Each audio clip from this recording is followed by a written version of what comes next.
So obvious. I mean, it's just weird. It's really weird.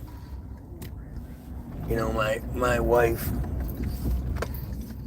If you're friends with either of us on Facebook, you'll probably wonder why my wife doesn't actually support anything I do, doesn't share anything I do, doesn't.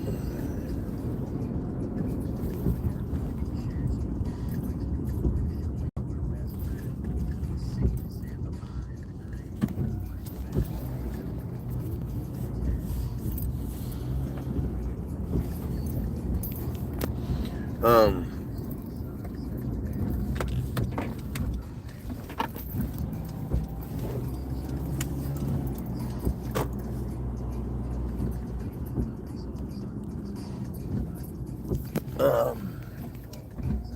All right, so like I say, I just, you know, everybody is so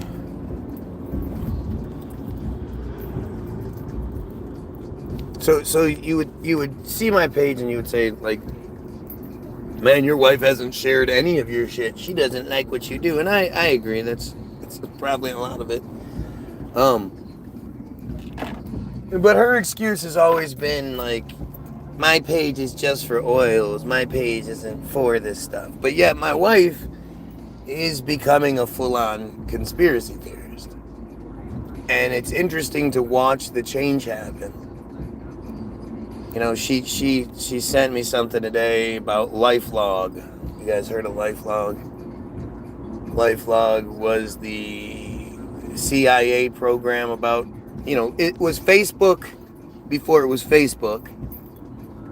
And it was a DARPA program called LifeLog, and LifeLog was decommissioned or ended on February 4th, 2004, the same day Facebook was registered. Like, it, yeah, you see it. What's up, Caron?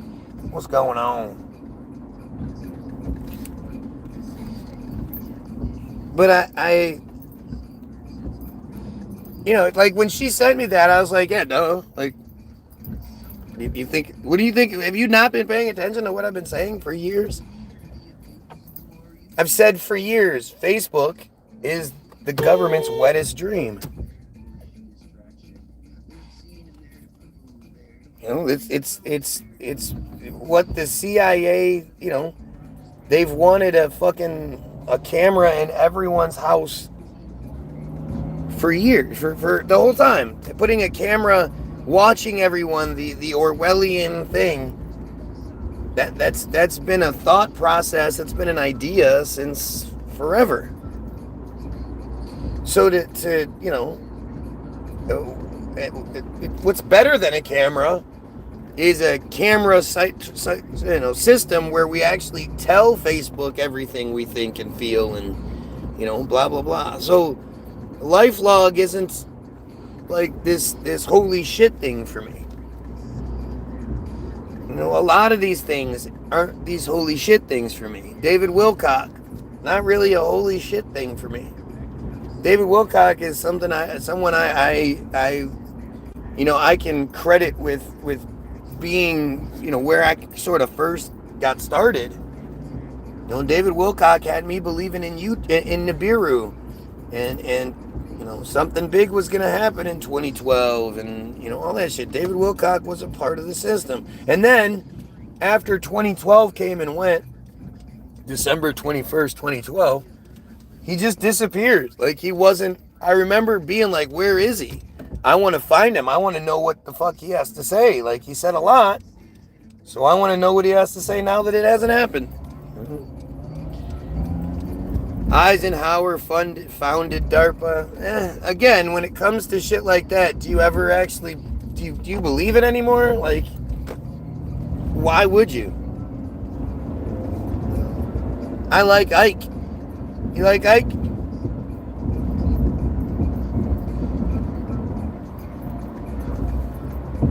Not sure how Dwight turns into Ike, but alright. Ike sure is. Put a K on that and maybe you get your answer, huh? Kind of seems strange. But then again, so does all of it. And this is where, like, you know, I title my thing, like, you know, everybody is talking about shit like David Wilcock. Everybody's talking about LifeLog. Everybody's talking about Artemis. You know, everybody's talking about these things. And these are, especially everything that has to do with Artemis, these are videos that have hundreds of thousands, millions of views. You know, for it being some secret, they sure are letting it happen. They sure did push it in front of us. That actress, you know, from IMDb, from Mad Max and all that shit, and then she forgot her lines. That shit is just too perfect. Right? But that's just it. It's too perfect. And while everyone else is talking about all of these things that they give to us and they tell us to focus on, my dumbass is telling you about Naomi Elkins? Why do you think that is? Naomi Elkins is the smoking gun. You know, the more I look into it, yesterday was a big deal for me. You know, yesterday, I know Grok is supposed to say what Grok is supposed to say. I get that part. But to have Grok, you know, and I even said, you know, I know you're supposed to say what you say, so what do you think? What's really happening? Don't just say what you think I want to hear.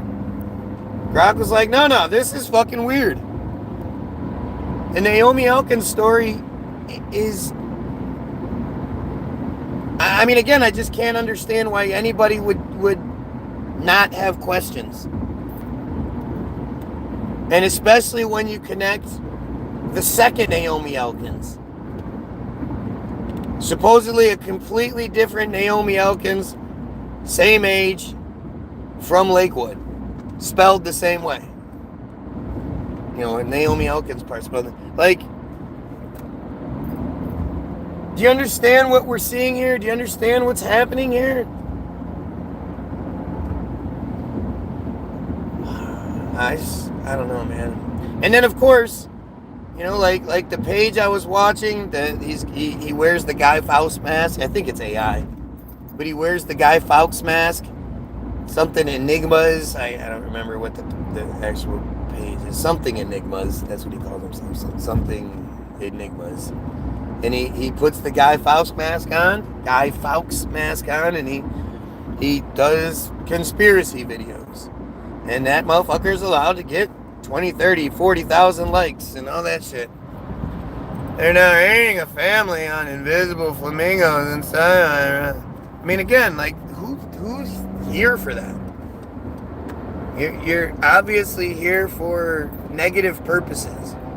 Why would anybody be here for negative purposes? You've stumbled across the one guy telling the truth. The one guy not falling for their shit. And again, I'm the only one I know talking about Naomi Elkins. Does anybody else talk about Naomi Elkins that you can point to? And how this has to do with soul correction, this has to do with Talmud, this is Semitism, like the epitome of Semitism. At the very least, to say that a woman kills her two children in almost the most disgustingly brutal fashion like you can think of. Like the 1-year-old, she stabbed in the stomach and drowned in the bathtub. The 3-year-old supposedly saw what she was doing, got scared, ran and hid from her. She went and grabbed the 3-year-old and sat on her, kneeled on her chest in the bathtub while the bathtub filled up around the little girl and she eventually drowned. Like, that's horrific, right? That's more than enough to keep your attention. That's more than enough for you to say, well, this is something, obviously she did it, she's crazy, da-da-da-da-da. But it's fake. It didn't happen that way. That's the cover story that they agreed to, to cover up the soul correction, to cover up the bottom of darkness, the ritual fucking binding of Isaac kind of shit that they were doing. Like, you just don't get it. It's deeper than what the fuck they tell you it is.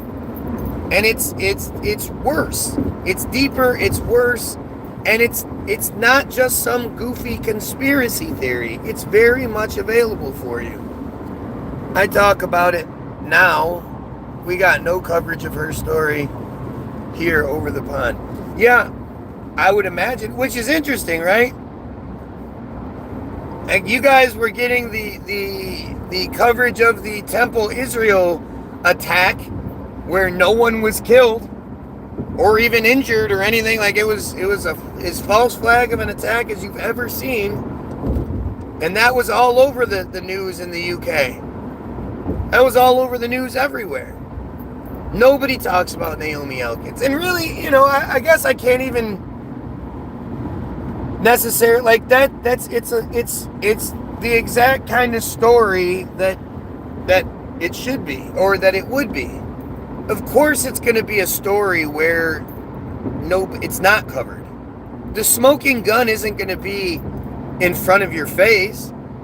The smoking gun is going to be something that should have a lot more coverage, but doesn't. And that's what you see with Naomi Elkins. I need proof that she's still locked up, because I don't believe she's still locked up. This broad killed her 2 children, and again, like, this is what I get a little distracted, but it doesn't matter whether you agree with me or not on this, right? Let's just present the facts. This broad kills her 2 children, her 1 and 3-year-old daughters, by drowning them in bathtubs, one of which she sat on while the water filled up around her. She is arrested after, when the cops show up, and they're like the last people that were called. Herzallah is there, the Jewish ambulance service and secret police service that they have specifically for their community. Like, the cops ended up showing up because the call was that 2 children had gone into cardiac arrest, which again makes no sense. The cops got there. They weren't all, I'm thinking about it now. The cops weren't like, they just showed up to a double murder. They got out all casual. They were jovial. They weren't all, they weren't, like, you ever seen cops in a scene? Cops at a scene treat everyone like they're suspects, because everyone potentially is a suspect, and they're generally, and they get away with it by, people say, well, these cops were horrible. It's like, well, they showed up, they didn't have many details, and they were just trying to figure things out. It was a chaotic, hectic experience, right? But these cops, I'll show you when I get home. These cops show up, and they almost couldn't care less. They were quiet. And then a big part of it is that after Naomi is cuffed and taken to the station, when the cop pulls up with her, he gets out of the car to let her out. As he walks around the car, another female officer walks up, and just before she can say something, he goes, "I'm rolling." You could see from his body cam, so you could only see like his fingertips. But he goes, "I'm rolling," telling her to stop talking. Don't say anything. I was contacted by a guy saying not to watch your streams. What the fuck? I was in your stream one time. What do you think? What do you think that's about? It's not like you have your name available for people to figure out who you are. Joined 13 years ago, no subscribers. So how did they find out who you were? How did they find out your number? And of course, somebody's going to laugh at you. Somebody's going to try to make you feel like you're a dumbass for saying shit like that. Like, you're lying, right? He's lying, right? Nobody contacted him? Interesting, isn't it? No idea. I have literally no idea. How are you contacted? But you do have an idea. I know you're not lying. Lying. I know. I'm never surprised by shit like that. I've been saying that shit for years. You know, they don't. None of you will ever experience that. You won't watch somebody else that you will get attacked for watching somebody. It's never happened to you in the past, and it won't happen to you in the future. And it should be like the wake up. When they put in the effort, when you start experiencing things that you've never experienced, understand you've viewed thousands and thousands of hours on YouTube. You've spent thousands and thousands of hours on social media. You've watched lots of different conspiracy people and all that shit. And none of that shit's ever happened. Nothing like that will happen to you for watching that. You'll care. So why do you think you get attacked for watching me? It's not shocking. This is the internet. Yeah, because this has happened to you before, right? You've been watching some random person, and then somebody contacts you and says, don't watch that person. Remember, this guy was on my feed yesterday for the first time. He's been on my feed one time. One time, and that was enough to get him targeted. Again, it's up to you. You believe what you want to believe. It's happened to me like 10 times now, not from you. Yeah, I bet. It's funny. It's never happened to me about... And I watch way more conspiracy stuff than most of you. Never been contacted and told I shouldn't watch a certain person. But hey, the fake profile's not lying, right?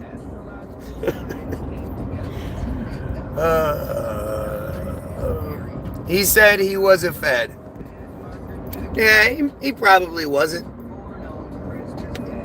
Who knows? You have to sort of like... It's because of our own self-doubt and one of the biggest reasons why you would ever think this way is because, it's you. You don't think that your dumbass has stumbled across the guy. The guy is going to have a lot more views than me. The guy is going to be more popular, and you're just some dumbass. They've told you for your entire life, you win an award, tell everybody God did it.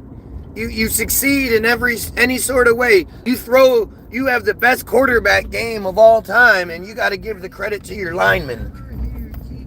We've seen that happen time and time again. If I tell you guys to go watch somebody, that guy is the man. That guy is the guy everybody's scared of. That guy is, all of it, whatever fucking narrative you want to say. Nobody's gonna bat a fucking eye at it. However, if I say I'm that guy, then you're so arrogant. Oh, you're such a man. That's how we've all been programmed. We've been programmed to give up our credit, to give up our accomplishments, to say, oh, God did it. It was God. God did. Well, I think you are a complete loser. Yep, that's why you watch me every day and beg for my attention. Totally. That totally makes sense. Because I watch you, right? You've seen me in in your world, even a little bit, right? Whether it's on your Facebook or it's in one of your videos or on anything. You've seen me there, right? Yet you obsess over me. Yeah, it seems like I'm the one that's wrong here.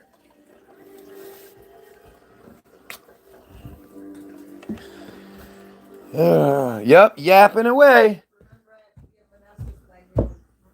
I'm yapping because that's one of the provided talking points they have. Say the person is yapping. It's just, this is what they do. This is friar bullshit. Again, ask yourself why anyone would care about a feed that says Naomi Elkins is the smoking gun. Who gives a shit about Naomi Elkins? Does anybody? Do most of you even know who she is? And yet, for some reason, this has a whole bunch of people who are admitted friars, themish, they're themish, really upset at what I'm saying. Belch. What the fuck did I throw in? I love when people talk shit like that. Like, shut the fuck up for a minute. Just watch. Maybe you'll figure it out.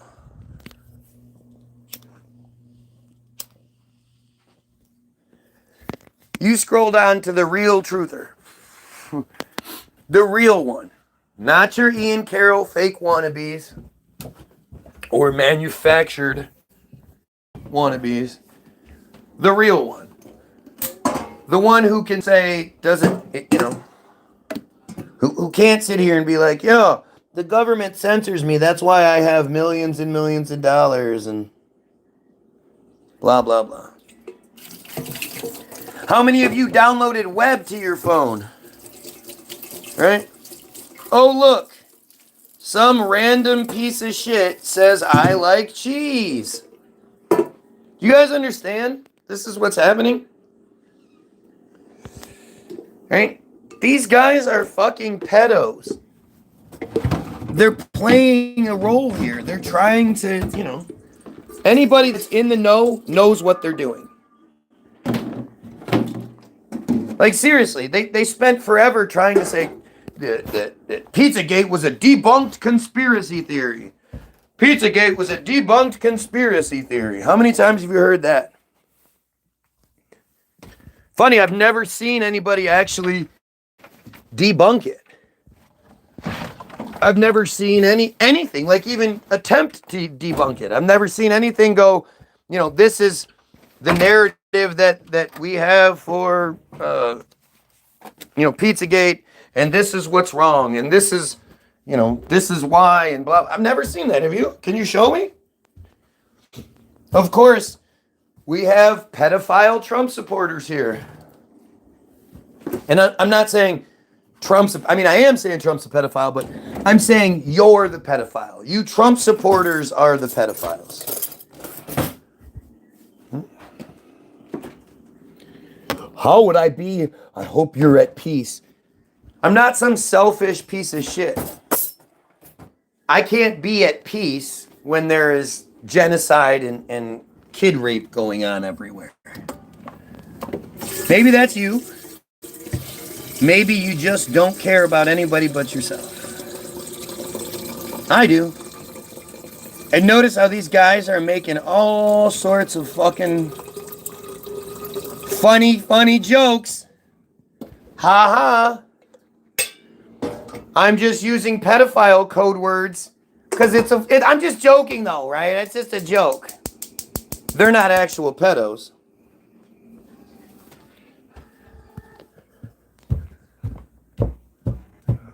Fake Trump profiles. You're that much of a pedophile that you fake being a pedophile? Like, that's fucking weird. And again, all of this is trying to keep me from talking about Naomi Elkins, right? Look at all of these Pizzagate references. Look at them all. These are all pedophiles. These guys think it's funny at this point. They hide their identities, and I'm really glad that they do this. Because I believe that we are going to succeed.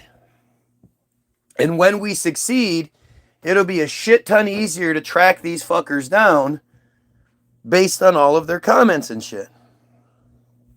Right? They're so fucking stupid that they don't realize they're giving us the paper trail. And let them. You know, there's not a regular real person here that sees what I'm talking about and then sees people making a bunch of pizza jokes and shit and thinks, oh, that's not connected. Most of you wouldn't make pizza jokes because you don't think that shit's funny. These guys think raping children is funny. These are friars. You know, we really have to start focusing on Naomi Elkins. What about Palm Beach Pete? Who gives a fuck? I don't care about Palm Beach Pete. Palm Beach Pete wouldn't be Palm Beach Pete if they didn't tell us to focus on it. You know? Exactly. They're sick pieces of shit. Like, you don't think of, like, you would never do that, would you? Would you ever make pizza pedophile jokes? Like, in any sort of situation? Do you think pedophilia is funny even a little bit? Would you do things that would, you know, make anyone in the know think that you're a pedo? Like, it's not a coincidence. They could be talking about lots of other shit, and instead, they're letting you guys know. These are all fucking pedophiles. And they're so stupid that they don't realize they're like there's no way a bunch of random trolls just happened upon my feed. And then they're all going to say the same thing? No, this is a coordinated effort. This is act.il. Or what it's called today, Rise App. RISEAPP, all one word.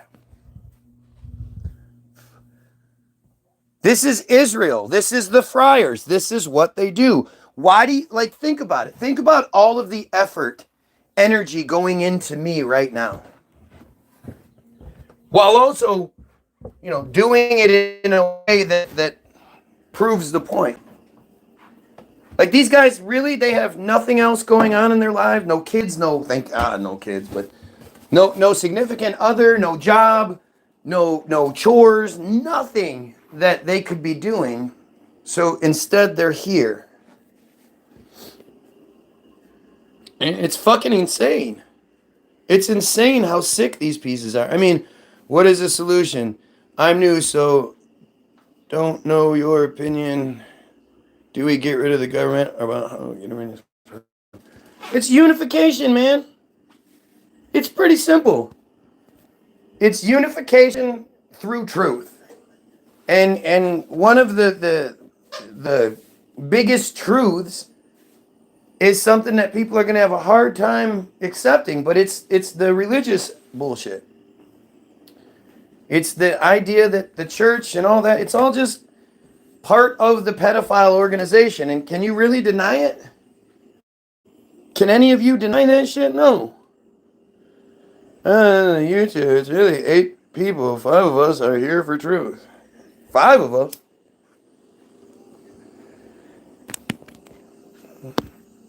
I mean, look at what's going on here. We watching you. Yeah, no shit. You've been doing it. All we do is smoke weed. No, you rape children. Don't forget about the raping children. So, right. So what's the solution? Unification. Again, it's unification. You know, we need government. Government is a good thing. Most people cannot govern their own lives. The vast majority of people are followers, which isn't a bad thing. Being a follower isn't a bad thing. Not everybody is cut out to be a leader. But followers need to be following the right thing. So through unity, we form a true group. And yeah, we eliminate these pieces of shit. You know, they're pedos. What do you think we should do with pedos? Lock them in jail so then we all have to pay for it? Put them in jail forever. I mean, yeah. Keep an eye out for the earring that goes up in my ear. It fell out somewhere. Sure. Again, ask yourself, who makes pizza jokes in this society, whether you're on my feed or anywhere? Who thinks pizza jokes are appropriate? And these guys are doing it. It's not like they're talking about pizza in any other way than this, than raping children. I mean, what else could it be? Do you guys, like, seriously, what else could it fucking be? That's why the feds wanted their hands in weed so bad it can be used to make you lazy and stupid and accepting reality instead of, I'm tired of this shit revolt. Well, no, weed just enhances who you are as a person. If you're a lazy, dumbass piece of shit, then weed's gonna make you an even lazier, dumbass piece of shit. But if you're a studious person, if you're an intelligent person, if you're, curious person, it's gonna feed into those things as well. And whatever their manufactured weed is, that's a whole different thing. Dispensaries, not only are they more expensive, every time I get weed from the dispensary, I'm like, this tastes like mold. This tastes like chemicals.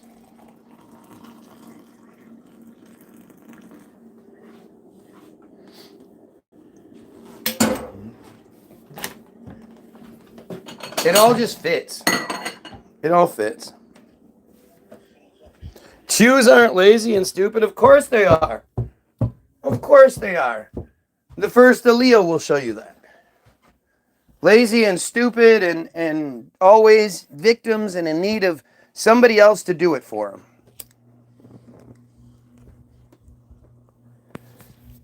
These are soul correction fuckface piece of shits. And for those of you that are here because of the, they've already, obviously, look, they're going to keep doing it. Saying Trump, saying pizza, it's all the same shit.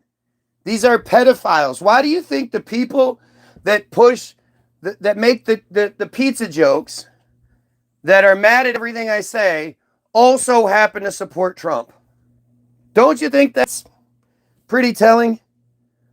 And it's funny too, because it's not like they can support him in a way that makes sense. It's not like they have any good arguments or, anything like that. Literally, this guy is so stupid, he's just posting Trump over and over again, because that's all he can do. What's he going to be like? Yay, Trump's a racist and a homophobic, sexist pedophile, and so am I. Like, is he going to come out and say that shit? No. Dude's a pedophile piece of shit. What are you going to do?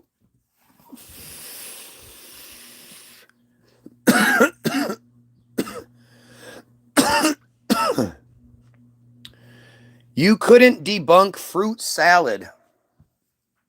Yeah, that makes sense. Debunking, like, this person actually thought that was clever. You gotta debunk fruit salad. Right. So, going back to Naomi Elkins, it's interesting how, and I've been saying this a lot, so many of these things are situations where you can't just focus on the thing that they want you to focus on, because there's other pieces to it. Right? Naomi Elkins it is going to be just another murder story if you don't know about soul correction, if you don't know about bottom of darkness. So I guess that's sort of where we should start. But see, it's like you always, it's like there's a procedure, right? And to accommodate, and the effort against me to accommodate the bullshit that comes my way, I try to answer for the weak effort that comes my way before it happens. So I guess the starting point would be, my wife asked me about this the other day, a couple weeks ago. She was like, you got to put this in sort of in a way that like organize it. And I've been thinking about it a lot since she said it. And like, okay, so presenting this to people, what would you do to present it to people? So first and foremost, you have to start with the information stream, right? Where are you going to get your information from? Where does the information for your argument come from? So I am proudly going to say that a lot of what I say comes from Wikipedia. Now, I know a lot of you are going to cry about Wikipedia because that's what you're programmed to do. You foolishly think anybody can edit Wikipedia. You can't. You know, it just doesn't, it's not a good, doesn't make business sense to allow everyone to be able to edit Wikipedia, right? If anybody could just edit Wikipedia, all you'd have to do is go to Wikipedia, click edit, click select all, click delete, and then move to, and click save, and then move to the next page, and the next page, and the next page. Like, it just wouldn't make any sense from a business perspective. But when you understand that Wikipedia has editors, and that you may suggest an edit, sometimes you can suggest an edit. Well, a lot of Wikipedia pages, you're not allowed to even edit them. They're locked. They have a little lock, like a padlock on the edit thing. And I'll show you that in a minute. But first and foremost, we start with Naftali Bennett. Naftali Bennett is a long-standing, like, just Israeli, supremacist piece of shit. IDF, settler, in the system for a very long time, a talking head that's been around for a long time, right? I hope you have a wonderful day. Why? I hope he fucking kills himself. I feel a manifesto is in this guy's future. See what I mean? This is what they're saying. This is the kind of shit that they do. There's absolutely no need for a manifesto. I have no ill intentions towards myself or anything like that. All that shit, if it happens to me, it's fucking goofy. I'm too arrogant for that, right?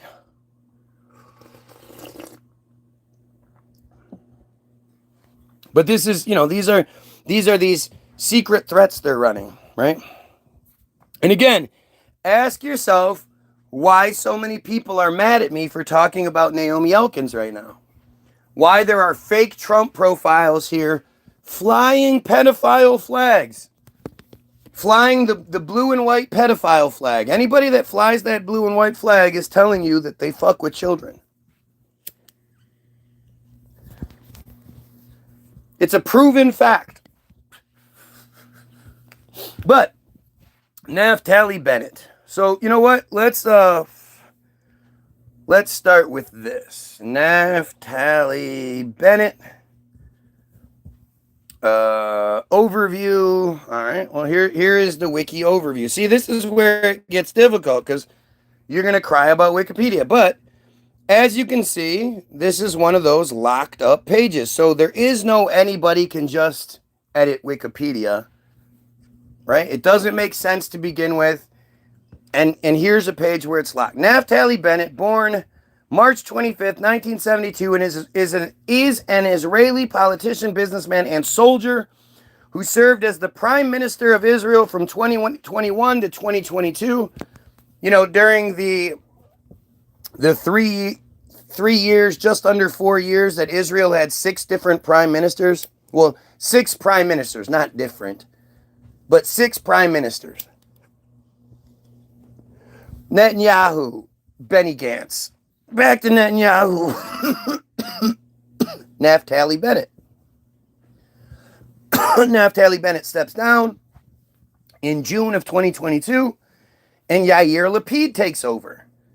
Yair Lapid is prime minister until November, when they put Netanyahu and coalition in charge in a way that he can't be removed. Netanyahu is basically a dictator at this point. And I know it sounded like I might have said dictator. And he is, but he's also a dictator. Look at that. Somebody is flying multiple pedophile flags. I say the blue and white flag represents pedophilia. So what do? They start flying the blue and white flag. That tells you something, right?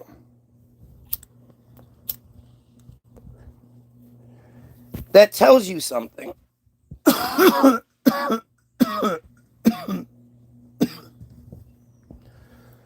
And as the alternative prime minister from July to November.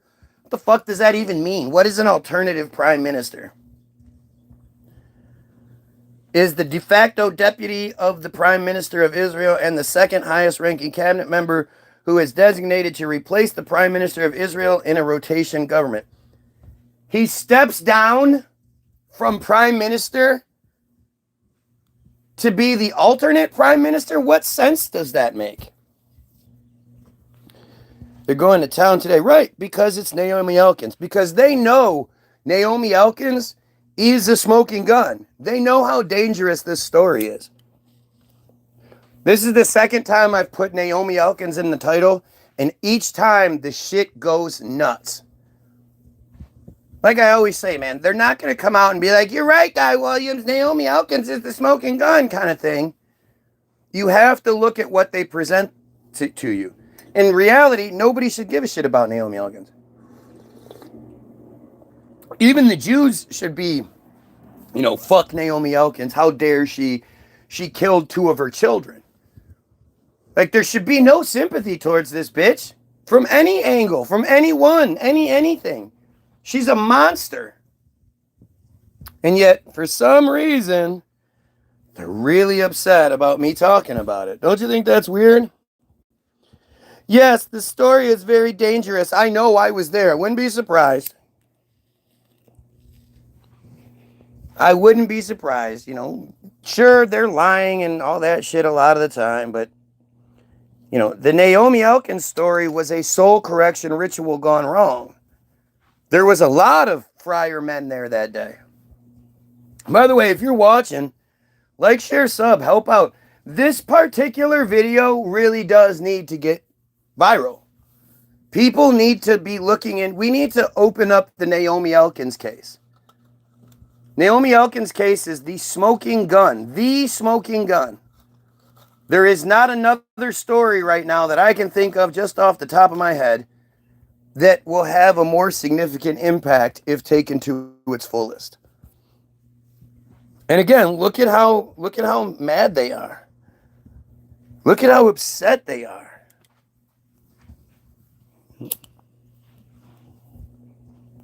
So ask yourself why. So we're going to do it right today. So Naftali Bennett has served as head of the Bennett 2026 since 2025. Head of Bennett 2026 since 2025. It's his own party, I guess. The party is allied with Yesh Atid as part of an alliance called Together. Bennett was the leader of the New Right Party from 2018 to 2022, having previously led the religious Zionist and far-right political party, the Jewish Home, between 2010 and 2018. Do you know of all these different parties that the United States has? The Jewish Power Party, the Jewish Home Party. Do they have like the Republican Power Party? Does that exist? I don't know. They have lots and lots of fake parties which give their people position. See, the purpose of a lot of these things is not necessarily like it actually does something. It's so the members can be given prestigious titles that come with a huge paycheck and all that shit while not actually doing anything. They don't actually work. They don't actually do anything. So this is Naftali Bennett. Right? He is just an absolute piece of shit. And let's see his Prime Minister of Israel in office from June 13th, 2021 to June 30th, 2022, where he stepped down for no given reason, and everybody just let it happen. The alternate was Yair Lapid, preceded by Benjamin Netanyahu, because Netanyahu was prime minister before him. So, before we go, so Naftali Bennett won the prime minister seat, at least according to their bullshit narrative. Remember, this is back in 20, from 2019 to 2022, Israel was like every couple months, they were like, oh, we're doing another election, because basically Netanyahu was always in charge. The reason that they were doing it the way they were doing it is, Netanyahu maybe want to take a break for a little bit, or, or the Netanyahu was under indictment, and there was a lot of we need to arrest this criminal piece of shit sort of happening at the time. And so they needed things to sort of simmer down a little bit so they could do what they wanted to do. Naftali Bennett and Netanyahu are basically the same.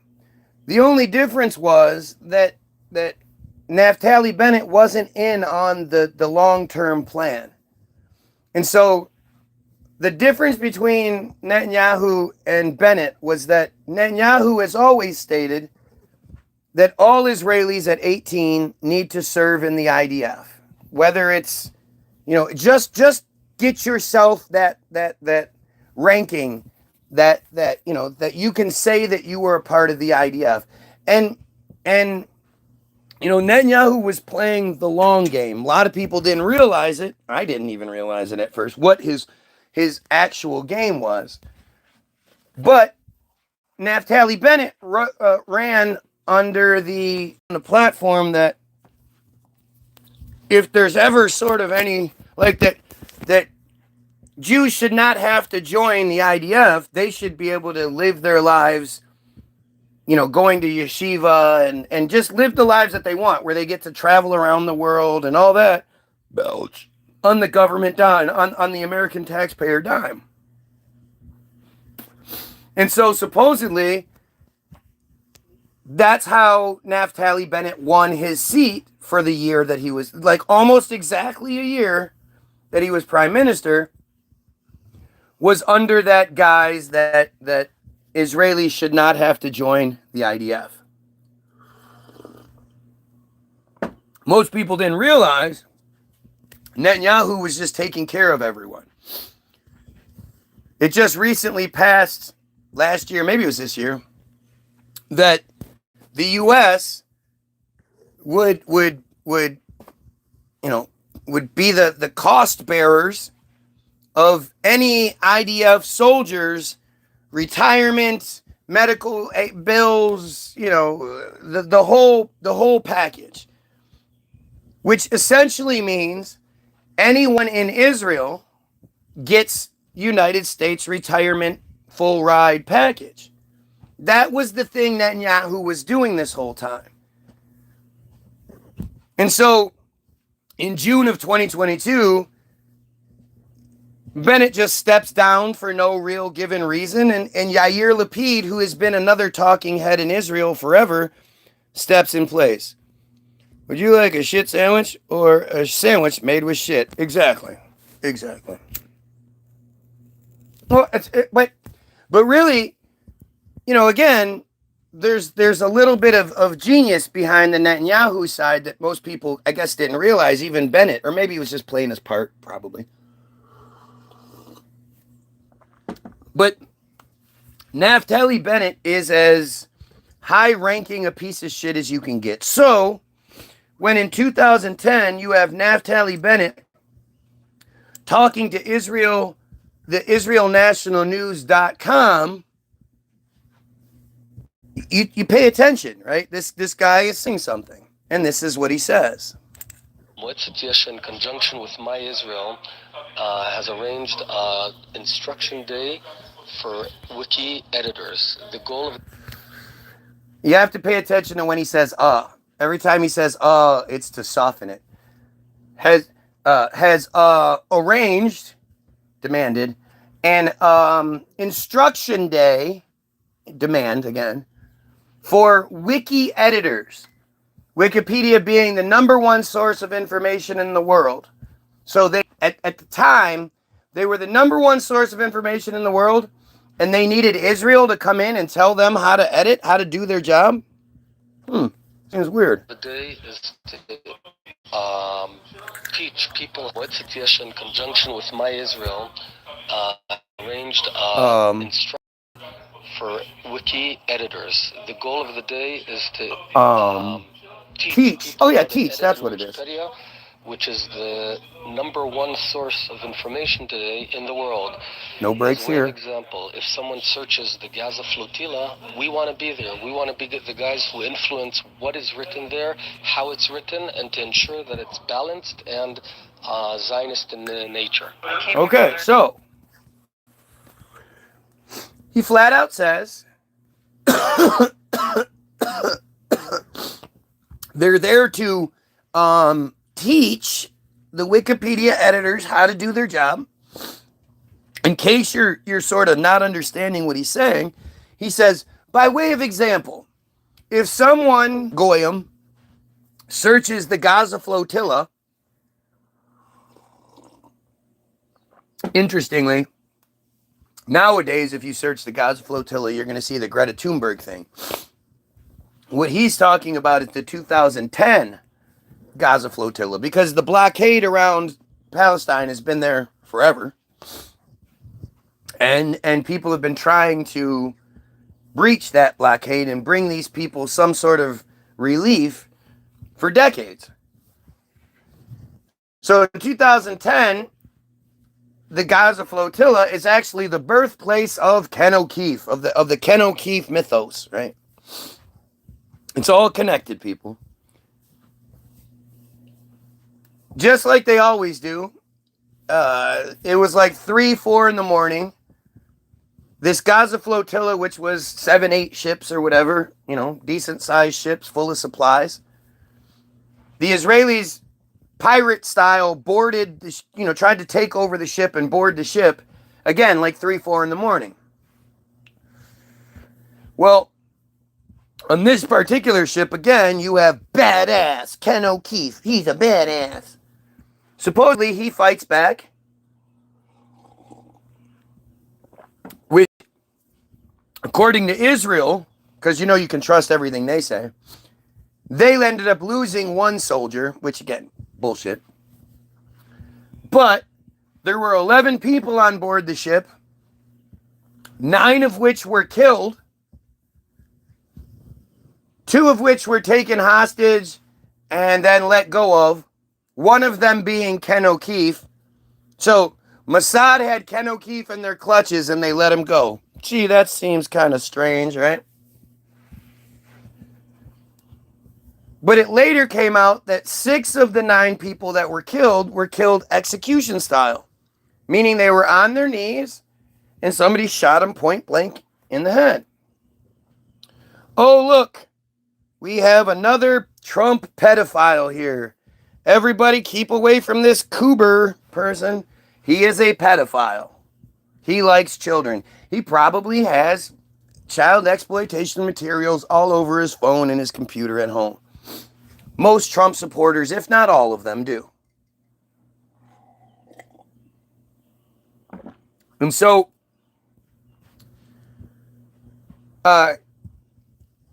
later on in court, it actually came out that about the 6 that were killed execution style, but the courts found that Israel was just defending itself.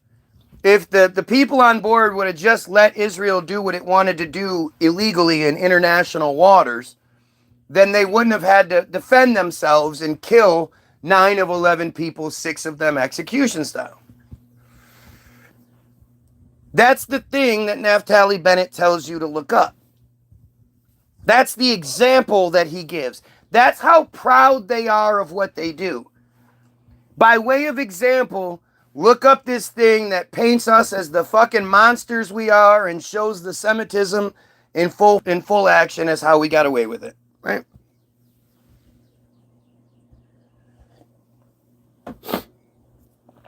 So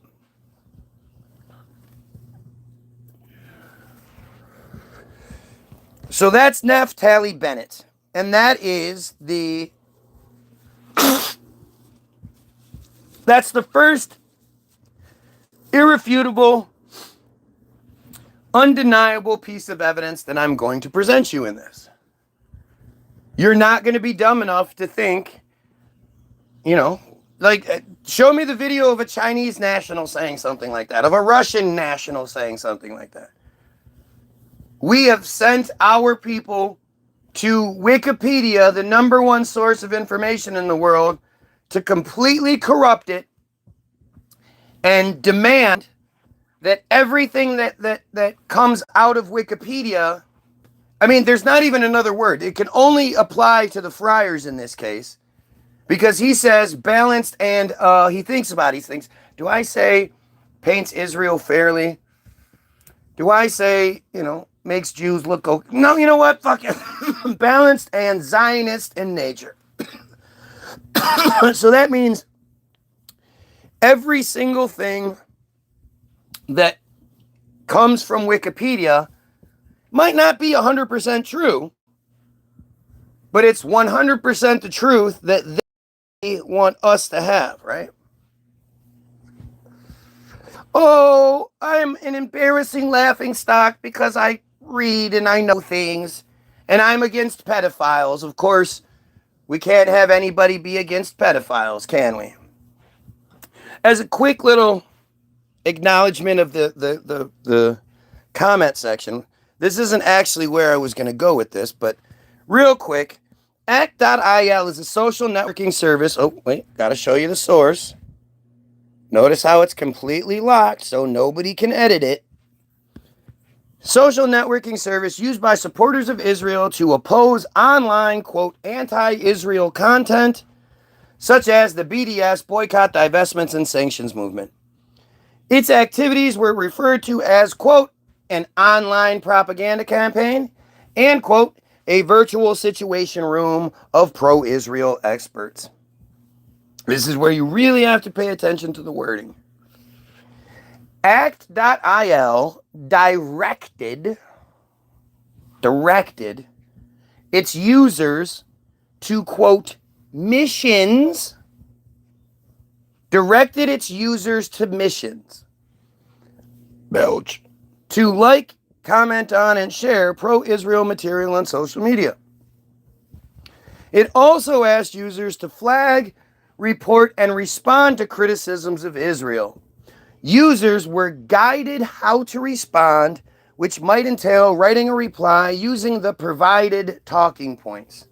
So if you pay attention and you notice that everybody in the comment section doesn't actually address what I'm saying and just starts talking about goofy shit, especially shit that has to do with mental illness, schizophrenic, delusional, all the yapping's not the mental illness one, but yapping, they all say the same things because these are the provided talking points. The provided talking points are never that Israel is good because of this, friars are good because of this. It's never like that. They never can address anything good about themselves. And they always attack in the same sort of real juvenile, desperate sort of fashion. If you've ever posted anything against Israel, or you've ever been in a comment section or made a video, you've seen it firsthand. They come in, they tell you you're not allowed to say these things, you shouldn't say these things. They try to call you names. They try to, try to make you feel like you're a racist and shit. We're not talking about a race of people. We're talking about a cult. But it's the same. They're trained in how to do this through programs like act.il or the Secure Community Network, which it connects 95 or 90% of American friars are connected through this one agency. And if you paid attention, like at the Bondi Beach bullshit, if you paid attention in a lot of these cases, they mention the Secure Community Network. The secure community network is the go-between for the basically the Goyim like system, the police, the government and whatnot, and the friar people. There's a lot more to it. Like, you got to look into these things. I can't give you everything. Maybe you should look these things up for yourself, but Mine and Tail, writing a reply using the provided talking points. The app also provided users with ready-made memes promoting Israel's perspective for them to share. Now here, pay attention. By completing the missions, users earned points, unlocked badges, and had their scores displayed on leaderboards. What do you think badges are? Do you think they're like little Cub Scout patches that they can sew on their sash? And look, I got a points for trolling. Look, I got a badge. I got my trolling badge. No. Not only are they prizes, they're ranks. You can up your rank. The more points you get, the higher your rank is in their system. According to Plus 972, Act.io was a centerpiece of a digital campaign called For IL, or For Israel, announced in 2017 by Gilad Erdan, then the Minister of Strategic Affairs, for the promotion of Israel and the delegitimization of the Boycott, Divestments, and Sanctions Movement, BDS. Here we go again, pay attention. The Act.io app would assign users missions to challenge social media posts it considered to be critical of Israel or in favor of the BDS movement. Erdan called it an Iron Dome of truth. Now, when you see these fucking morons in my comment section, right? Does it sort of make sense? Do you honestly think that there are a bunch of friars that are just happen to be, scouring the fucking YouTubes, and they just happen to stumble across me, and then they come in here and they all seem to know each other, and they all say the same things, and then, like every single one of these pieces of shit, they come back. Well, first of all, they stay for the entire time I'm live. Secondly, they come back every single day. Every single day, stay the entire time, and refuse to answer any of the shit I'm talking about. Answer for any of the shit I'm talking about.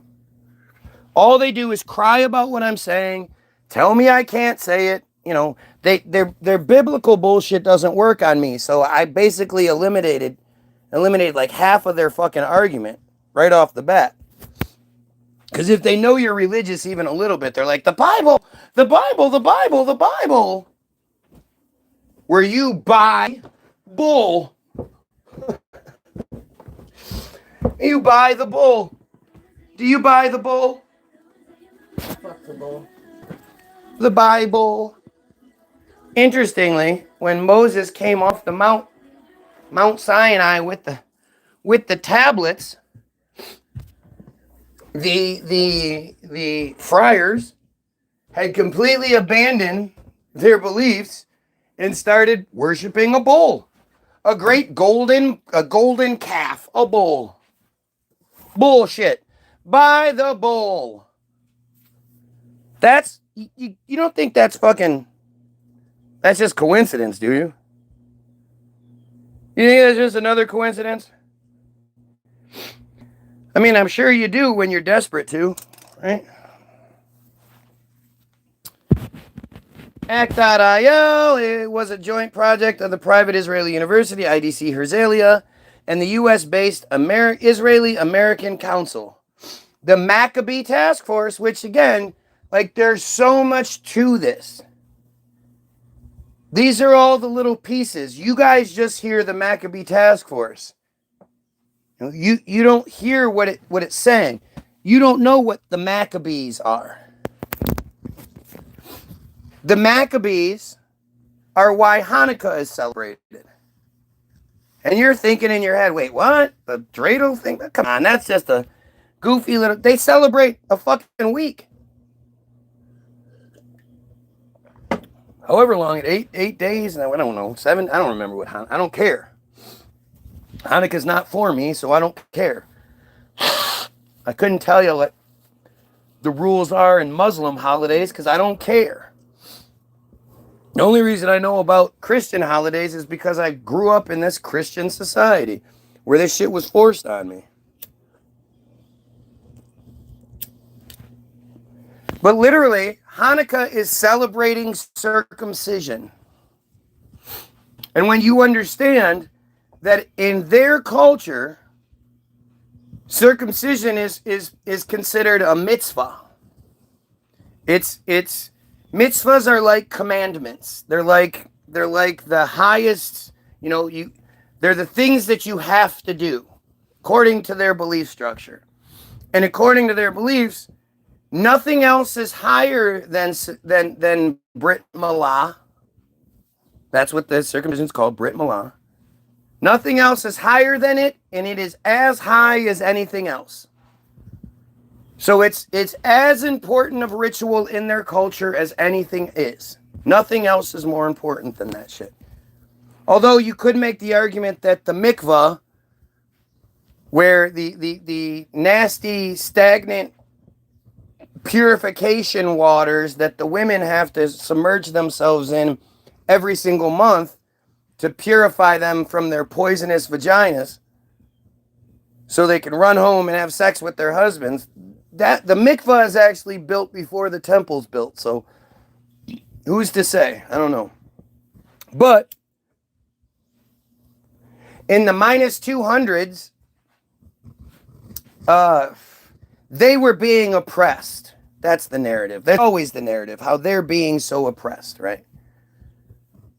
And how they were being oppressed was they were forced to worship on Sundays, because you can force someone to worship on a day, right? You can police what they're doing in their heads, in their own homes, how they're worshiping. If they choose to worship on Saturday, you can police that, right? Dumb. They were forced to eat non-kosher products. How do you force someone to eat anything? Like it's just another one of these. They're trying to make it seem like it's not all about the cutting and sucking of baby penises, but it is.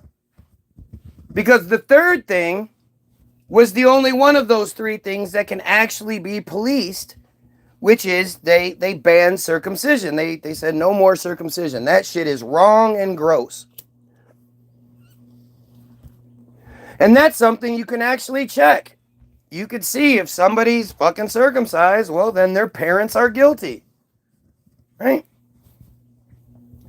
But otherwise, they were pretty much left alone. They were allowed to do their thing. And again, we're talking about the minus 200. So I'm not really sure, unless you're some dumbass Game of Thrones like believer that that's real, and they really had ravens flying around spying on people, well, then that's on you. But to think about what life was like in the minus 200s, I would imagine it was pretty difficult to keep track of anything that was happening more than a couple of miles away from where you were, right? And so one day, Johannes Maccabeus, he's at the town sacrificial altar, because back then sacrificing live things was a big deal, especially in the friar community, of which they were still allowed to do.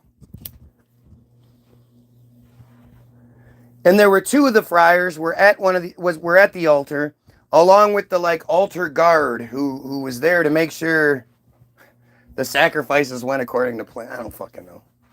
Their stories are just dumb as shit, but I'm telling you one. And so Johannes Maccabeus, says to the other friar, hey, I'm really getting sick of this I'm really getting sick of this not being able to circumcise. So, do they have that accent in other languages? Like, how gay guys have that gay guy accent no matter where they're from? And only gay guys have that accent? The friars seem to have something very similar. And I'm wondering if that accent comes through when they speak in, like, even if they're talking in like British English, does it still come out like this? Right? Is that how that works?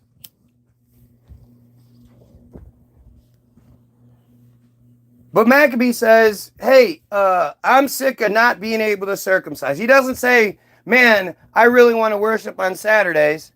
Man, I could really go for some awful kosher food, even though we should all eat kosher, by the way. Everybody should be eating kosher. Kosher is not about blessings. That's the disguise.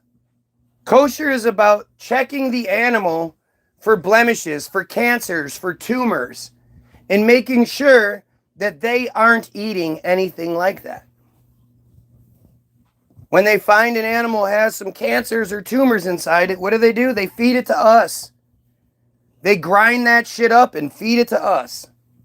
Big old fucking tumors and shit. They don't cut all that out. You think the animals are going through surgery, biopsies and shit before? No. It's just more meat. How do you know that all those times when you're like chewing a chicken nugget or a hamburger or whatever, and you get that little hard piece and you're like, oh, a piece of bone or a piece of gristle or whatever. How do you know that's not fucking some tumor? Tumors are hard. That's what they do. They feed us tumors. So, but he wasn't complaining about the kosher thing. And he wasn't complaining about their day of worship being changed. He was mad that they weren't allowed to circumcise.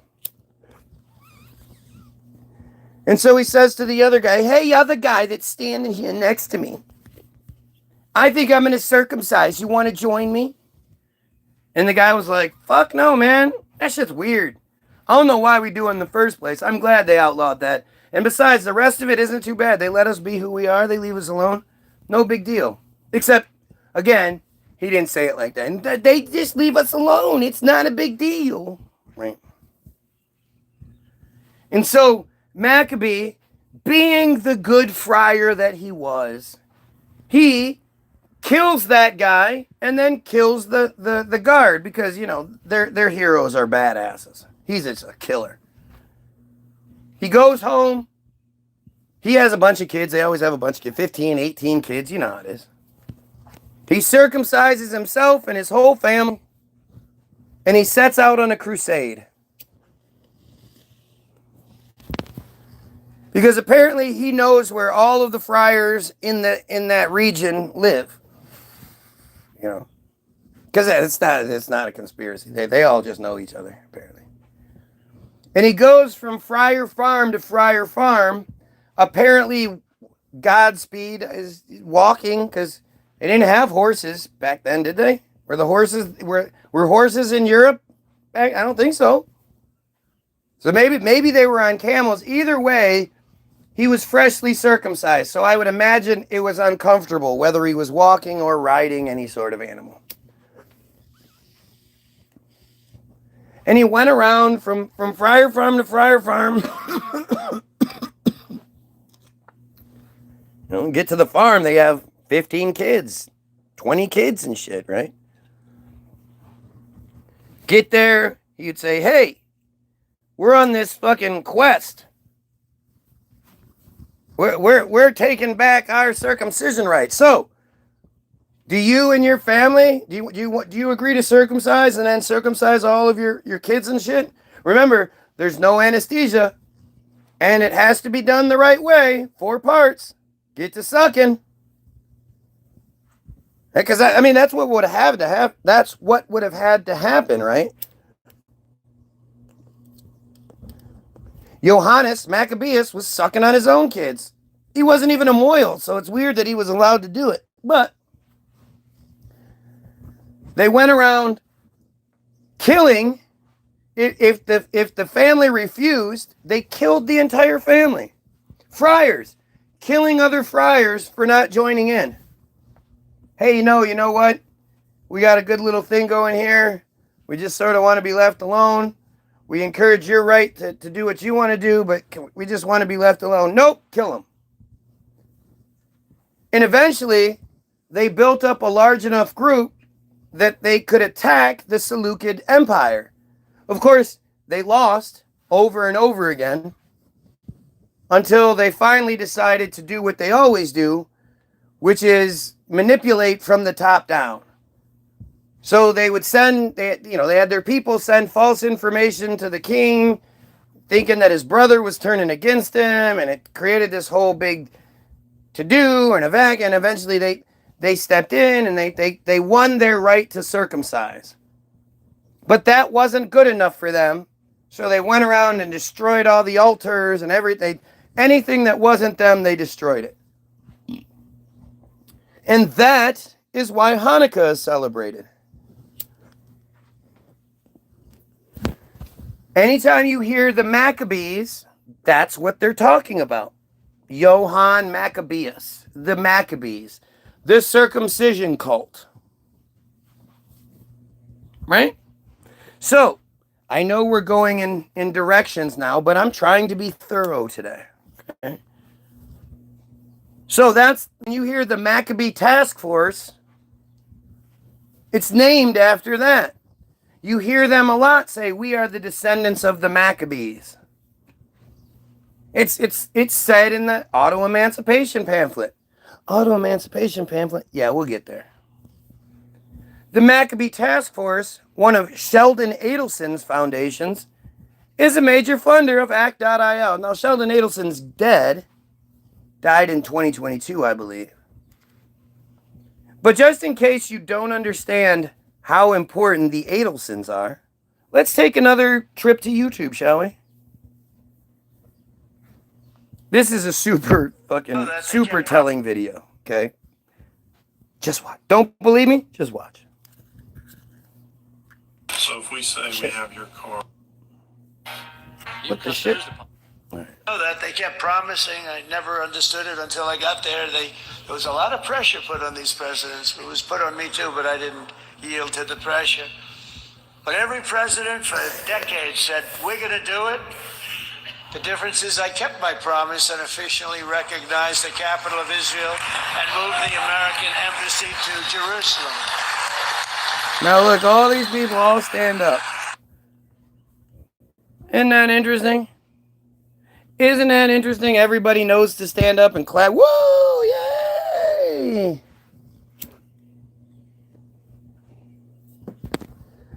This is the President of the United States. Remember that. The guy standing in front of the Israel flag.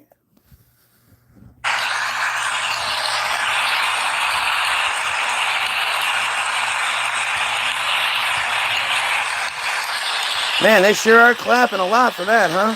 Isn't that right, Miriam? Look at Miriam. She's back there. Stand up, Miriam. Stand up, he says. The President of the United States says stand up. What does she do? She stays sitting down. She doesn't stand up. She doesn't do what she's told. Trump said stand up, Miriam. She doesn't listen to that motherfucker. She tells that piece of shit what to do.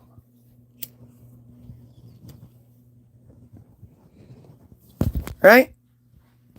Isn't it funny too? Trump said, I kept my promise and moved. What other promises did Trump keep? Did he keep the promise that Hillary would be in prison? Did he keep the promise that Mexico would pay for the wall and like it? Did he keep the promise that he was going to release the files?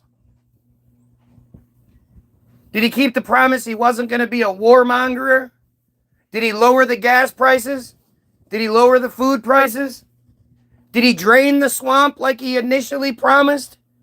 Nope, didn't keep any of those promises, but he kept his promise to Israel.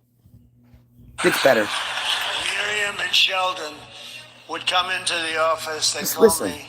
They'd call me. I think they had more trips to the White House than anybody else I could think of. Look at it. Isn't that interesting? The people that gave Trump more money than anyone else, gave Trump $100 million for his campaign, also just happen to have more trips to the White House. And listen to what he says here. Right? Who's the boss? Who's the boss in this? Sitting there so innocently. She's got 60 billion in the bank, 60 billion. And I think she's saying no more. No more. And she loves Israel, but she loves it, and they would come in, and This is such a weird thing for him to even say. Man, but I loved him. He was a very aggressive, very supportive of me, and he'd call. He was a very aggressive man, meaning he was an asshole. Nobody liked him. He was a dickhead. But he was supportive of me, so I liked it. He gave me $100 million. I bet if anybody got $100 million, they'd be pretty happy. If I was offered $100 million, you'd never see me again. They said, here, we're going to give you $100 million to shut the fuck up. Pull your shit down and shut the fuck up. You guys would never see me again. You'd be like, I wonder what happened to that fucking guy. $100 million? Are you kidding me? Fuck. Can I come over and see you? So listen, again, this is the boss. This is the president of the United States right here, right?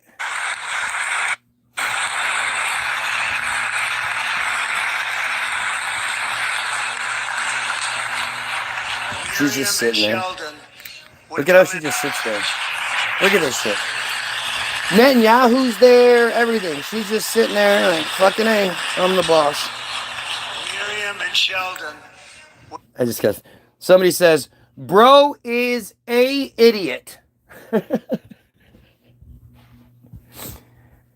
And bro is a idiot. It's an idiot. Come on, guy. Don't make yourself look stupid trying to make me look stupid. Come on, you can do better than that. Basic English. This is shit that if English is your first language, you shouldn't have trouble with it. However, oh, hang on a second. More time, hang on a second.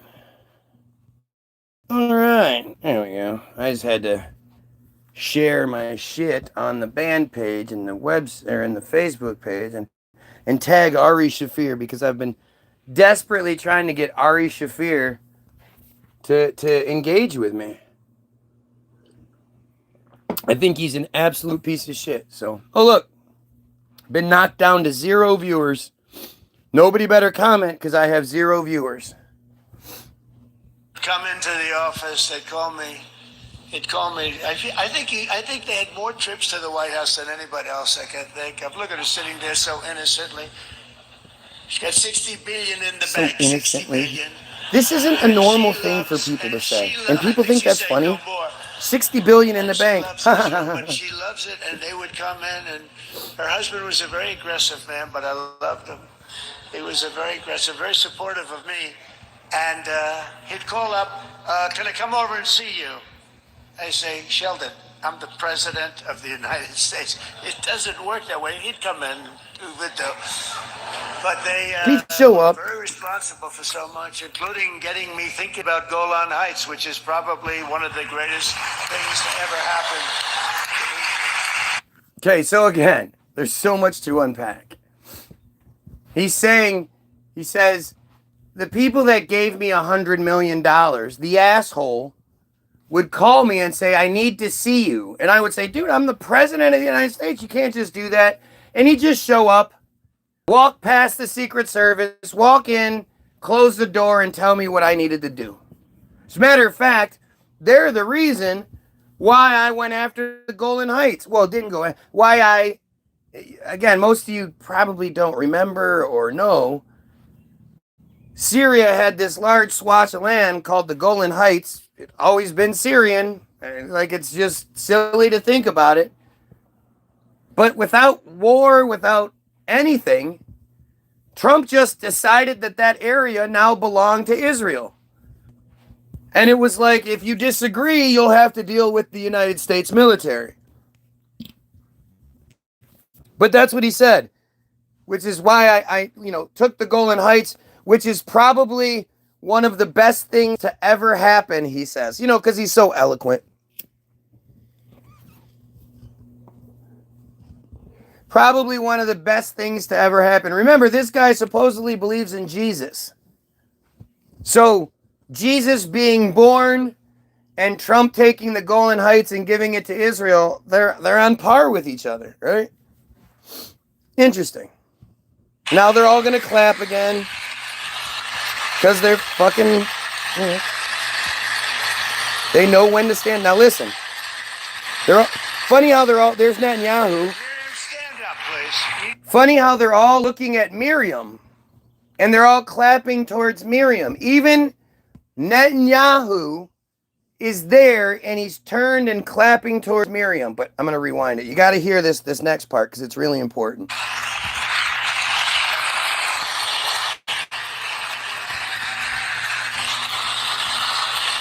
See, there he is. Stand up, please. She See? she loves to Now she stands up. And now everybody there is just losing their mind. Oh my gosh, it's Miriam Adelson. I sure hope she gives me some money. She has 60 billion in the bank. For them to give Trump 100 million is nothing. If you had 60 fucking dollars, would you give somebody a penny? Or would that be a tenth of a penny? I think it might even be like a tenth of a penny.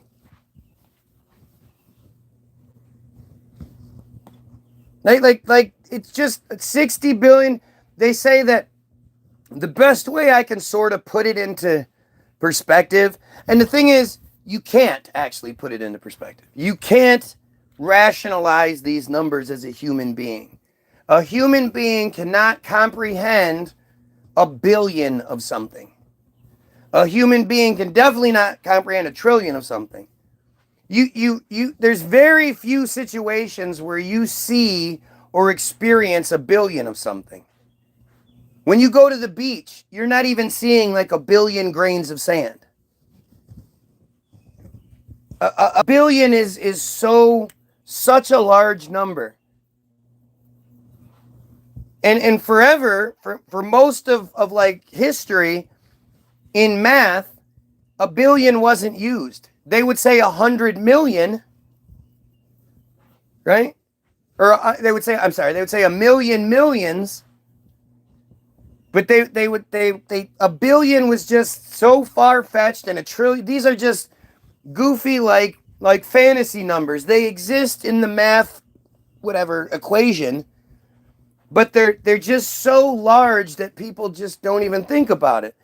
The idea of a billionaire just wasn't a thing forever. It just the concept just wasn't there.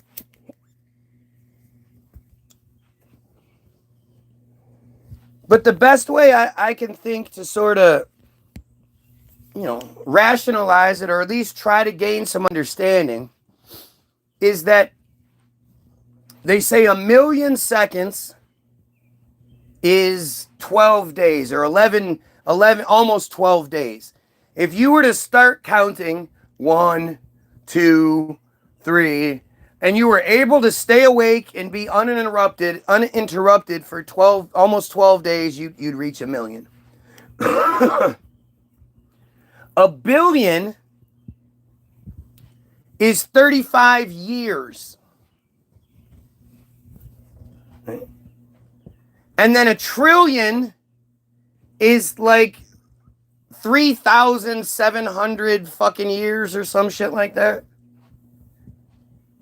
You can't comprehend this. You can't even comprehend 35 years. Even if you've lived it, you still can't comprehend like the seconds of that time, of a billion of those seconds. It's such a large number, you just don't think about it.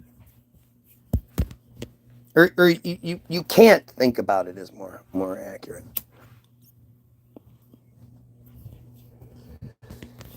And Miriam Adelson has 60 billion seconds compared to, a millionaire would have 11 days, right? And you would think that a millionaire is a lot. Most of us aren't even close to 11 days. A millionaire has 11 days.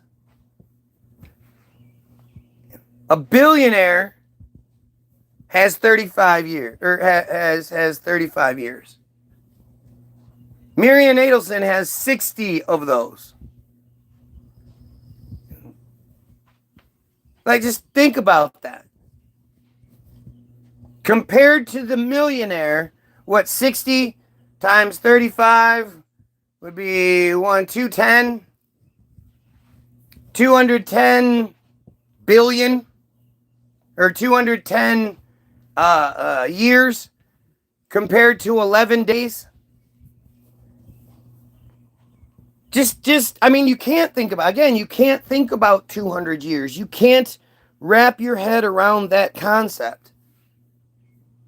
But you would do lots of things to be just a millionaire in life. To get your 11 days. Miriam Adelson has 210 years on you. That is just, you can't do it. You can't even understand. That's how rich this piece of shit bitch is. And you see that Trump says, Miriam, please stand up. And when he says, please stand up, she stands right up. When he asks her to stand up, she's more than happy to stand up. When he tells her to stand up, she doesn't fucking stand up. She does not stand up for Trump. Knowing that it's being filmed, knowing that everybody can see it, now she doesn't give a fuck. Trump told her to stand up. If the president if the president walks into a room, nobody is to remain standing. Or sitting, I mean. There's this great scene in West Wing where there's this dumb religious bitch talking about gays because of this, because gays are bad because of the Bible. And so, what's his name? Bartlett is like, oh, well, is it okay for me to kill my disobedient children? How about this? If they plant 2 crops, are you to stone them? And he goes into this long-ass, amazing speech. It's really a great, great job. And then at the end, and he says, oh, and by the way, when the president walks into the room, or when the president is standing, everyone is standing, or something like that, right? And she looks around, she's the only one sitting down, and he just stares at her. And then eventually she stands up. Oh yeah, she stands up real sheepishly. I'll take that. I need your help too. Right now? I'm leaving in a little while. Just let me know. I just asked. So the idea that the president tells her to stand and she doesn't, like, it's just there's so much here. It's whether or not you want to see it or not. And if you're going to say, well, I'm so stupid that I don't think along these lines. I'm so stupid that I don't notice these things, so they must not be true. Well, I mean, that's the arrogant Christian attitude you're supposed to have. You're a pretty typical arrogant Christian in that regard. Christianity is a Jewish slave religion. You left that part out. It's the slave cult. It's the one where, like, their shit is like, there's no heaven, there's no hell. You make the best of the life you have. You step on every Goyim possible to ensure that you live the best life you can live. And that's sort of it. All the fairy tale goofy shit is what they gave. As long as you follow the rules that the friars in charge lay out, and you eat your zombie bread, and you drink your zombie blood, and you do all your little rituals, guess what? Your life is going to suck for sure. But when you die, oh man, then you'll get to live like the friars do once you die. Up in heaven. It's up in heaven where there's a party. Unless you don't like parties, then there is no party. That's fucking funny. But that's what it is. That's how this system works.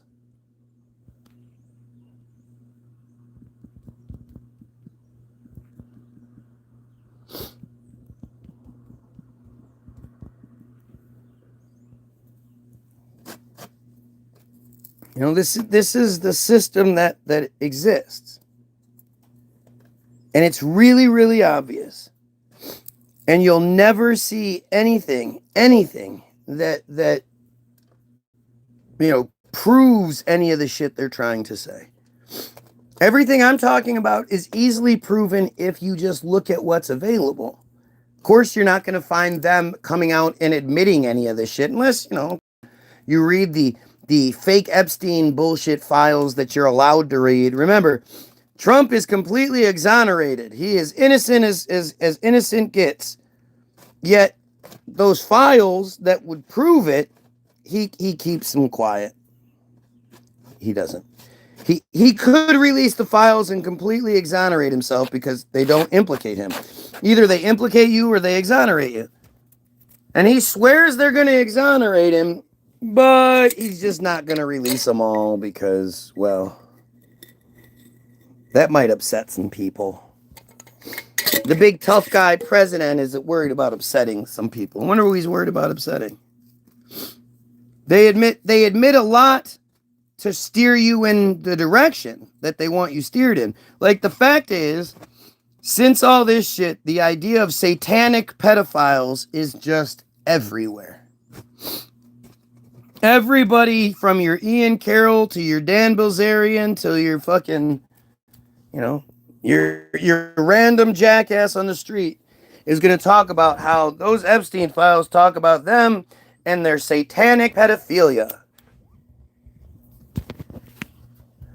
And you may say, oh, well, if these people are talking about it, isn't that good? No.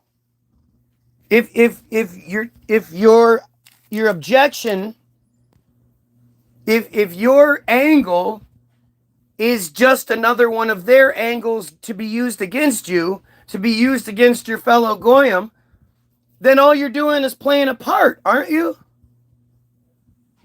Why does it have to be satanic pedophilia? Why would you have to turn it into fairy tale?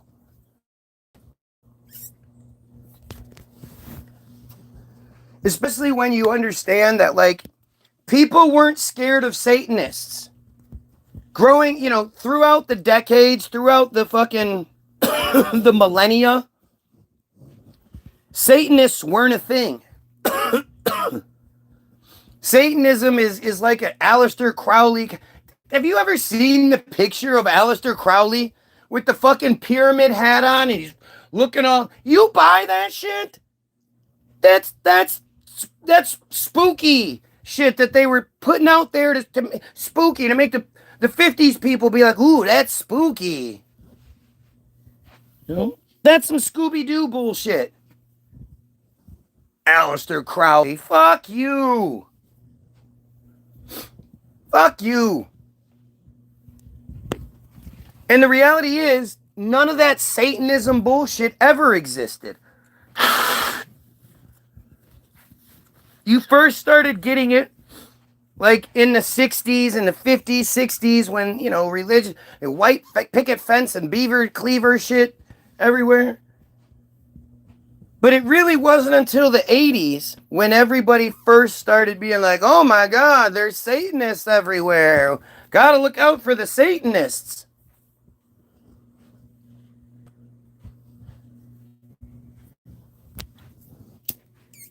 Whose house have you been to? It's becoming normalized almost. Desensitizing. Right. Exactly. The more people talk about it, the more they're desensitized to it. Especially when you're being, herded in a direction. If the shepherds are herding you around the gorge, so, you don't fall to your death in the gorge. But when on the other side of the gorge is the meat grinder, were they actually fucking helping you? It's a great analogy, I know. Go ahead and use it. Seriously, that's what they're doing. That's why they have all these Ian Carrolls, who's missing, Nick Fuentes and Candace Owens, who are both supposedly in Italy, but they're not there together. Is Stu Peters still doing his things? Like, how many of these other Esther projects are disappeared right now?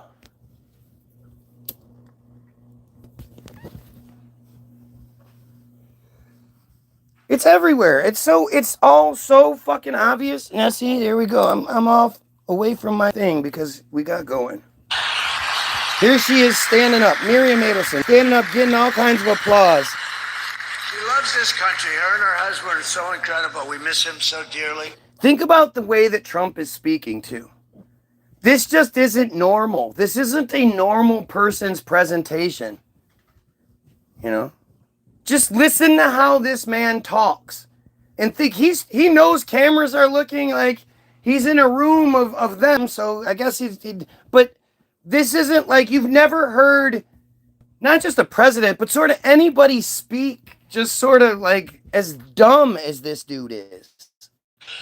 But I actually asked her, I'm going to get her in trouble with this, but I actually asked her once, I said, so Miriam, I know you love Israel. What do you love more? The United States? What do you love Israel? more? She refused to answer. That means... Listen to the person clapping. I must say. Look at him. She's laughing. This guy's like, what the fuck are you doing, Trump? She's a wonderful woman. What the fuck? She is a great woman. Okay, so that's the Adelson connection to this part. Remember, Adelson is going to be connected even more here soon. But this is where you have Maccabee Task Force. Sheldon Adelson's Foundations is a major funder of ACT.IL. The organization behind ACT.IL is staffed by former intelligence officers and has a collegial relationship with the Israeli intelligence community. Strange. What a strange coincidence. It had a close relationship with Israel's Ministry of Strategic Affairs, which combats BDS movement, which it views as a threat. If you take away the money, that's a bad thing. We don't need the United States. We don't even like the United States, but we do like your money. Please keep giving us money. All the money we want. All right? Think about this shit. Now, this page used to end with this paragraph. According to Mendoweiss, an email sent in March 2022 to the app's users announced that the app will be shut down, but that the users should continue to interact with ACT.IL's content on its other social media platforms.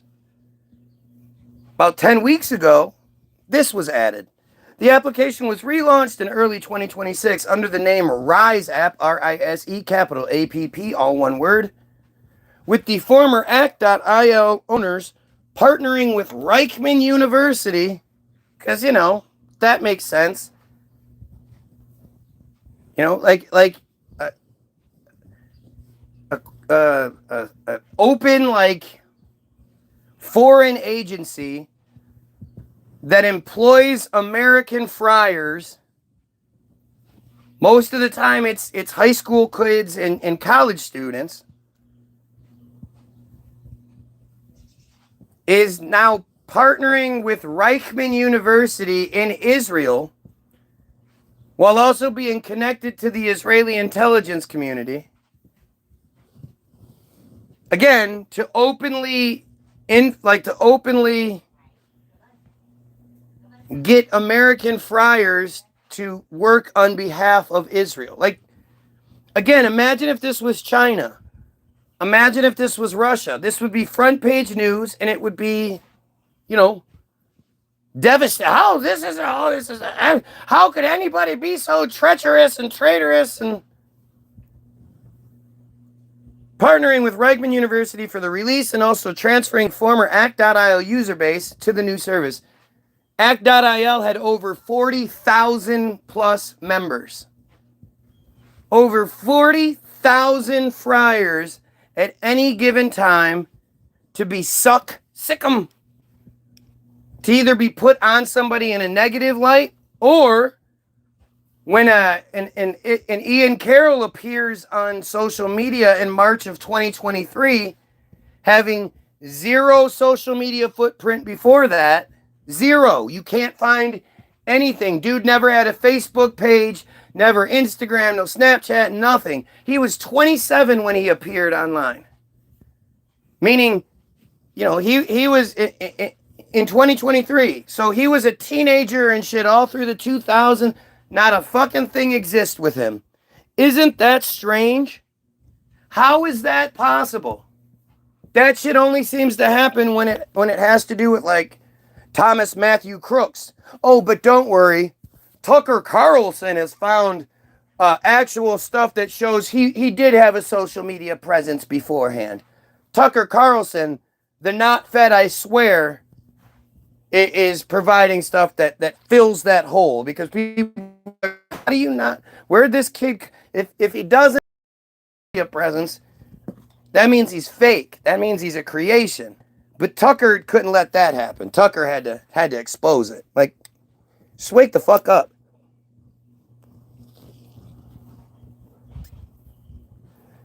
But when you think about the 40,000 plus members associated with act.il, and then you also combine it with stuff like Team Jorge, which, again, I just have to read it because I always assume you guys know what I mean, but you don't. So, Team Jorge is the name given to an outfit of Israeli contractors specialized in the use of malign cyber activities, including hacking, sabotage, and bot farm-run social media disinformation campaigns, but they're only to manipulate presidential elections. They fuck with some dude's Facebook page or YouTube page. That's not possible. One of the organization's primary tools is software package called Advanced Impact Media Solutions, or AIMS. The group was exposed in February 2023 after an award-winning undercover operation by journalists from Israel and France as part of a consortium of investigative journalists coordinated by Forbidden Stories. That consortium includes journalists from France, Germany, Indonesia, Israel, Kenya, Spain, Tanzania, and the United States. The organization has been active on paper since at least 2015, just before Trump lost the election by 2.7 million votes. And then the AIPAC swamp that he swore he was going to drain put him in anyway. You remember that? Nah, it's nothing to do with it. And boasts of having manipulated how many? 33 presidential elections worldwide. That to me is so funny. That's actually one of the biggest sort of coincidental, that you either know or you don't. You either hear 33 and you go, oh shit, well, there you go. Or you're like, what's 33 mean? It's either or, but those in the know, as soon as you hear 33 associated with it, you go, okay. Having manipulated 33 presidential elections worldwide, many of them in Africa, don't worry, white people, many meaning 4 or more, and in 27 cases, 82% of the time, with successful results. 82% of the time, this one Israeli black ops organization wanted to fuck with a presidential election worldwide. They were successful. They only failed 6 times. In the article about it, when you read, they actually get the examples they give of their work are the three of the times when they actually failed in Africa, right? So when they say many of them in Africa, meaning again 4 or more, and they acknowledge 6 failures, it's possible that all 6 failures happen in Africa. Their activities were revealed following a 2022 sting operation in Tel Aviv carried out by 3 undercover journalists who posed as prospective clients and filmed their interactions with Tal, T-A-L, Hanan, H-A-N-A-N, the group's leader and former Israeli Special Forces operative. He said that that Team Jorge had existed for more than 2 decades and had been engaged in propaganda and disinformation companies in more than 30 countries. Their services have been available to government intelligence agencies, political campaigns, and private companies that wish to covertly manipulate public opinion.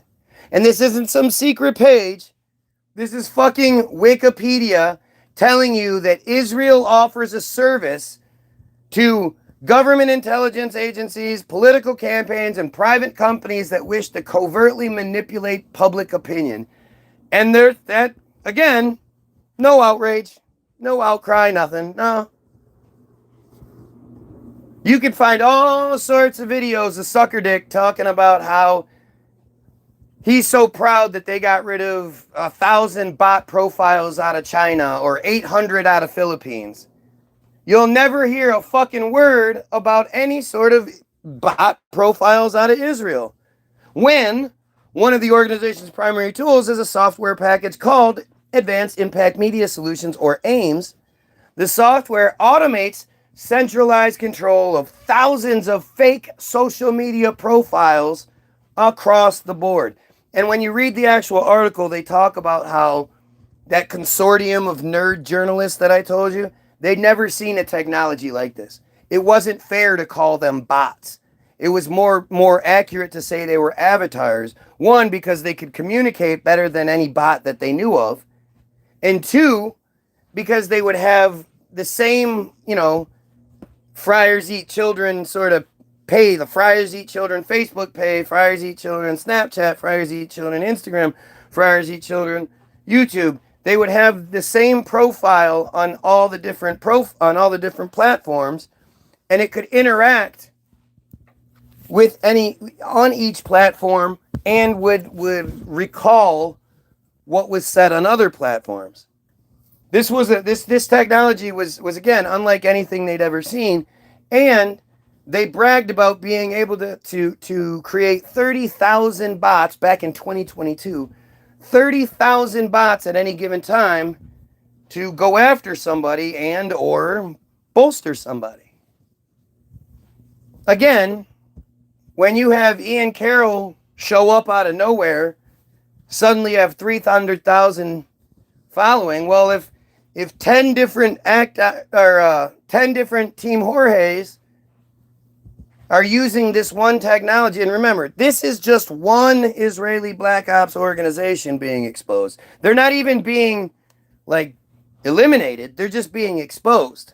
There's just advertising for them, which is seemingly how it's worked out because there's no opposition to it.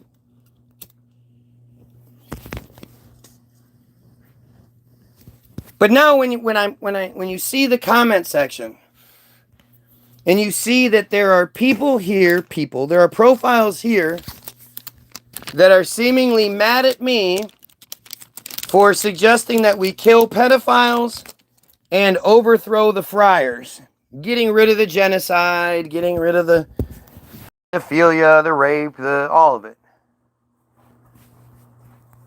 Who do you think is going to be mad at me? Do you think your average Christian or Muslim, your average atheist American, white, black, Asian, do you think any of those people are going to be mad at me for suggesting we kill pedophiles and overthrow the friars who manipulate and control us? Who have our kids off dying right now to fight for Israeli bullshit? Iran did nothing to us. Iran's never even threatened us. Iran's dealt with our continuous mistreatment and bullshit for fucking decades and never done a damn thing about it. Matter of fact, they don't seem to want to. They seem to be pretty happy self-sustaining themselves, self-sustaining. Can you point to something Iran did to justify sending U.S. troops to go die on the ground, especially considering Israel won't send them?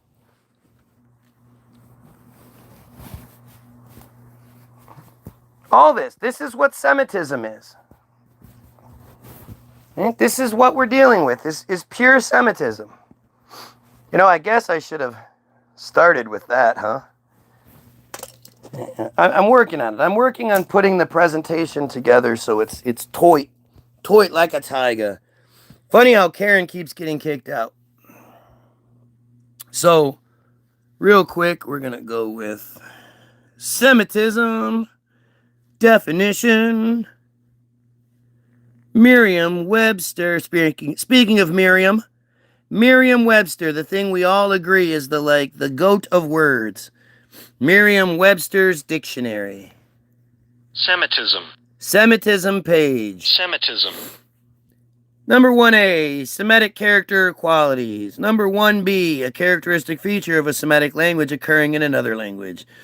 Number 2, policy or predisposition favorable to friars. Policy or predisposition favorable to friars. That would be... Semitism. Where are you going? Semitism. Why? Butt ass. All right. Policy or predisposition. Favorable. Policy. The rules and regulations. The AIPAC Policy Conference happens every year. And they brag that more government officials attend the AIPAC Policy Conference every year from both sides, from all sides, than any other event, any other vote, anything that happens in the United States outside of the State of the Union address in which they're required to be there. That's the one thing they're required to go to, so everybody shows up for that. Outside of that, you can barely get, the majority of them to show up to all the same thing.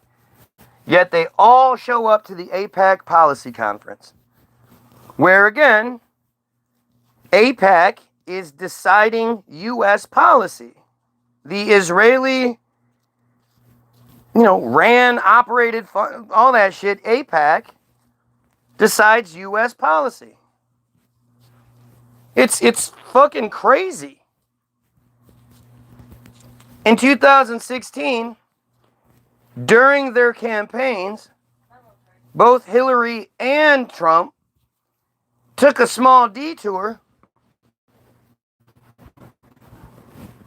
to speak at the AIPAC Policy Conference, where neither one said anything bad about the other one, and both of them pledged their allegiance to Israel. Just before Hillary won the first female president of the United States for all time, she will forever be known. She would become immortal in that regard. The first female president of the United States won it by 2.7 million votes. And then when AIPAC said, no, the Electoral College has got to step in for the third time in modern history, the first two being when George Bush Jr. won, the people can't pick the right one. Normally you guys can pick the right person, but this time you didn't, so the Electoral College is going to step in and say, actually, Trump won. 2.7 million more people voted for Hillary than Trump.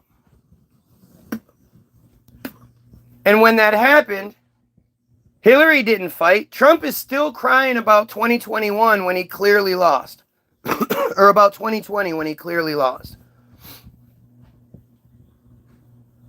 He never says anything about 2016 when he clearly lost. Or 2000 when he clearly didn't even get very far in it. His wife was posing naked and everything, and he still didn't go anywhere.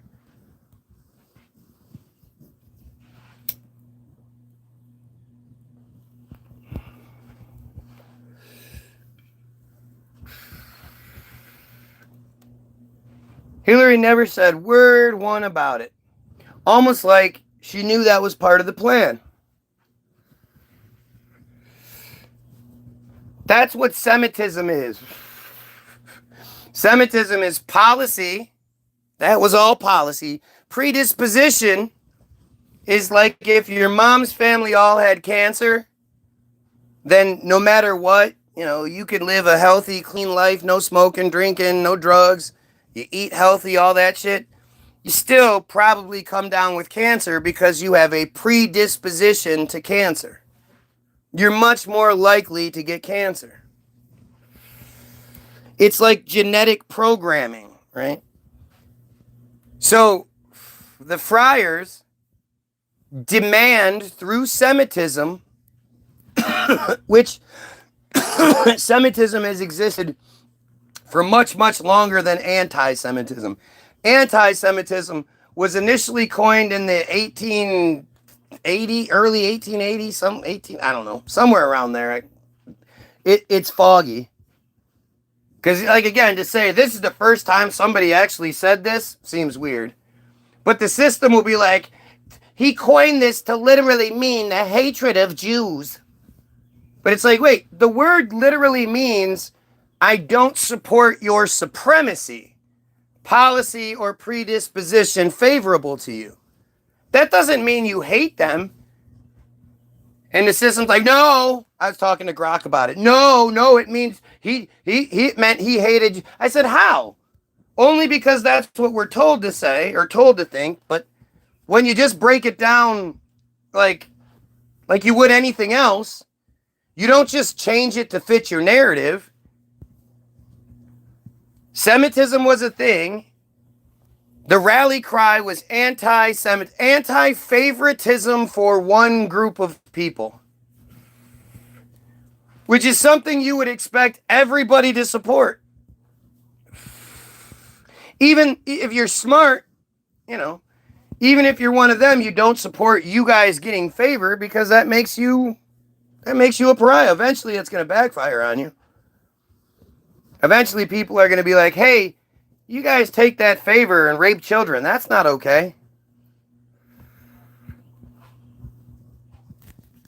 But that's what Semitism is. That's what anti-Semitism is. You should be proud of your anti-Semitism because it's simply anti-supremacy. I don't believe any one group should get any favor over any other group. Why would you think so? Well, because the Bible we wrote says so. They don't want me here today, that's for sure. Well, what's new, Karen? They don't like you here at all.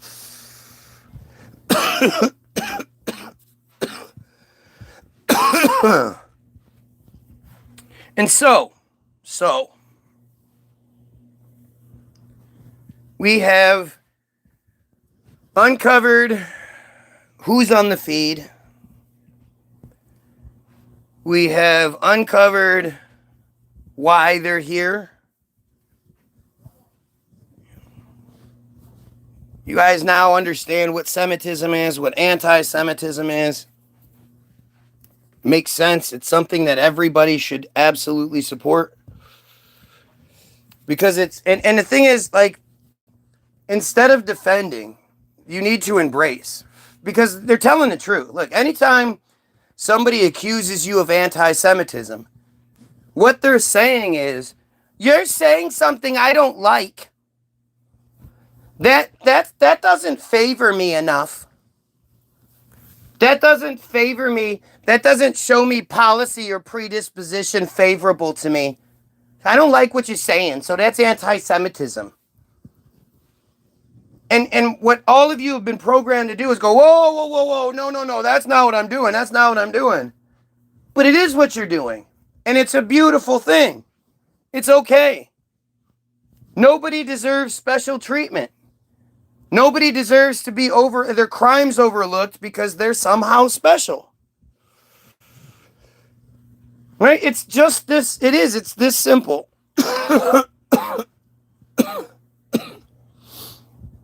It's just that simple.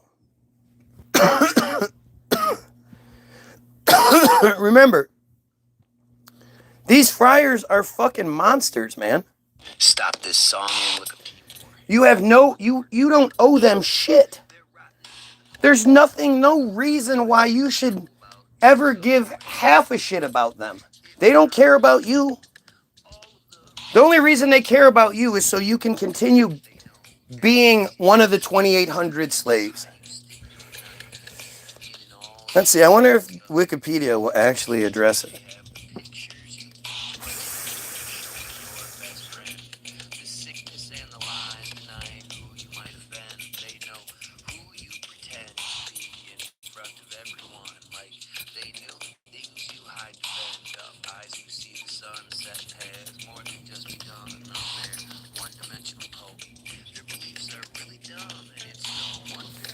No, Wiki's not going to talk about it.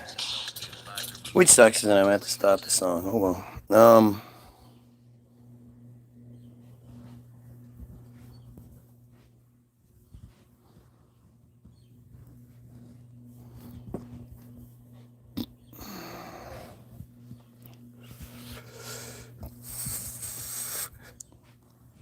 Listen to how AI explains it to you.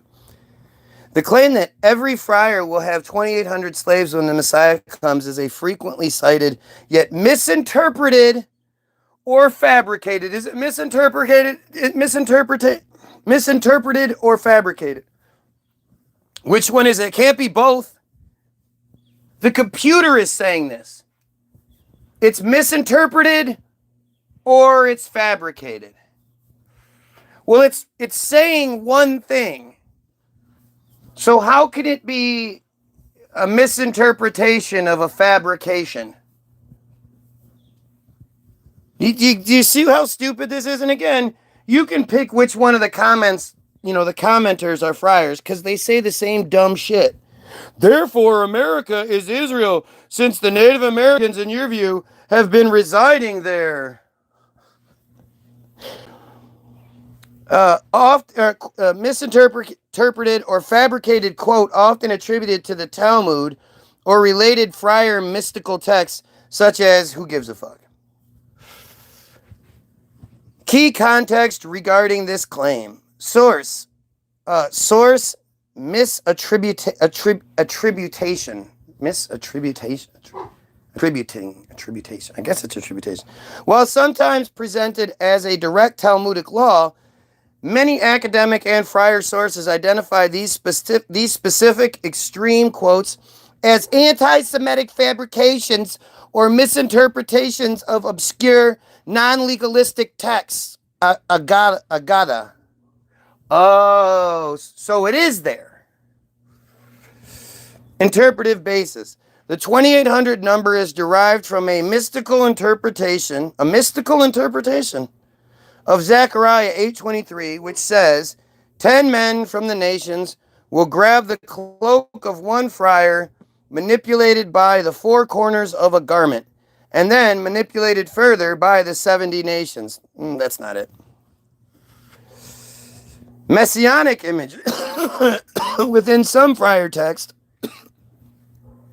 this imagery is interpreted not as literal chattel slavery. Exactly. This is where it comes from. But notice how they gave you the bullshit one first.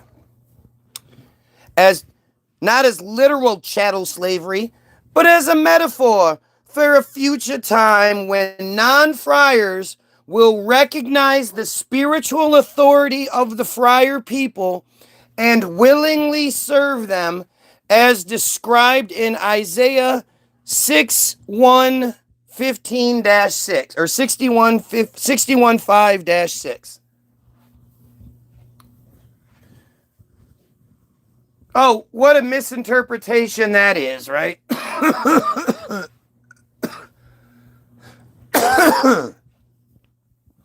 And that's really what is basically happening, right?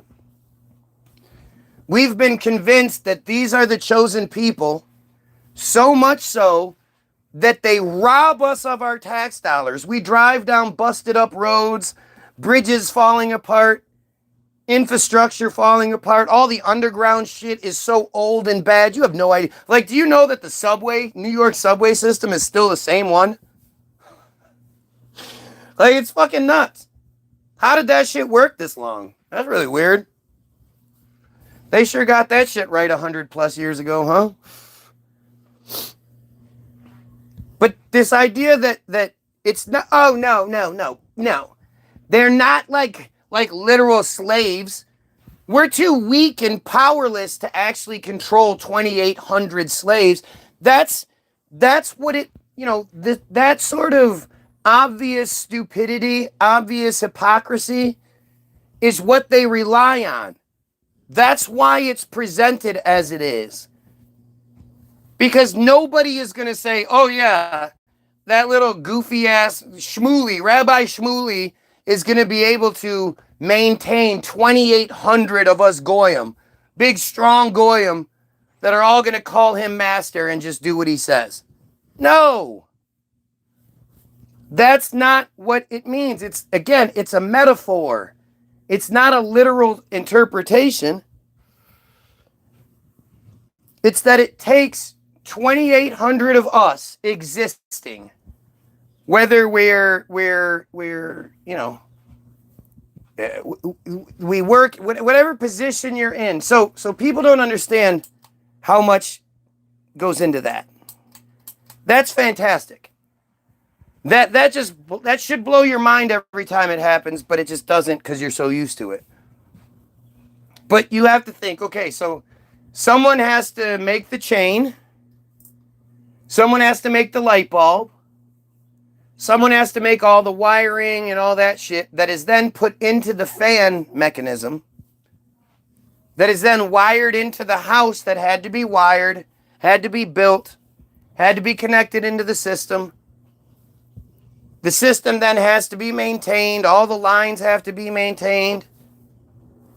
The distributions and all that. We're talking about thousands and thousands of people, especially when you include the family members of the people. So the person that you know, that's in charge of the electrical grid, well, that guy has a family. His wife, his children, his this, his that, or woman, whatever. Like, we're just talking about an incredible amount of Goyim that have to exist just so this can happen. Right? And you don't want slaves running around, you know, or moping around, being, you know, unwilling slaves, like they say. They want people to recognize their spiritual authority. Good slaves aren't miserable. Good slaves are happy slaves. Good slaves don't think they're slaves. Good slaves don't realize they're slaves. Good slaves think they're fortunate to be in the slave position they're in, because there are lots of slaves beneath them that they wouldn't want to be. Good slaves have children at home. Children that they want to make life great for. So they're willing to put up with whatever treatment, whatever it takes to make sure that their children's lives are undisturbed. Single people, well, you know, they could stand to lose a job, and then, you know, coast for a minute, and then, you know, maybe even stay at a couple friends' houses if necessary, but then they could get back on their feet. Once you have a family, a wife at home, couple of kids, all your bills, your house, your car, your phone, all these things that you're barely even able to pay for as is, and anytime, like, especially if you're in the service industry, you know, and they can go, here, you see this $100 that means nothing to me? I'll give it to you. To get one of those hundreds, to get even $5 more, you're going to stand on your fucking head if that's what they want you to do. You're going to take all the mistreatment, all the chewing out, all that shit, because you have a family to maintain. You are a good slave.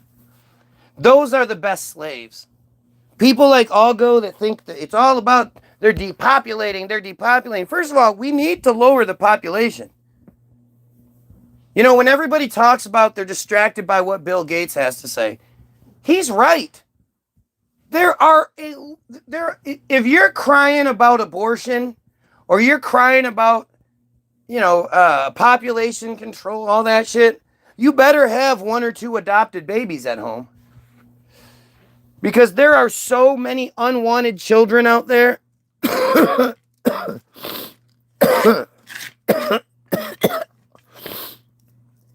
Forcing people to have babies that they don't want is not fair to anyone involved in the situation, especially the kid. As a parent, you want your kid to have the best that you can provide them. And if you don't even want them to begin with, that's not the best. They're already getting negative energy. If you find out you're pregnant and you go, oh, fuck. That's a woman, that's a connection that we don't understand. For all we know, that baby felt that shit. But nobody should be forcing anyone to have a kid they don't want.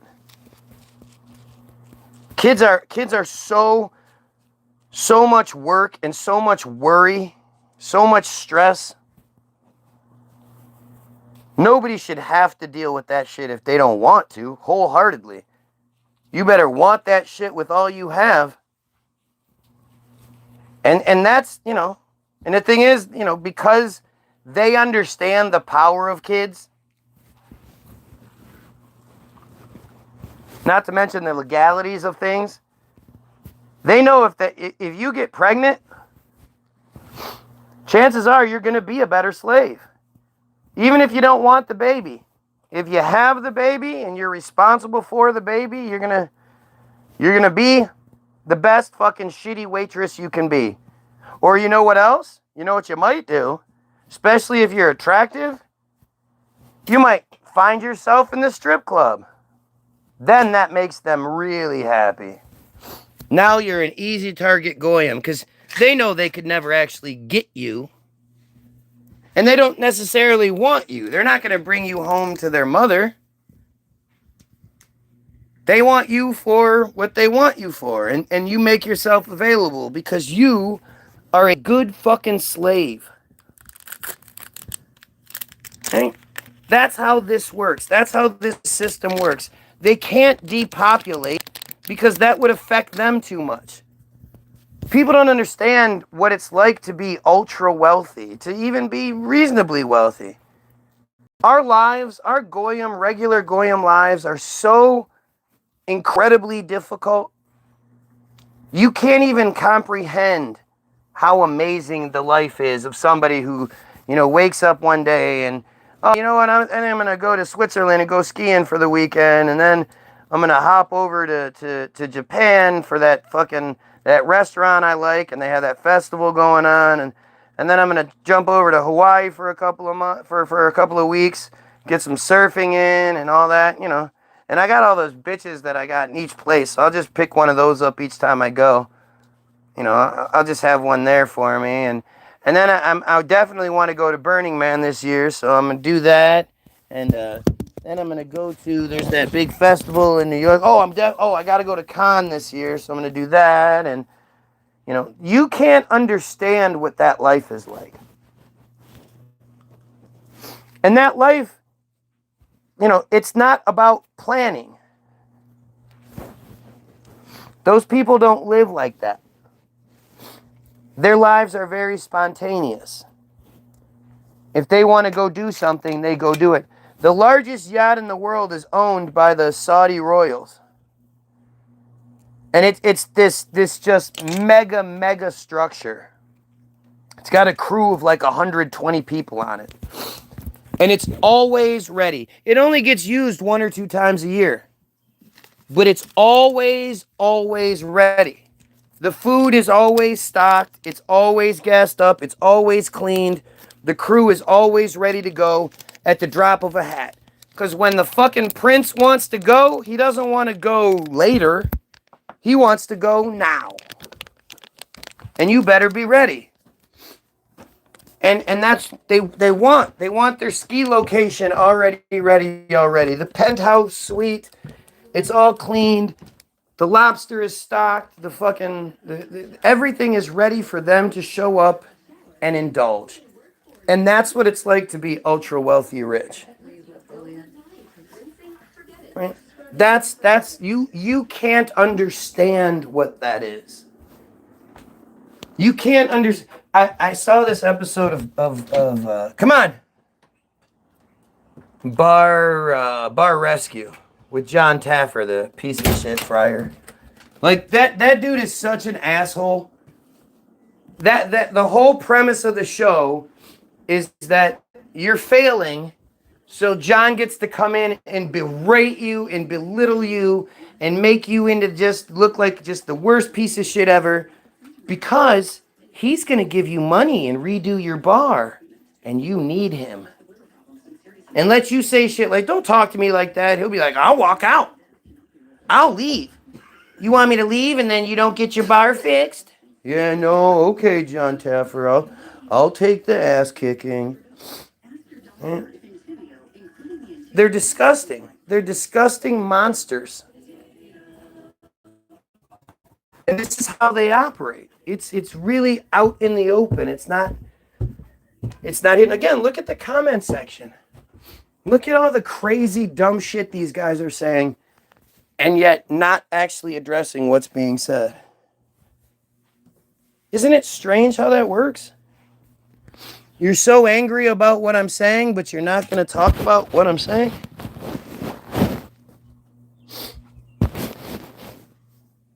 But this 2,800 slaves is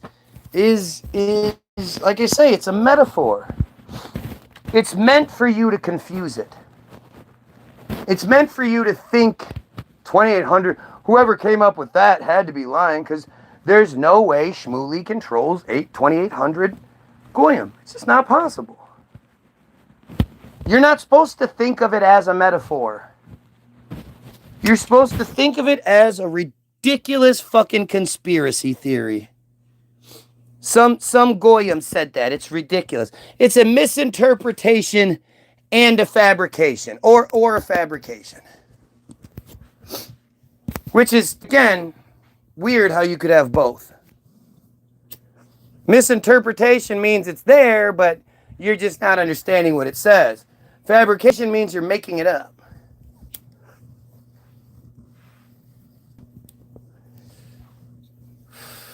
And it tells you again, right here.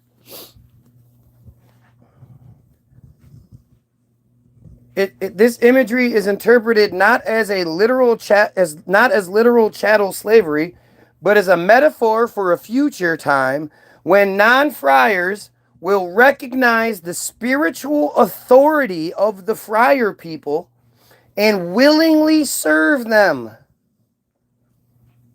Guys, this is like, I don't know how many fucking smoking guns I can provide you in a week, but I'm going to keep trying. You tell me who else is doing it like this.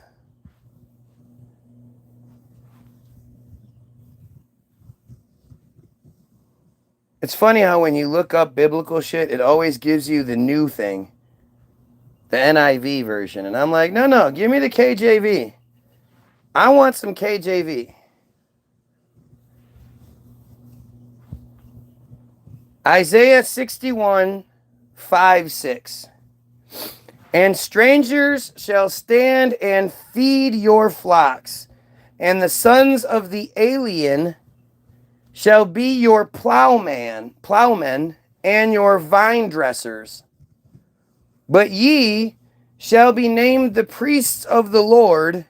Men shall call you the ministers of our God. Ye shall eat the riches of the Gentiles, and in their glory shall ye boast yourselves. So when I'm telling you that the Bible is a Jewish fairy tale, are you not understanding it? What's up, Algo?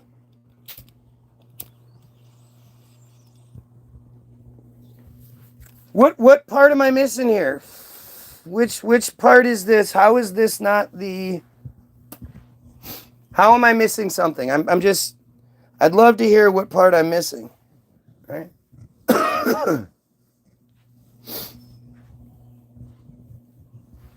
This is the obvious, the most obvious shit. I am coming at you with everything as honestly and as obviously as I can come at you. And I don't know if you understood what I just read you and what we were going through there. But when you look at the first Aliyah, and you look at the whole concept of Israel and the idea of the invasion and the colonization of Palestine that seemingly began in the 1840s or so, 1830s. Almost like they didn't exist before that. And you just look at all of these pieces of the puzzle, it gets to be pretty obvious. I just don't know what else to say. The 2,800 slaves thing is not meant to be, it's meant to be taken literally by us, so then we dismiss it as the stupid concept it is. But the reality is what's happening right now. And it's what's always happened in Israel. In 1881, when the first Aliyah began, they came there in droves thinking they were going to get this utopia situation.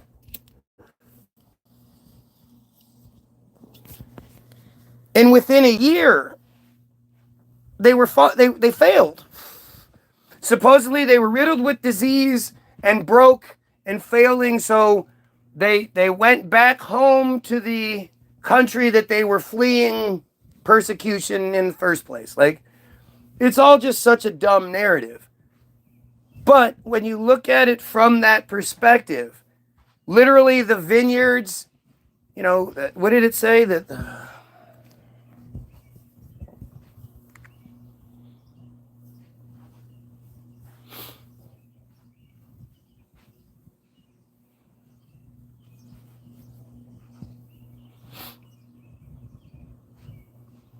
I want to get it perfect. I want to see what it says.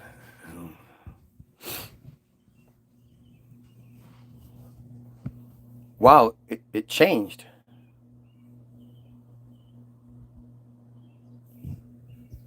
The AI fucking overview just changed, and I looked up the exact same thing. The phrase referring to 2,800 Gentile slaves appears in specific texts of friar tradition, notably in rabbinic literature discussing the Messianic era. Source: the text is found in Simeon Hadarson, FOL period 56-D, which states, when the Messiah comes, every friar will have 2,800 slaves. How does one misinterpret that?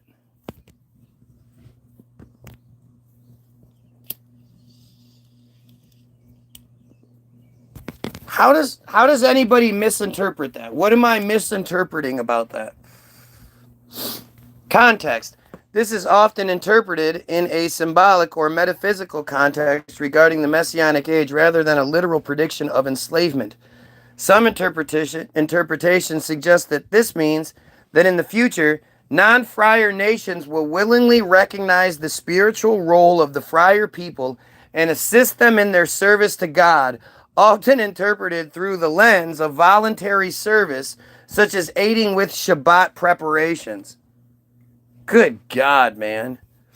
The concept is sometimes linked to an interpretation of Zechariah 8:23, which describes 10 men from the different nations taking hold of a friar's cloak, saying, "Let us go with you, for we have heard that God is with you."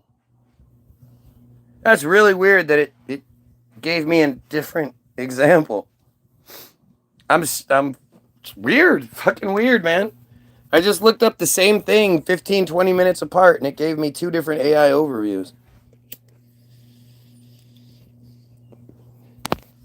Isaiah, what was it? Isaiah 61:8 or something?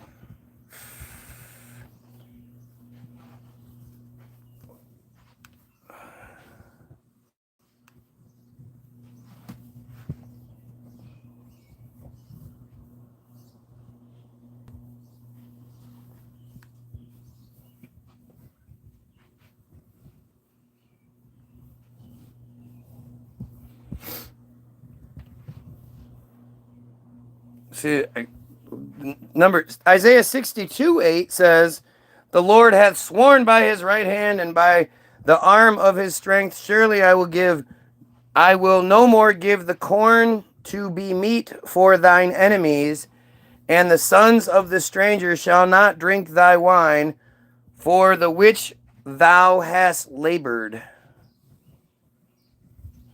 Oh, why didn't it give me the one I wanted? It's giving me 62. I said 60. Why the fuck did it do that? Or was it 61? 61, right? No. 61:8. For the Lord I love judgment. I hate robbery for burnt offering. For the Lord love judgment. I hate robbery for burnt offering. And I will direct their work in truth, and I will make them an everlasting covenant with them. This verse highlights God's dedication to justice. I think it's about the friars, isn't it? What the fuck was that? That verse then? 60? Was it 60? Why can't I find this shit?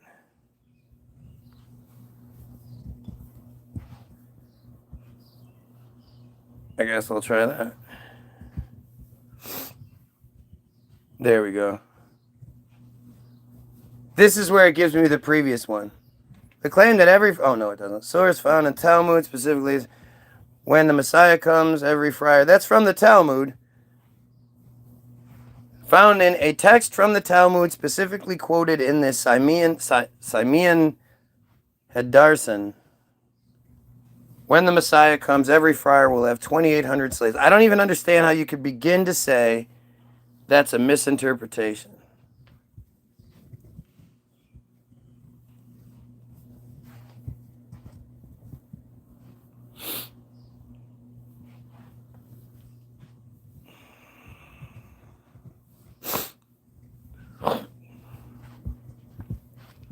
I want to find that fucking Isaiah verse. What is that?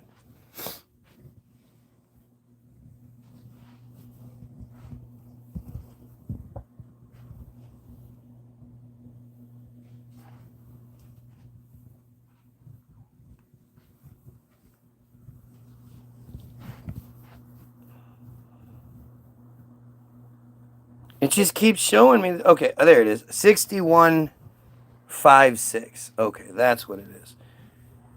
61.5-6. So again, I want to read what it says because I want to compare it to the narrative we're given. What the fuck just happened? It just kicked me out. What?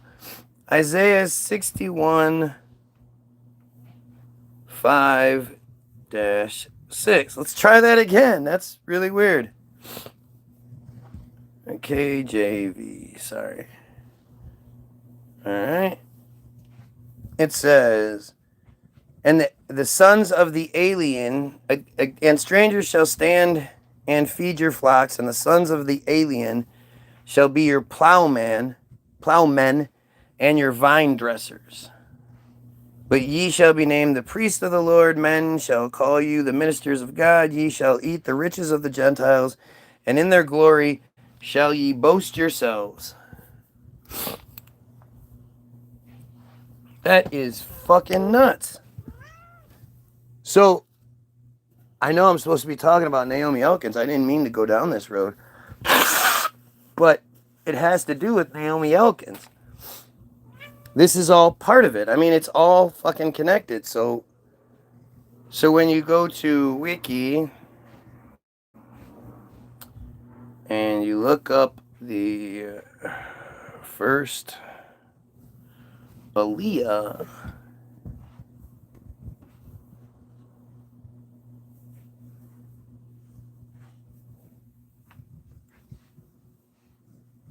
what the fuck?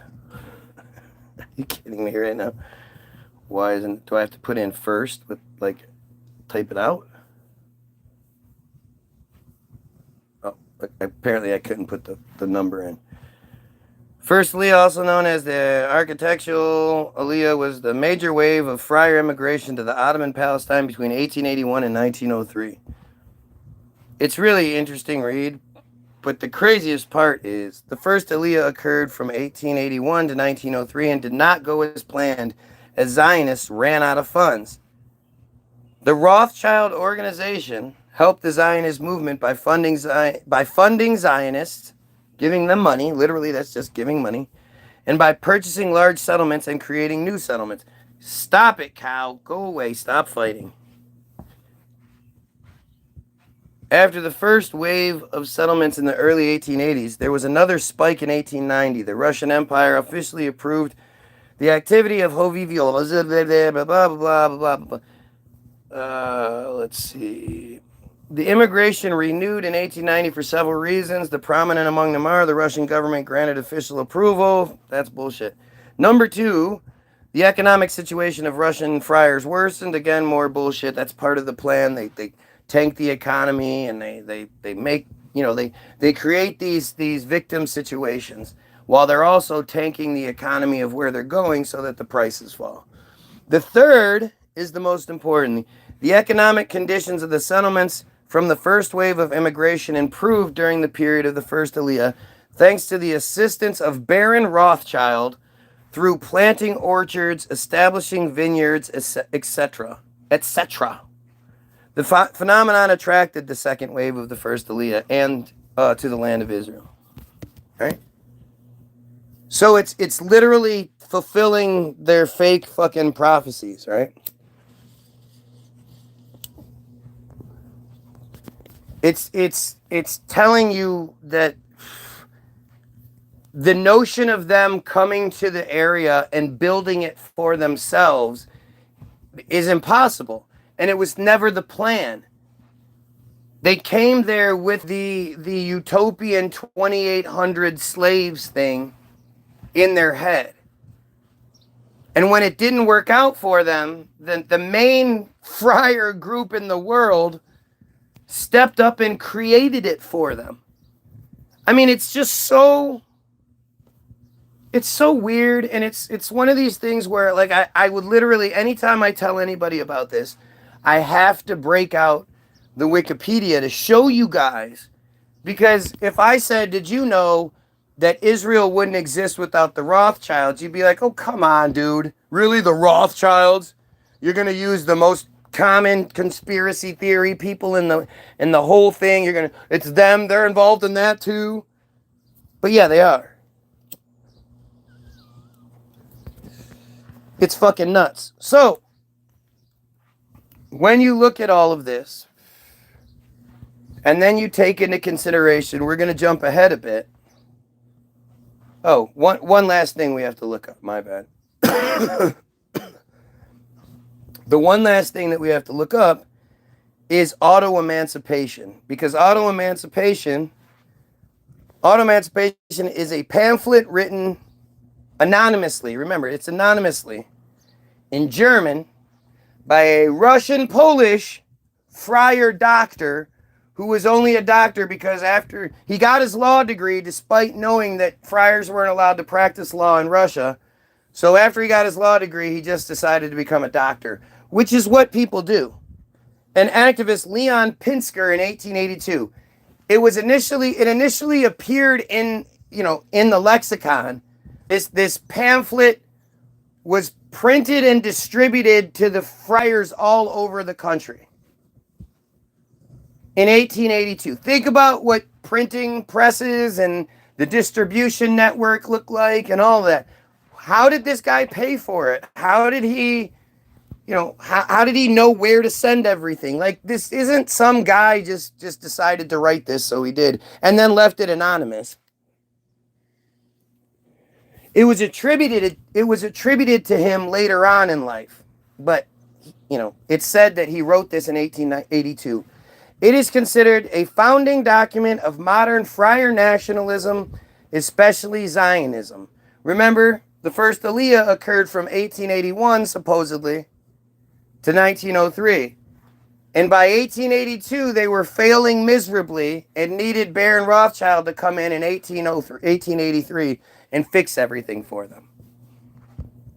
This pamphlet was written the year before that happened. Isn't that strange? And this pamphlet is a major reason why the idea that they're these big victims and everyone hates them and they deserve a place of their own. Like, according to the narrative, the idea of Israel being this homeland that was a necessity didn't really come into existence until around this time.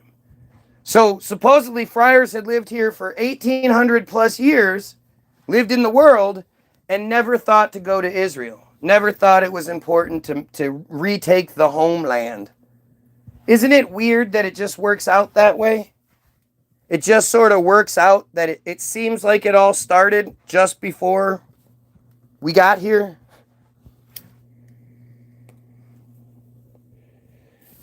Like, you have to think about things not just the way they tell you to, but how does it make sense? Considered a founding document of modern friar nationalism, especially Zionism. Okay, Zionism, on a locked up page, Zionism, according to them, remember, this is what they want us to know. Zionism is an ethno-cultural nationalist movement that emerged in the late 18th, 19th century. Again, just emerged in Europe to establish and support a friar homeland through the colonization in the region of Palestine, which roughly corresponds to the land of Israel and Judaism itself, central to friar history, not history. Friar history is different than everyone else's history. Zionists wanted to create a friar state in Palestine with as much land, as many friars, and as few Palestinian Arabs as possible. That's literally what the definition is. You know, it's telling you. It's flat out telling you. And remember, all of you who haven't been on my page think that Israel sort of was this payment for what supposedly happened in the Holocaust in 1948. There really wasn't an Israel situation before 1948. You think that Israel came about because of the Holocaust. You don't understand that they'd been doing this for almost 100 years prior to the hoax. Steadily colonizing Palestine, steadily invading. It's an invasion. It's not colonization. It's an invasion. They weren't wanted there. The region was hostile towards them. They weren't wanted. Pinsker discusses the first thing it says, right? It doesn't talk about how great they are. It doesn't talk about why they deserve this or why they deserve that or anything. The first thing it says is, Pinsker discusses the origins of anti-Semitism. And this is the new spelling. Remember that in 2020, they had I don't know what the official changing the spelling of a word legislation is. I don't know how that works. I don't know if you have hearings. I don't really know how it works because this is the only time I've ever heard of it happening. But anti-Semitism from the 1880s until 2020 was ANTI-Semitism. Meaning anyone with half a brain would look at it and go, hey, that's two words. And we all know what anti is. So when you go look up Semitism, more than likely if you put Semitism definition into your Google machine, you're going to have to go through a few pages of anti-Semitism bullshit before it will give you the definition of a simple fucking word. But the definition is policy or predisposition favorable to friars, right? And so in 2020, when they changed the spelling from ANTI-Semitism to ANTI-Semitism, all one word, all lowercase, the given reason was because they didn't want people, Goyim, to think that anti-Semitism opposed something called Semitism.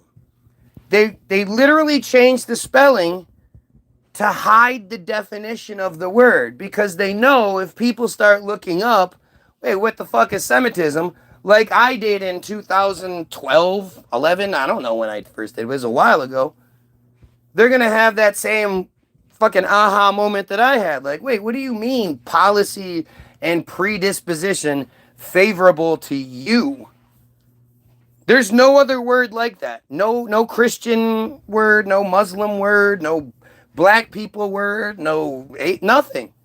Nobody has a word that specifically means something akin to policy and predisposition favorable to that one group.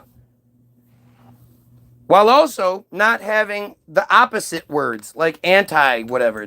That shit just doesn't exist in the world. Pinsker discussed the origins of anti-Semitism and argued for friar self-rule and the development of a friar national consciousness. They have to have self-rule. Because if we are involved, we're going to be like, yes, stop raping children. Stop molesting children, stop raping children. What the fuck is wrong with you? We don't care if it's tradition. Tradition. We don't care. Like they have to have their own closed off society to protect them. Because first of all, they're weak and cowardly pieces of shit to begin with. They know that us fucking big giant Goyim find out that even though it's their own kids, if they're raping their own kids, we're going to stop it. They're literally going to war to prevent us from seeing that they're raping children, which is what they did with the Gulf War in 1989. Absolutely, without a doubt. The Gulf War happened to cover up the Franklin thing, the Franklin cover-up. To cover up the Franklin cover-up, the Gulf War happened. It's without a shadow of a doubt. The evidence is right there. All you have to do is look it up. Gary Caradori, the head investigator into the Franklin story, went to Chicago from Nebraska to pick up a bunch of evidence, that's a picture evidence that somebody had provided for him, of not just Lawrence King, the head of the bank, but all the way up. Because the Franklin cover-up went all the way up to the president, all the way up to George Bush at the time. And they he had found the picture evidence. He went to pick it up in Chicago. He took his kid because the All-Star game was that night, so he thought, I'll take my kid and go do this as well. On the way home, he's flying a little two-seater Cessna or whatever that somewhere over Illinois farmland, quote, falls apart mid-air. They don't know why. Though witnesses say there was a huge explosion and then the thing fell. The debris trail was like 3/4 of a mile long. Shit was burned. Shit was this, that. It was flipped upside down, and his briefcase that had all the pictures in it was gone. They say the crash happened at around 2:30 in the morning, but they didn't get to the scene until 6:30 a.m. Really? This was on August 11th that this happened. Overnight between August 10th and August 11th. Within a couple of weeks, remember, this is the head investigator into this whole big conspiracy, who had just found the picture evidence. Yeah. His contemporaries decided that he was, or not to spend, every cent they could trying to figure out what happened and all that. No, within about 2 weeks, they decided that all of the claims were unfounded and closed the case all up.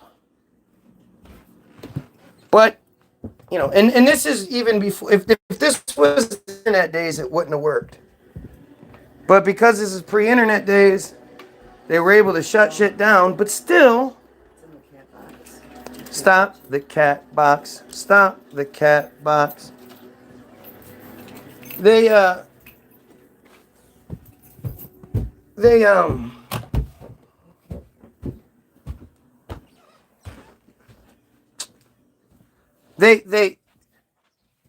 even though, they controlled it, people were like, wait, what the fuck? You're just going to close everything up? And the guy that was the head investigator was killed like really weird, and you're not going to look into it and blah, blah, blah. And they were like, oh shit, we need to do something drastic. And I'm sorry. It was July 10th and 11th. And by the end of July, that happened. Because by August 3rd, the Gulf War broke out. And of course, nobody was talking about Gary Caradori. No one was talking about. Where's it? Where's what? El Rocho. No, I didn't.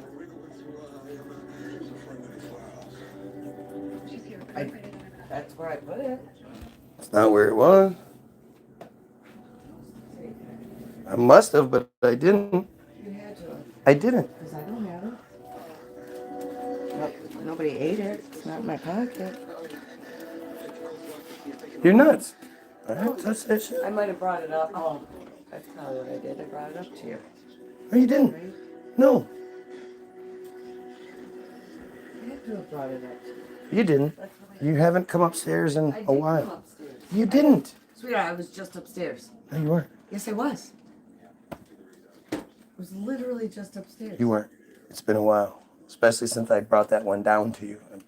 I- It's okay. Whatever. Whatever. No, I took it out of your hand. I went zoink, Yeah, Remember? that was the last time you were up there. and then I came back up. No, you just didn't. now. I don't have yet. I don't know what you did with it.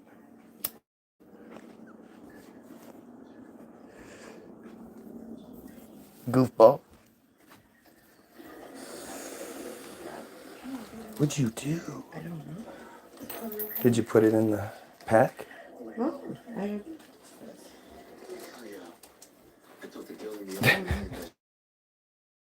I'm really confused. Me too. Probably saving it for your boyfriend, George Gunther Glass. My boyfriend. The bathroom? I've been to the bathroom, the kitchen, and the couch. The bathroom, the kitchen, and the couch. And upstairs. That's it.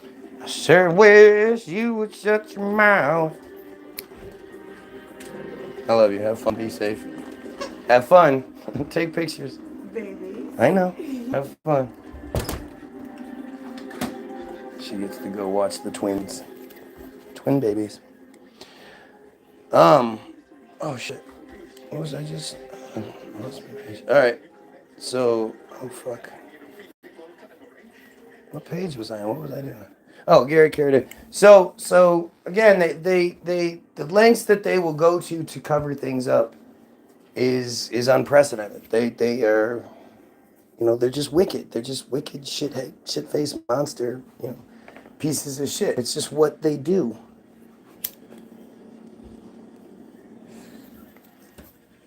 I knew she would find it. Oh, here it is. Oh.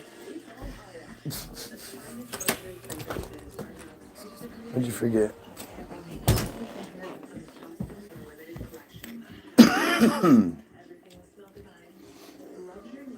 All right, so that always brings me to, so there's the Talmud. Let's take a quick break for the Talmud. The Talmud says that as long as, if a Goyim rapes a child, they should be killed, rightfully, right?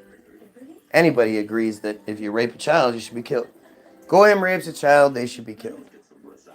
If a friar rapes a child, if the child is less than 3 years and 1 day, then essentially it never happened.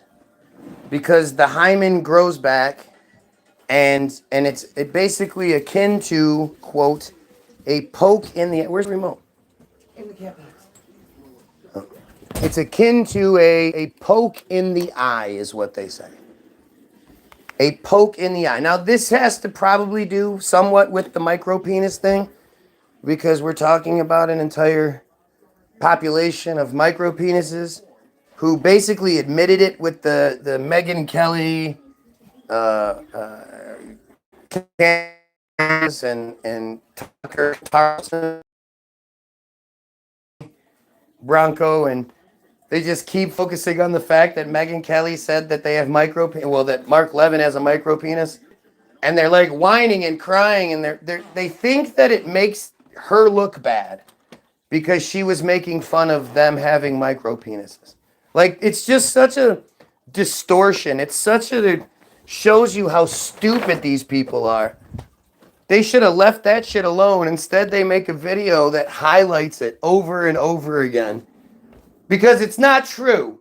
And it didn't bother them. They just, they just thought that they would make this video. And it's so bad. And she says, I have a giant pussy, but no pussy can feel a micro penis. Their AI tech is so bad. But again, it's like, I have a giant pussy, but no pussy can feel a micro penis. That's not like that's not a bad thing for the woman to not feel a micro penis. Which it again, it's just so much of this. It's so hard to present this without presenting all of it. But it circles back to why.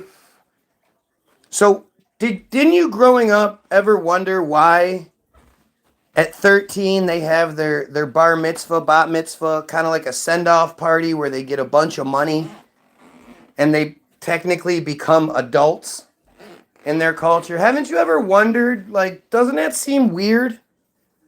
Do you as an adult, 30s, 40s, whatever, look at a 13-year-old and think we're on the same level? You're the same kind of adult I am, 13-year-old. Like, no, nobody thinks that way. So why would they officially be considered adults at 13? Well, that takes us into Mary and Joseph, the Bible.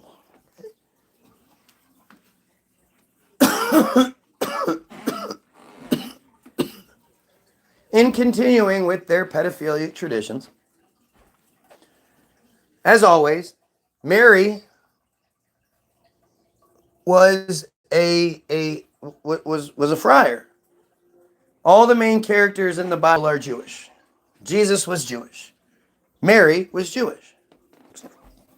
It's just what it is. It's not. There's no disputing this. This is factual basis, according to as factual as your bullshit can be. According to your bullshit. This is how it works, right? Jesus, locked up page. Jesus, also referred to as Jesus Christ, Jesus of Nazareth, and by various other names and titles, was a first century Jewish preacher and religious leader in the Roman province of Judea. He is the central figure of Christianity, the world's largest religion. Most Christians consider Jesus to be the incarnation of God the Son and the awaited Messiah or Christ, a descendant of the Davidic line prophesied in the Old Testament. You ready? Look what happens when you click Davidic line. Oh, look what comes right up. Oh, that's so weird, isn't it? A descendant of the Davidic line.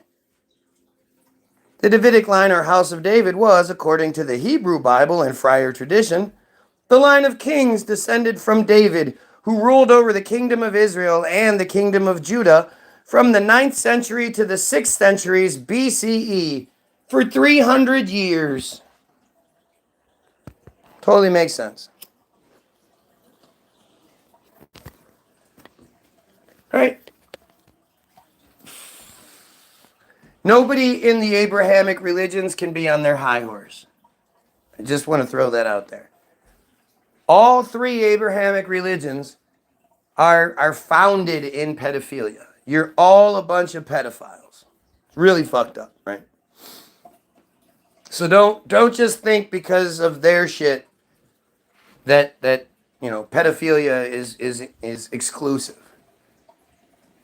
Muslims believe in Muhammad being the main guy.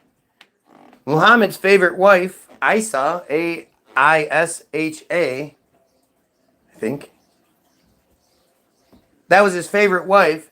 She was 6 years old when she first started to be groomed to this 50-plus-year-old man's liking.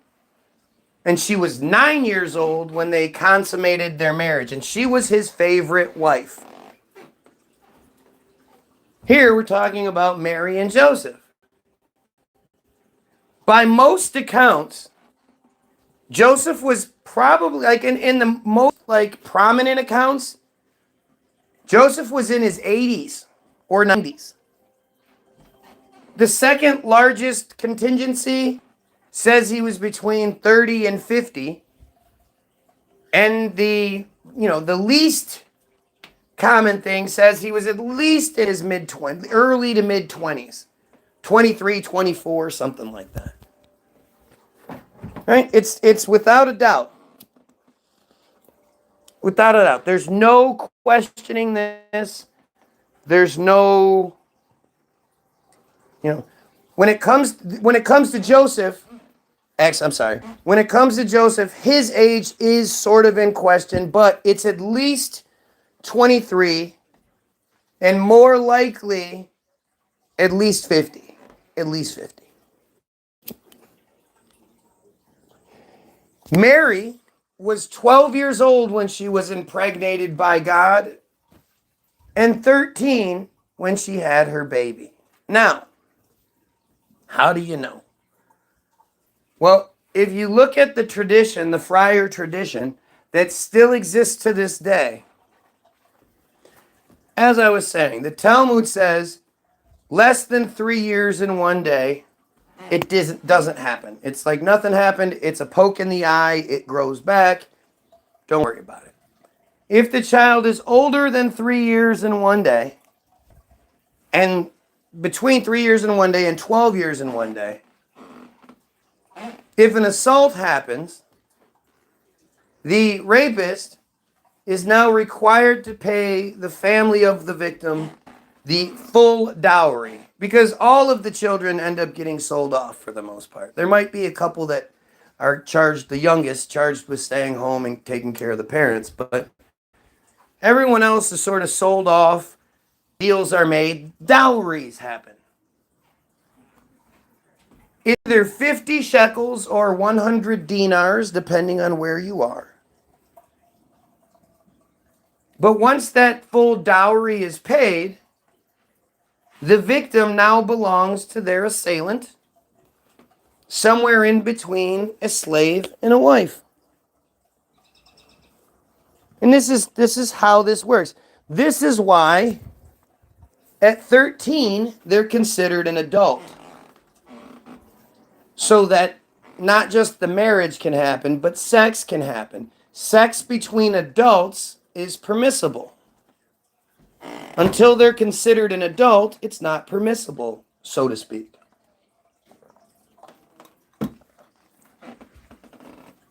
If the assault happens after, so at 12 in one day, they are typically sold or betrothed, as it's considered. And you can ask Rabbi Shmuley about this. This is what his parents did. His father is said to be 10 years older than his mom, but it could be more. At 12 years old, they are selected. The adult man, 10, 15, 20 years older than them, decides which one he wants, and he pays the dowry for her. He might have to wait. Maybe they don't necessarily pay the dowry yet, but the betrothal happens. Maybe there's a down payment. I don't fucking know. I'm not them. I don't know all of it. Sorry. I know a lot of it. I know more than most, and everything I'm saying doesn't get denied by the friars in the comments. Well, it might get denied, but it doesn't get explained away, I should say. But once they're betrothed, if they end up getting assaulted, the fine now doubles. It's now 100 shekels or 200 dinars. But the victim still belongs to the assailant. It wipes out whatever marriage plans are set aside. That's why the fine doubles. Because they don't want you to be able to compare them to someone else. You need to be a virgin, so their version of the micropenis is all you have to compare it to. If somebody has assaulted you, they might have more, which is, possible. I mean, Micro penis is micro penis. I'm sure they come in multiple shapes and sizes, but you're going to fall off.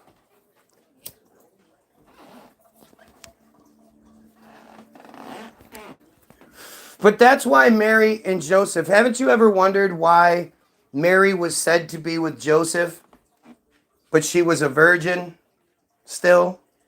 And when she came, like the joke is, she came home pregnant and told Joseph that this is God's baby, and Joseph was like, okay.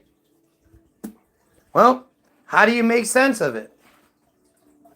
It's because they weren't officially married, they were just betrothed, which is why she was with him, she was his property, but they hadn't had sex yet because she wasn't an adult. He might have even checked her to make sure, does she still have her hymen?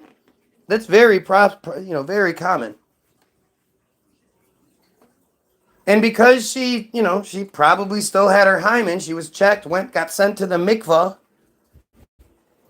At least this is what it would be if the story was real. Obviously, the story doesn't actually cover all these details. You have to put it into perspective based on what exists.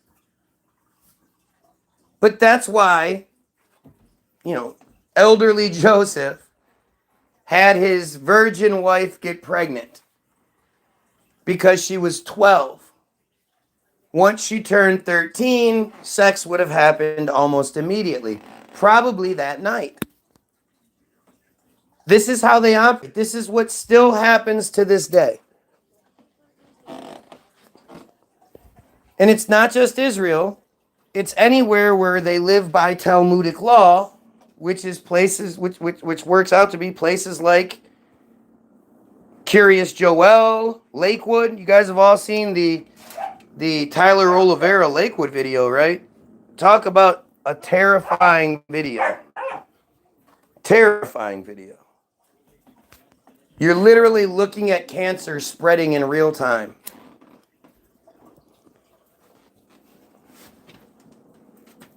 Go, you want to go outside? Let's go.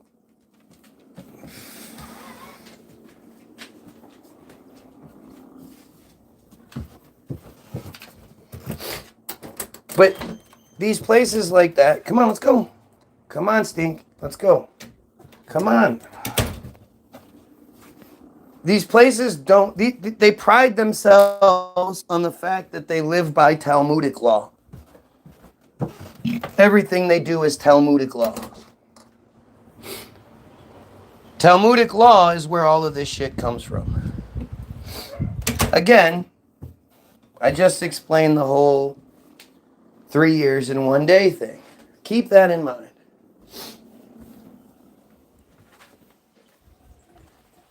These people don't live their lives by Talmudic law.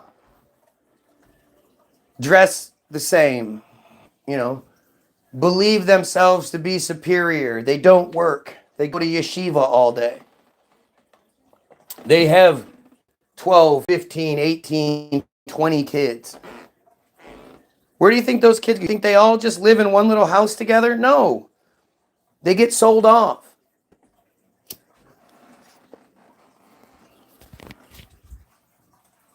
That's why you don't see them like that.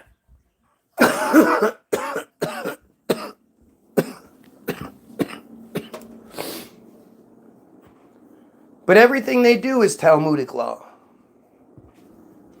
And if you're dumb enough to think that these arrogant friar pieces of shit live their lives by that system, and yet they've eliminated the stuff that makes the Goyim upset. All the two pedophile things.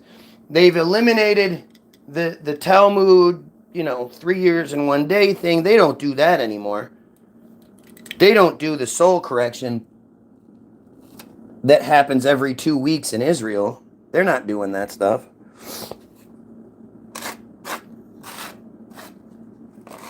And they're also not doing the metzitzia. Like I said earlier, Brit Milah is considered the highest of mitzvahs. Nothing else is higher than it, and it is as high as anything else. Okay? And if that explanation doesn't scream friar to you, I don't know what does. Nothing else is higher than it, and it is as high as anything else. Not actually answering the question, but answering it, you know.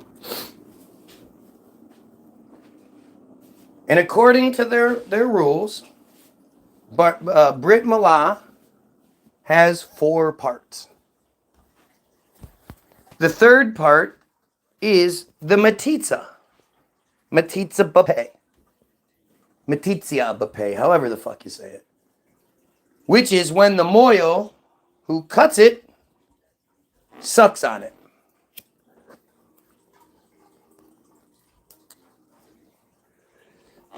The Joe character in the comment section said it. I'll admit it's kind of strange, but no one gets hurt by it, so what's the big deal?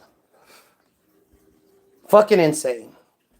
This thing happens 3,000 to 36, according to the numbers that are taken, which are way, way less than the actual numbers, by far underreported. Between 3,000 and 3,600 times per year in New York alone. That's roughly 10 of these happening every fucking day. Every goddamn day, at least around 10 of these are happening.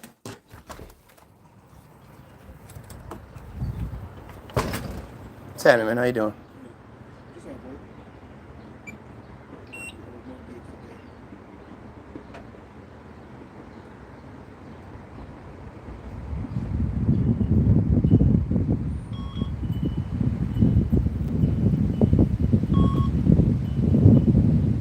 Thanks, man. Have a good one. Oh, hell yeah. I'm just out here talking shit about Israel, you know?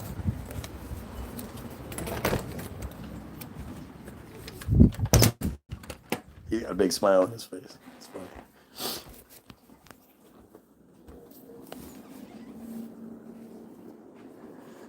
3 parts. The second part is the third part. It literally says if you don't do all 4 parts, you don't complete the mitzvah. So anybody that's dumb enough to think that they're violating their religious law to appease the Goyim is out of their fucking mind. They can't tell you it happens less than you think, and it's happening 10 times every single day in New York alone. On record. Again, it's much higher than that.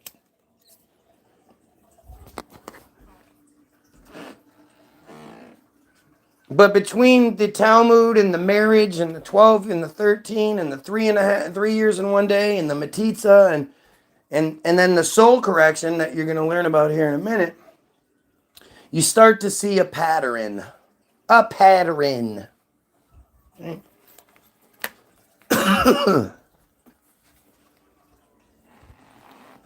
And so, we now go to Israel Hayom, bottom of darkness. All right. Okay, so this is this. I'm gonna cheat a little on this one. So, pull up the website, Israel Hayom. It's a really long article, and this happens consistently throughout. It just keeps kicking you out. These ads pop up. It'll kick you to a different article all the time. Like, they make it really difficult to read, which isn't what you would do if you had a website, but apparently they do. Bottom of darkness. Children raped in ritual ceremonies expose the horrors. Oh, here we gonna go again. Yep, there we go again. All right. Multiple women recount organized abuse, including ritual ceremonies conducted by people they knew, even close family members. After months of interviews with victims, their families, treatment professionals, and experts in Israel and abroad, a disturbing picture emerges with descriptions difficult to read. So, you know, this is the article. Okay, the article exists. It's from May 23rd, 2025, and it's a very long, detailed, difficult, disgusting. It's a really strange article to read, and I want to cheat and use Grok, but using Grok, you don't actually get to see all the deception that's happening. Because the article on the surface is presented as being, hey, we're the good guys, we're exposing this. But what you actually find when you read the article is that it's more of a flex than anything else. And it's like if I was a victim and I read that article, I would think, well, fuck, I'm not going to say anything. Right? Like it's consistently, there's only one way to do it, and I guess I have to do it the right way. It's just so long. That's what she said. Okay, so I suffered painful sodomy, truly felt like I was splitting in two. It's a terrible experience, but there's something about these things, perhaps in their strangeness, that's like maybe the hardest component is that if you tell people about these things, they'll think you're crazy. Just right off the bat, right? Right off the bat, they're affirming that they're not the good guys and that this is going to be against you.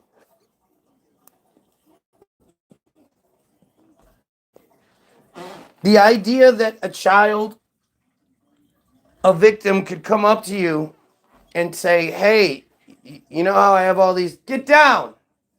I have all these new marks all over my body and my personality has changed because you're obviously my parent, my relative. You would notice these things. Unless, of course, you're distracted by having 18 other kids, maybe. But I have been the victim of horrible ritualistic sexual assault that you probably have been a victim of yourself, and that everybody knows exists because it's been reported for decades, thousands and thousands of reports, and that's just the people brave enough to actually do it. It's a small percentage of those that actually do, that are actually victims that do report it. But everybody already knows it exists. So if I tell you, hey, this happened to me, your response is going to be, you're probably lying. You're just making that up. Right? Is that how that works? No. Nobody, especially a parent, hears their child say, I was violently and viciously assaulted, and goes, oh, stop lying.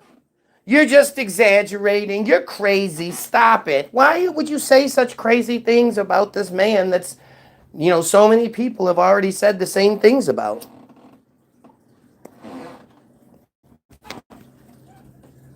Yeah, this happened to me too, but you're lying about it. Yeah.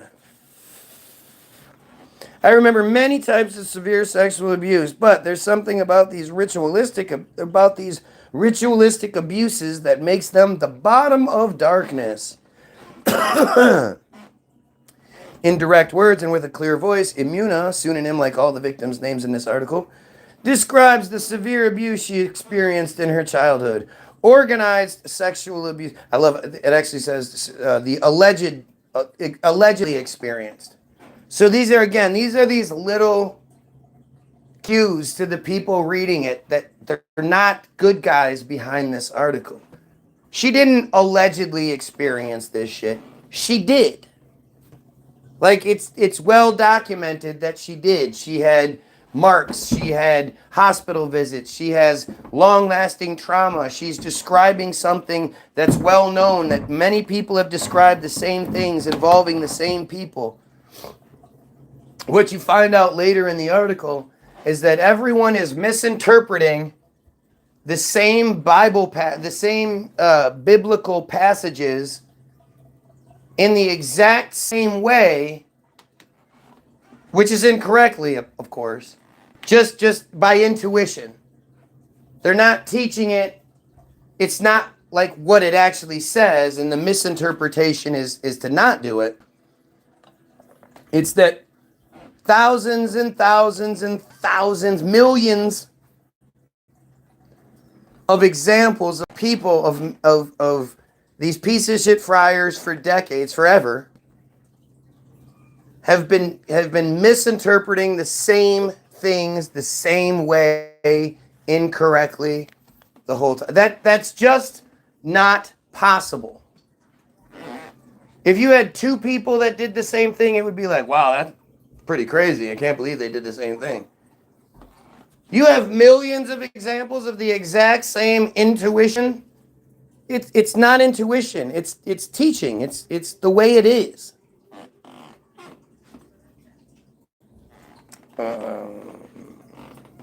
Organized sexual abuse that includes ceremonies, quote, with supposed religious significance, horrifying ceremonies in which religious people, some from her own family, sacrificed her as an offering for spiritual transcendence or redemption. Hey, make sure you tell everybody how I'm lying about this, right?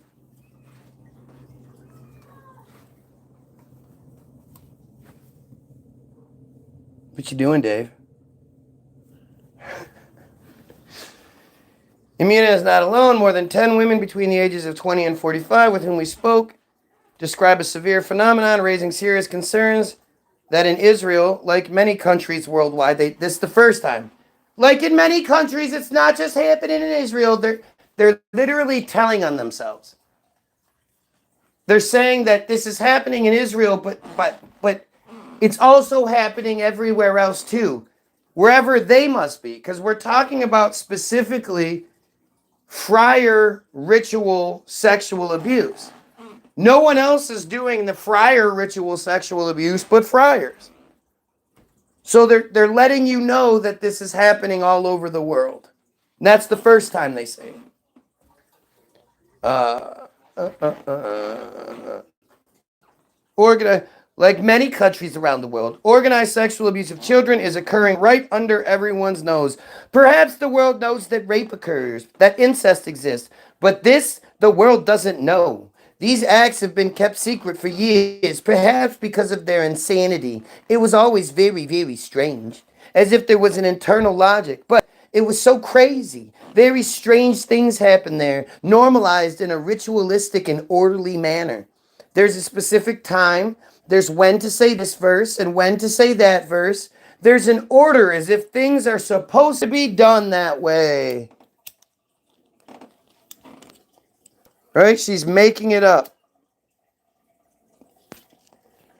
The IDF baby killing piece of shit pedophile himself, who has experienced this from both sides. He was a victim as a kid, and he's victimized children for his own redemption since. He's just going to say that all of these women are lying. This did not happen. This doesn't happen. That's his defense. That's the only defense they can do. You're crazy. Just like it said in the beginning. If you tell on people, they'll say you're crazy.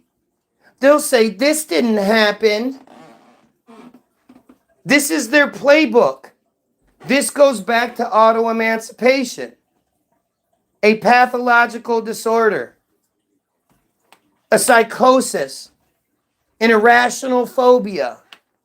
Anytime you don't agree with their supremacy, you have those things. You have a psychosis, a pathological disorder, and an irrational phobia. This is what they've been taught from day one to say to anybody that's like, you know, raping children is wrong, right?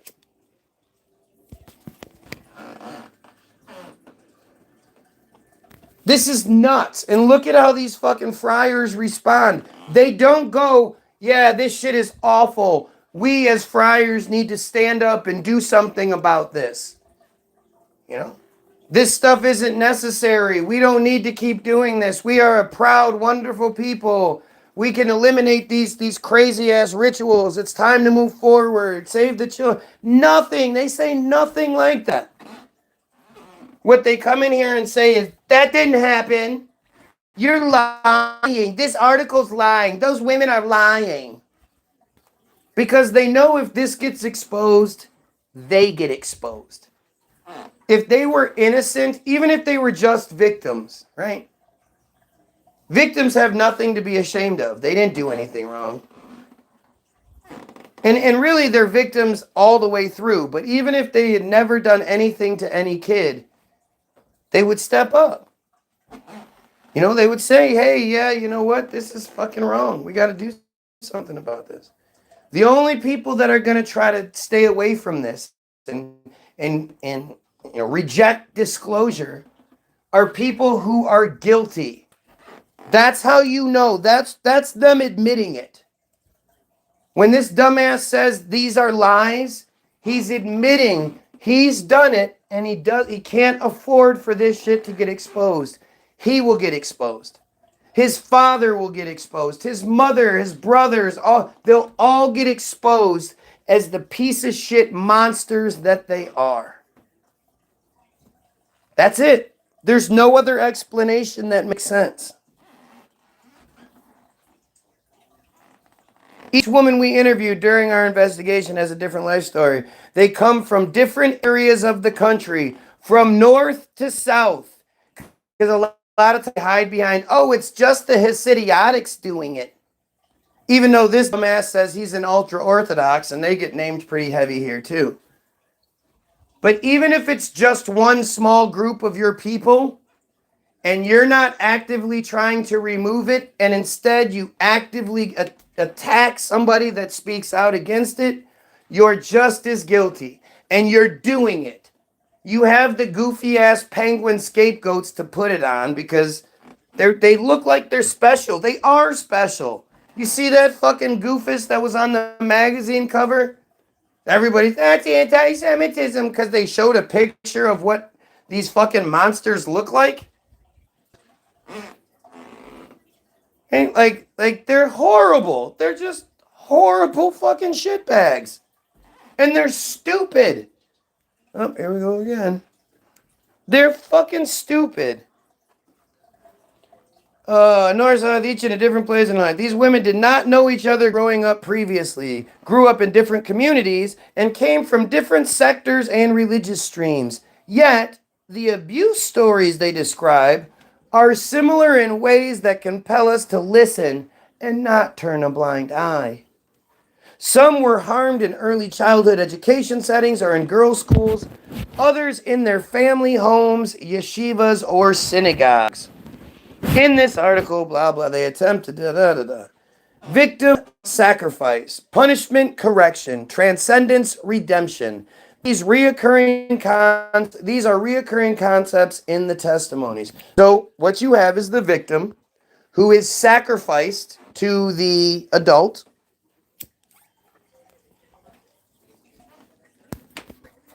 I mean, if you pay attention, like most of their holidays are associated with redemption. Why such a wonderful moral people would need multiple holidays every year that have to deal with redemption should tell you something. But victim sacrifice, with the sacrifice comes punishment and correction, right? These are just disgusting words to describe, to hide what they're doing. Which leads to transcendence of the sin. The sins of the adult, like kaporat, where they transfer their sins onto a chicken and then they swing it around their head by the neck to kill it.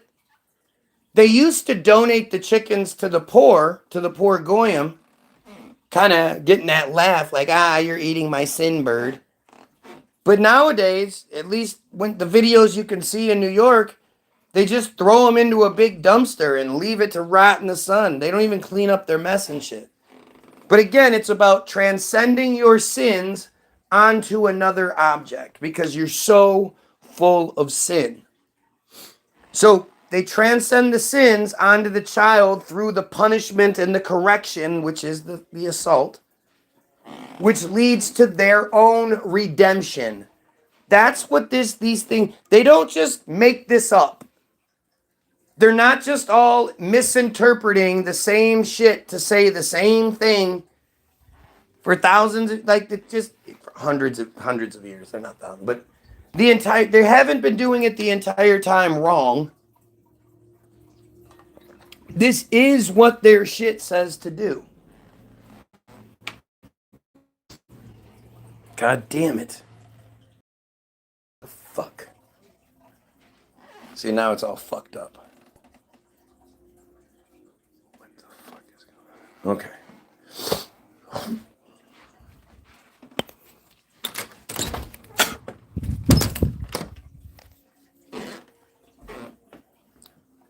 God damn it. These are reoccurring concepts in the testimonies: the prayers, the mutterings, the ecstasy surrounding the victims, the extreme pain, humiliation, and torture, the crushing of personality and soul. Testimony after testimony after testimony from women who experienced organized childhood abuse that included group rape performed within the ceremonial and ritual frameworks. We met these women over the past few months, spoke with them, spoke with family members, treatment professionals abroad, Israel and abroad. We collected information about organized ritual abuse, a phenomenon recognized worldwide. There's number 2. They're reminding you that they're doing this all over the world. The picture emerging from all gathered information is disturbing and difficult. The stuff that I'm skipping over is just like the stuff where they talk about the clinical, like this doctor, or the stuff that, we spoke with family members of victims and treatment professionals. We know. Okay. The picture emerging from all gathered information is disturbing and difficult. It requires at minimum, a deep and meaningful investigation. It requires at minimum a deep and meaningful investigation. This kind of shit I'm skipping over. Most women we interviewed come from religious Zionists or ultra-Orthodox communities. Serious as dumbass. Although Shishabat received additional testimony in secular society. So, therefore, it is important to emphasize that these findings don't target any specific sector, but rather direct a beam of light towards suspected crimes of the most severe kind. Like, they're saying it's not just you can't just blame the goofy penguins. This shit happens everywhere. It's also happening all over the world in the settlements that they have springing up, like Curious Joel and Lakewood and Huntington Woods here in Michigan. And, there's lots of these communities that are everywhere, and they live by Talmudic law. They live in $1 million Section 8 houses. Multiple bathrooms, which is when we get to Naomi Elkins, you'll get it. Man, this is so hard to do. Look, it's been this long, and I just can't get through it any faster. I'm sure I could if I tried.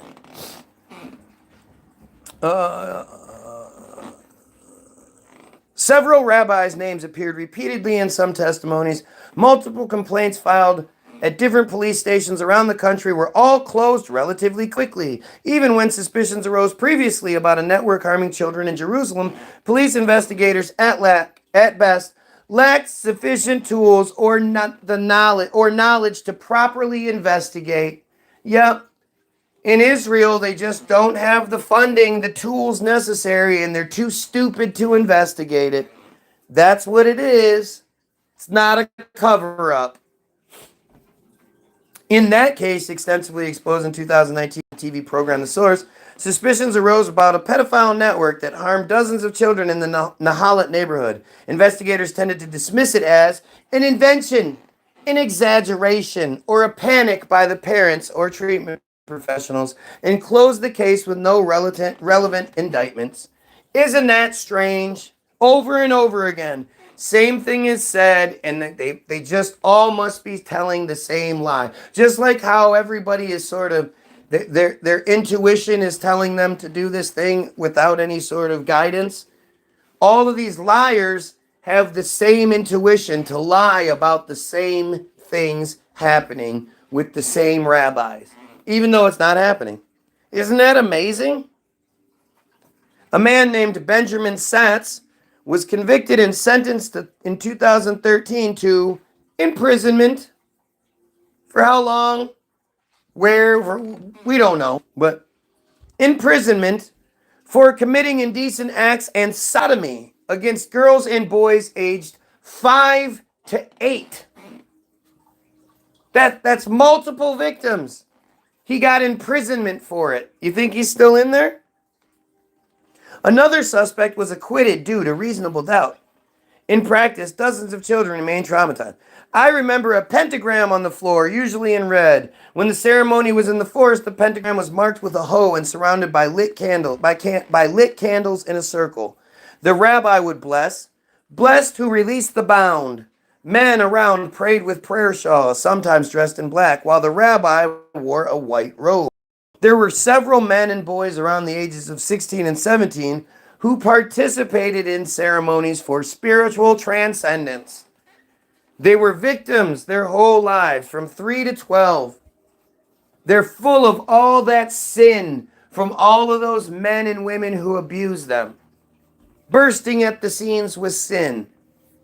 So when they're given that opportunity to transcend the sin onto a new child, especially in a society where everyone does it and it's like it's normal, they do. There was one time they asked me to dig a hole and lie in it. Other times they injected me with something and said, "Now you'll feel better," after which my body went limp. They would repeatedly read psalms like a Psalm of David. "The Lord is my shepherd, I shall not want." They told me, "You are special, you are chosen." And they would insert, I remember, a palm branch, Hanukkah candles, a shofar, insert them inside of her. Lemur grew up in a religious ultra-Orthodox home. Where are you, serious? Her father says she always acted violently towards her and her mother. Throughout the years, she required medical treatment at a hospital and was accompanied by a professional due to injuries caused by the violent abuse she experienced. She's lying. She's lying. She's just a lawyer. According to her testimony, her father was the one who brought her to these ceremonies. Being delivered by family is characteristic of many testimonies we gathered.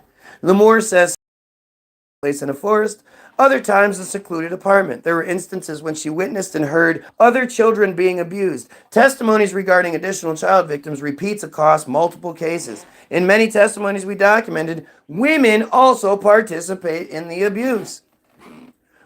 Organized rape of children is one of the most horrifying phenomena I encounter. Dr. Gore, blah, blah, blah, professors, the head guy at the psychology program for sexual trauma treatment at Bar Ilan University and the Tel Aviv Rape Crisis Center. Like, he's got the credentials. It's a phenomenon probably much more widespread than we imagine. It exists in many places you wouldn't expect to find it. Boab, the abuse is not typically outsiders in the community. One patient told me Boaz is a pseudonym for another treatment professional. One patient told me, understand, he's the one that blows the shofar at Rosh Hashanah. The shofar symbolizes a channel. The person considered the most spiritually worthy blows the shofar because he is closest to God. And he's the one telling her she is evil and that he is helping her with her atonement in this lifetime. Beyond the women who dared to meet with blah blah with Israel Hayom, the content emerging from these accounts shows remarkable similarities. Professionals possess information additional victims who report sadistic ritual abuse during childhood. The content emerging from these accounts shows remarkable similarities from all gathered information that in most cases the sexual abuse began very early in childhood at home, perpetrated by a father, grandfather, or other family member. In other cases, the abuse occurred in educational or therapeutic settings. What I've observed over the years, said Dr. Gore, is that whoever endures these things suffers catastrophic damage. The more cruel and sadistic the abusers are, the more cruel and sadistic the abusers are, and the younger the victims, the more horrifying the abuse, the smaller the chance the perpetrators will face justice because there's no one left to testify. Again, what? Why wouldn't anybody believe the child saying these things, especially when, where's the child just going to make up this shit from?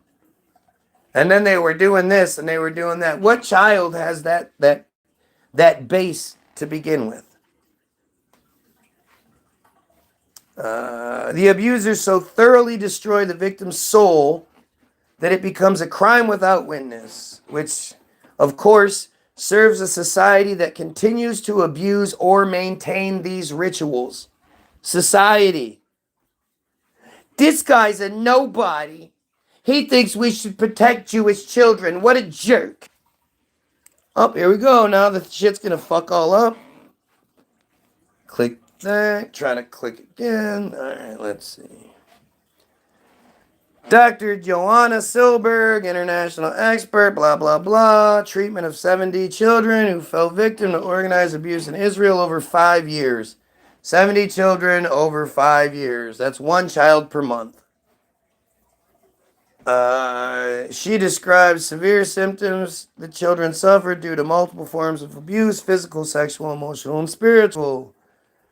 Silberg notes sources of numerous testimonies about cases of organized abuse in Jerusalem. In one case reported in professional literature, a child abused in Israel and treated in the U.S. Several men. This is the key to Naomi Elkins right here, right? A child abused in it described how several men tortured him. It's not just women. And recalled an incident where they submerged his head under water. Keep that in mind for when we talk about Naomi Elkins. Descriptions of sadistic abuse appear consistently across all testimonies we collected, and in Muni's case, there was a ceremony like a circumcision that I underwent. I was 10 or 11. It took place in the settlement synagogue. They tied me up, similar to the binding of Isaac, and wounded my genitals. Female genital mutilation. When it's Arabs that do it, it's a bad thing. When it's them, you don't know about it. My father is there. My mother is there. A rabbi from the settlement. I'm tied to a table looking at a window and imagining how I could jump through it. How I might tie a rope and rappel down to the stones. I constantly wanted it to not be happening. That's what characterizes it. I continuously thought about how it wasn't happening, how I could escape. I kept telling myself I wasn't there. It was extremely difficult to understand that I was actually there. That's me, the bound child.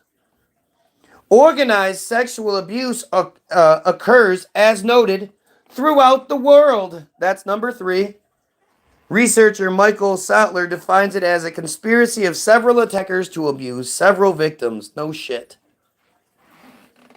Rabbi Dr. Yudi Furman quotes in his article, Ritual Abuse in Israel, Statler's definition of ritual abuse as an ideological framing in organized context of child sexual abuse, quote, functioning as strategic practices through which abusive groups instill in victims a misogynistic worldview violently to control them.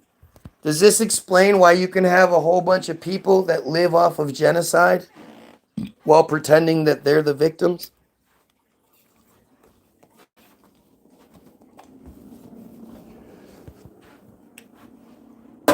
Go on, tell me how what I'm saying isn't important, right? I'm sitting here telling you that the most important thing in our society right now is that we get together as Goyim to protect the Jewish children. You can't call me any sort of ist, any sort of whatever you want to say, because again, I want to protect the Jewish children. Like, where is the ist at? How am I the bad guy for wanting to protect people that aren't even me? You know, this isn't my people that I'm trying to protect. Matter of fact, I'm not a fan of these people at all. I hate their cult. I fucking hate it. And yet, before we fix the world, before we focus on anything that has to do with me or mine, we need to save the Jewish children. They are in way more danger than we are. And I'm reading to you why. Take your meds, bro. You are sick. There we go. We have a take your meds. Do you get extra points for take your meds? Take your meds, bro. You gotta take your meds, bro. You got a psychosis, a pathological disorder, an irrational phobia. Why are you trying to protect Jewish children? You need to take your meds, bro. Stop making up this whole story on Israel Hayom. I made all this up. Guys. Right? I am sick for thinking we need to stop the pedophilia. What a sick piece of shit I am, huh? It's not this stuff where, in other words, Rabbi Furman writes in his article, ritual abuse occurs when religious, political, or spiritual authority uses their position of power to manipulate victims' belief systems and thereby control them. Ritual abuse is primarily a strategy employed by groups involved in producing images of child abuse, child prostitution, and other forms of organized abuse that does not constitute a separate category of violence. Man, I'm sick.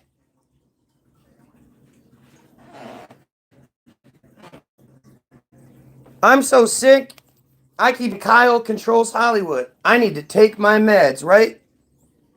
Take your meds, Cupid Yee. Take your meds. No, man. They mess up my mind. Or no, they control my mind. Tee-hee. Tee-hee-hee. Go watch South Park. They tell you flat out that's what they do. Soon as you start saying Kyle controls Hollywood, even though Hollywoodism, the movie they put out in 1998, where they say you could say the American dream is the friar dream, is the Jewish dream, where they lay it out how they not how they created Hollywood, but that they controlled Hollywood. They still do. They always will, always have, and that they used it to create the world they wanted to live in, not just the America they wanted, the world they wanted to live in. How during the Holocaust, there was only 2 movies made about about Hitler, about any of that. And they were both made by Goyim. The 6 families that ran Hollywood after the war had a secret meeting in Auschwitz. Where who knows what they discussed, but shortly afterward they start pumping out the Holocaust narrative in all sorts of movies.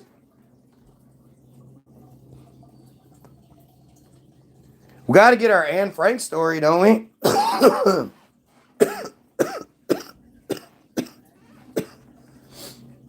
Right. These guys think there's something wrong with me and I'm sad and all that because I'm exposing it. They're not calling this shit sad. What Rabbi Furman just said isn't sad. It's me. It's what I'm doing. This is the sad part. Rabbi Furman also presents research by Joanna Schroeder and additional researchers from Germany who examined attitudes among 165 adults who testified that they were victims of organized sexual abuse, and as well as the attitudes of 174 professionals who supported victims of this type of abuse. In 88% of the reports from both groups, therapists and victims, identical ideological expressions emerged.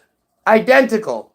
They all, you're going to find out in a minute, that all of these different cases, all of these different people, north to south, east to west, every sector, every belief structure, all of them, they all had the exact same intuitions when reading the same scripture, same scriptural bullshit, same scripture bullshit.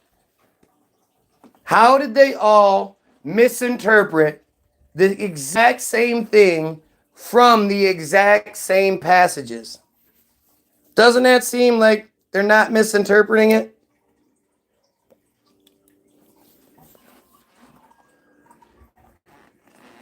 The ideological content and objectives were also presented in a similar order.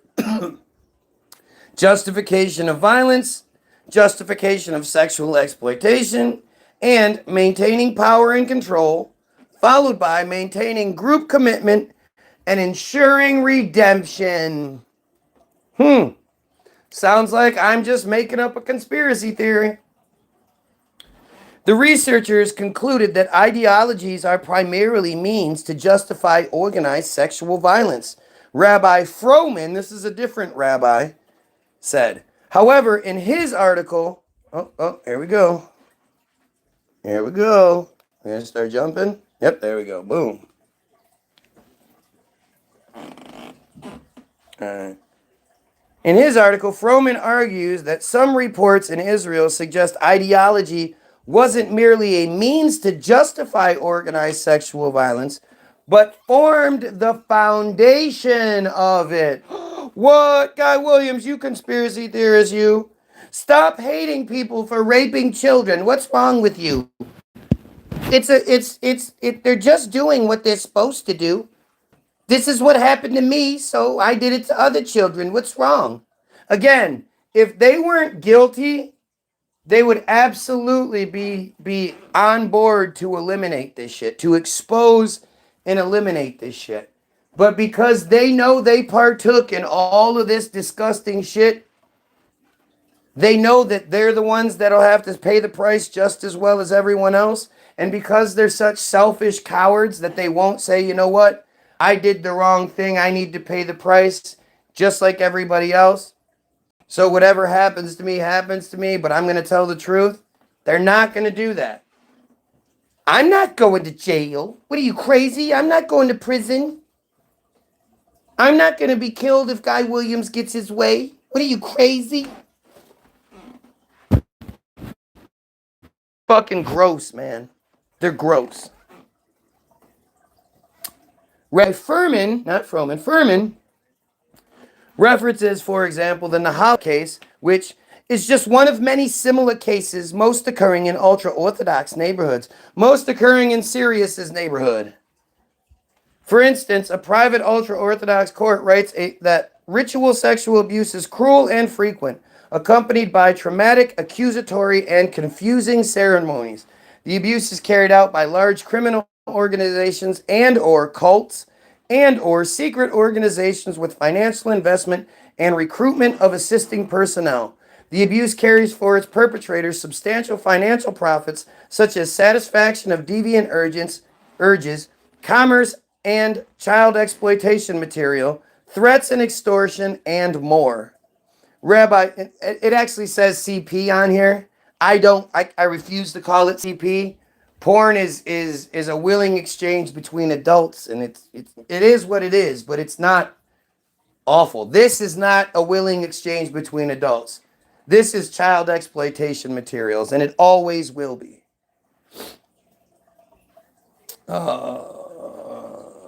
Here we go. This is fucking crazy.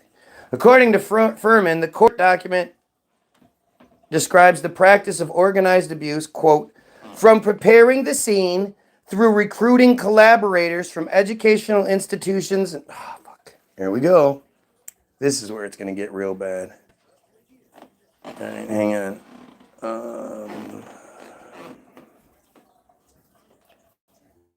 Collaborators from educational institutions and transportation drivers to the ceremonies themselves. The ceremony takes place under the leadership of an important rabbi. After a Torah lesson, approximately every 2 weeks, this used to happen every 2 weeks. This is happening every 2 weeks. Parents gather with children for what is called soul correction. All couples recite psalms together, sing verses repeatedly with melody, all while standing without clothes. They stand in a circle, naked, praying, lighting candles. The children are positioned in the middle of the circle, also naked.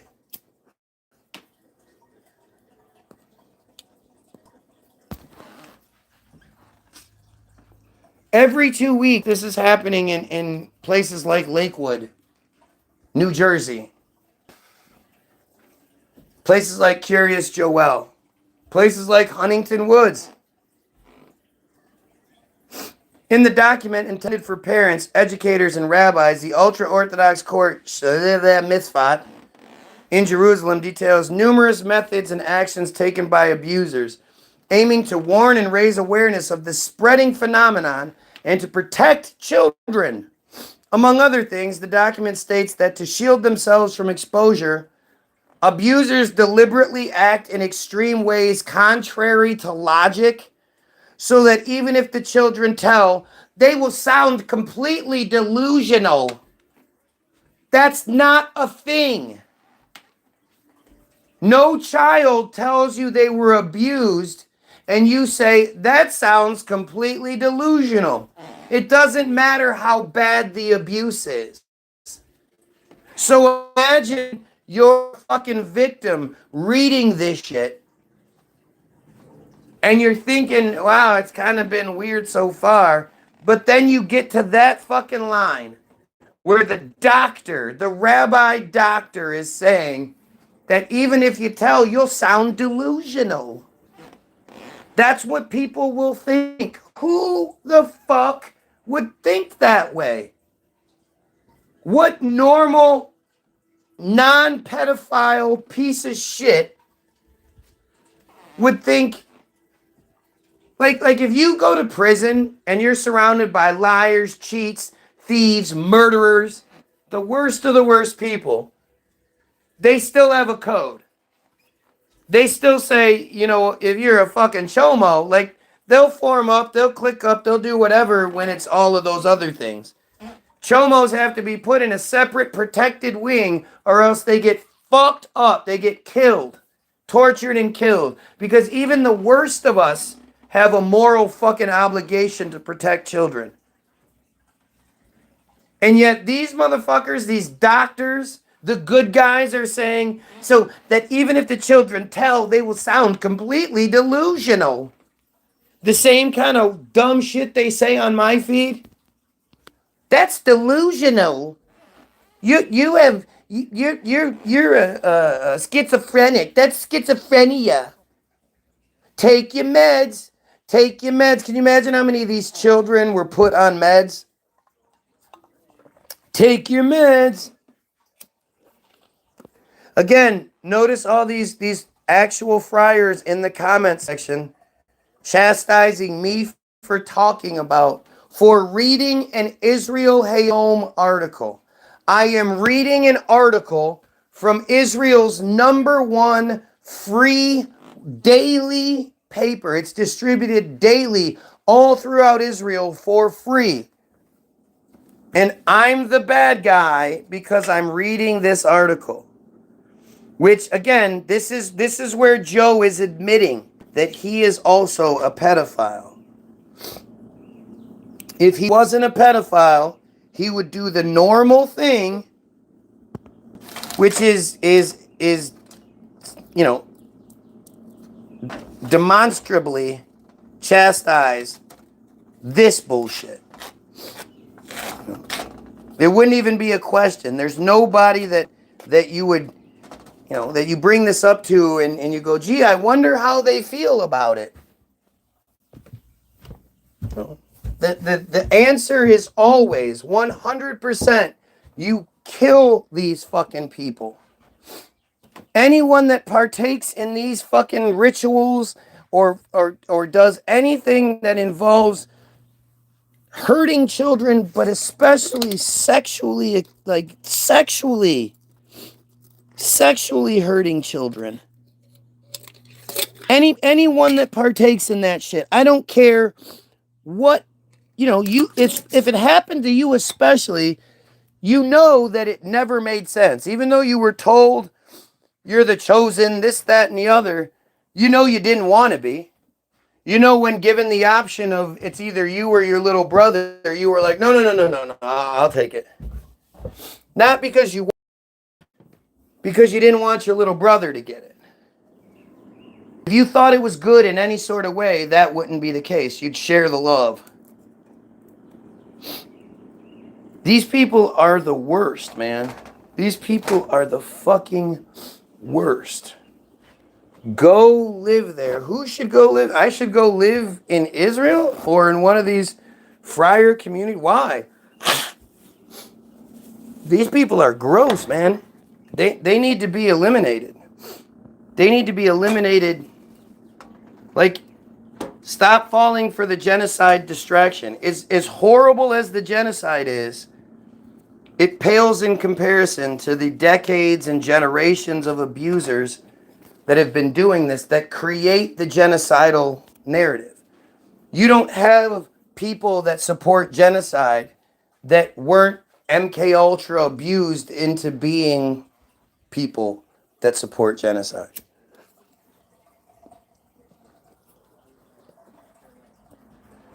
You notice how it's only friars that support what's happening with Israel? Doesn't matter where you go in the world, doesn't matter who you interview, doesn't matter whether they're religious or not religious or whatever. Every single person that you talk to about this goes, no, this is fucking horrible. What they're doing, starving children, dropping bombs, attacking, doing the same thing. Every single person says this isn't right. Nobody's like, oh, they have a right to defend themselves outside of the fucking characters we're shown on TV. Because nobody sees it as defense. It's not defense when you're the fucking aggressor. Can you imagine you ran up to somebody, you punch him in the face, and then then they beat you up and you sue them? Like, they beat me up. All I did was punch him in the face, kick him in the nuts. Jesus Christ. In a partial list, actions are described including abusers using disguises and masks. Sounds like some Eyes Wide Shut shit. Alongside sadistic torture such as forcing children's hands into boiling water, submerging them underwater for several seconds. Keep that in mind. Keep that in mind for Naomi Elkins. Or threatening them with aggressive animals to frighten them and intensify the trauma effect. Actions include inserting objects and work or kitchen tools into children. To humiliate and instill feelings of guilt and shame, perpetrators show them pictures of themselves naked or give them food while telling them they ate carrion, which is dead flesh, nasty old dead flesh, which is what it was. They weren't giving them food and pretending. Organize mock, quote, wedding ceremonies. Gee, sounds familiar. Between children. Force them to eat feces and stage their burials. They collapse all self-trust and ability to resist. Rabbi Froman said, the regular and frequent abuse is so destructive that the children despair of normality, and the abuse becomes their life routine. Psychiatrists have diagnosed a complete, quote, personality fracture in the normal part, allowing the child to continue functioning normally at school.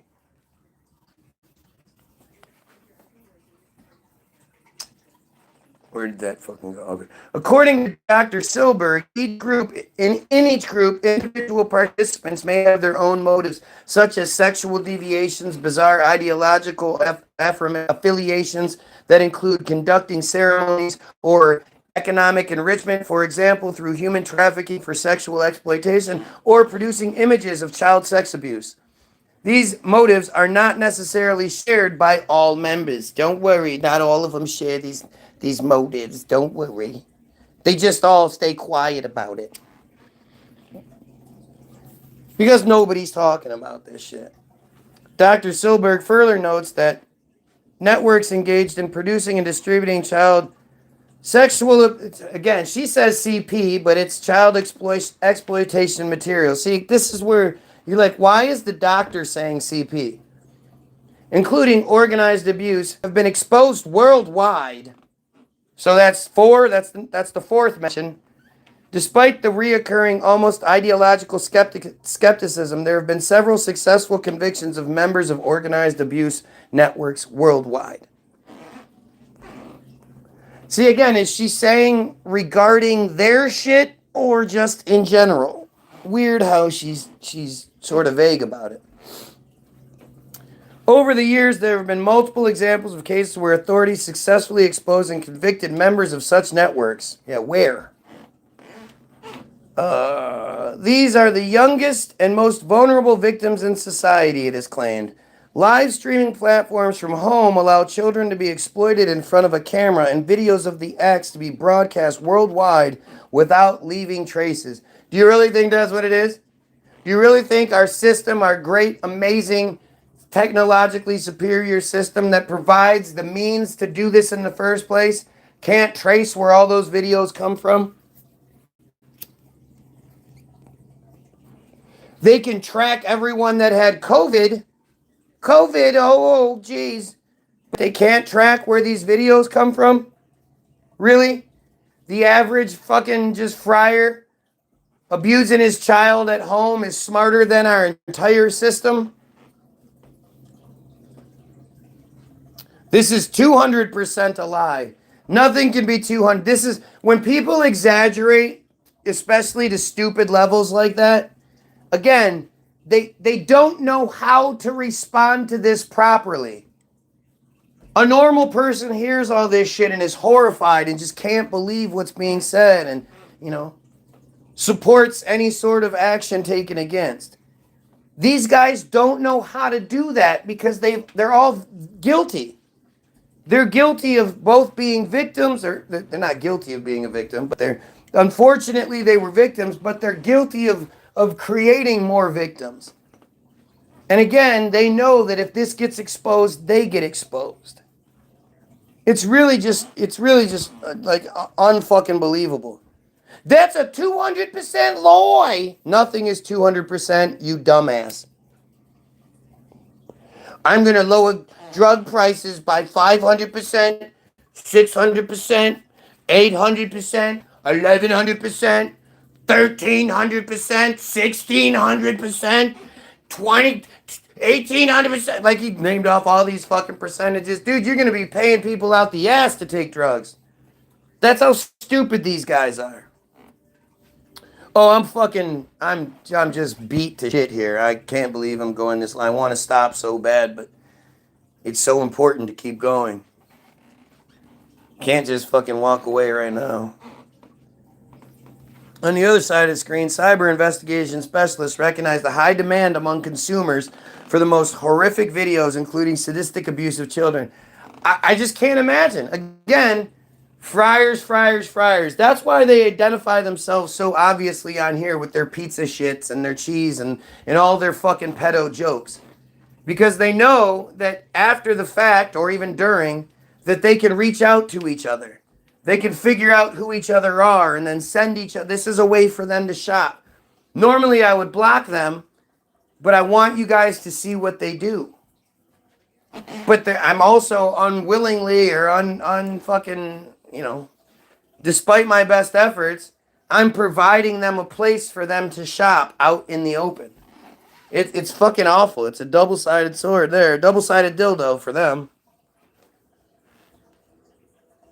Underside of screen, sadistic. I don't even like watching people get hurt.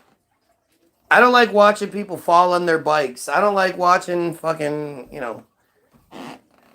people. The only time I like watching people get hurt is watching fighting, and that's a weird contradiction, I know. But I don't like people failing skateboard tricks or rollerblade tricks or bike tricks and all that. I hate watching those videos. Ugh, it's just fucking wrong.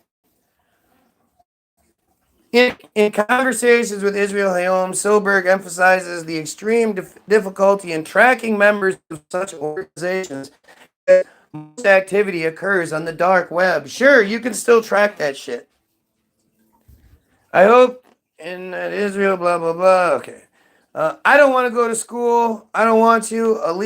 Ayala was crying. I never want to again, ever. I don't want to. No. At school, the teachers are scary. I don't want them to take me from school. I don't want to go to that class anymore.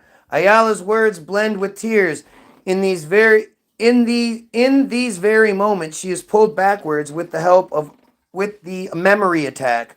Although chronologically she is 25, right now she is 9, and nothing can convince her that the danger is past, even when her partner reminds her, you know you're a grown-up now. Trying to bring her back to the present, she remains terrified, trembling deep in the past. Like many victims we meet, Ayala also struggles with disassociation challenges. This is a survival disconnection mechanism that protects the child's psyche during the abuse, which will be explained later. Ayala grew up in a religious settlement in a family with many children. In many community settlements, children wander around alone. After years of sharp deterioration, oh fuck, here we go.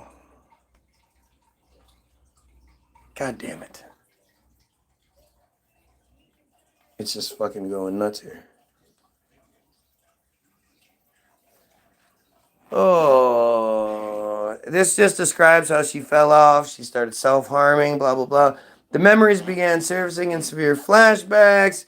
Professor Daniel, a clinical psychologist and the manager and founder of METIV, the Israel Center for Psychotherapy Jerusalem, listened to a recording in which Ayala is heard during a memory attack, describing how they take her from school to a frightening place where they beat her, tie her up, and lead her to a place where things happen that cause her pain. She talks about rabbis who abuse her and control her with statements about having a direct connection with God. Professor Brahm wrote, the form of conversation is familiar to me as a conversation with a woman with dissociative identity disorder. I have seen such phenomena in the clinic quite frequently. Since 1990, I have repeatedly met children and adults who tell of organized abuse by men who not only sexually abuse them, but also film the acts. Gee, that sounds like it's been going on for a long time, doesn't it? It sounds like it's something very prominent, and that if somebody is describing it, should be something that is well recognized by everyone who hears it, because this is common, right? This is what they do. More than likely, the parents have experienced this. They know this pain firsthand. And yet they're going to deny it. They're going to say that their child, their own child, is exaggerating, is inventing this exact same story.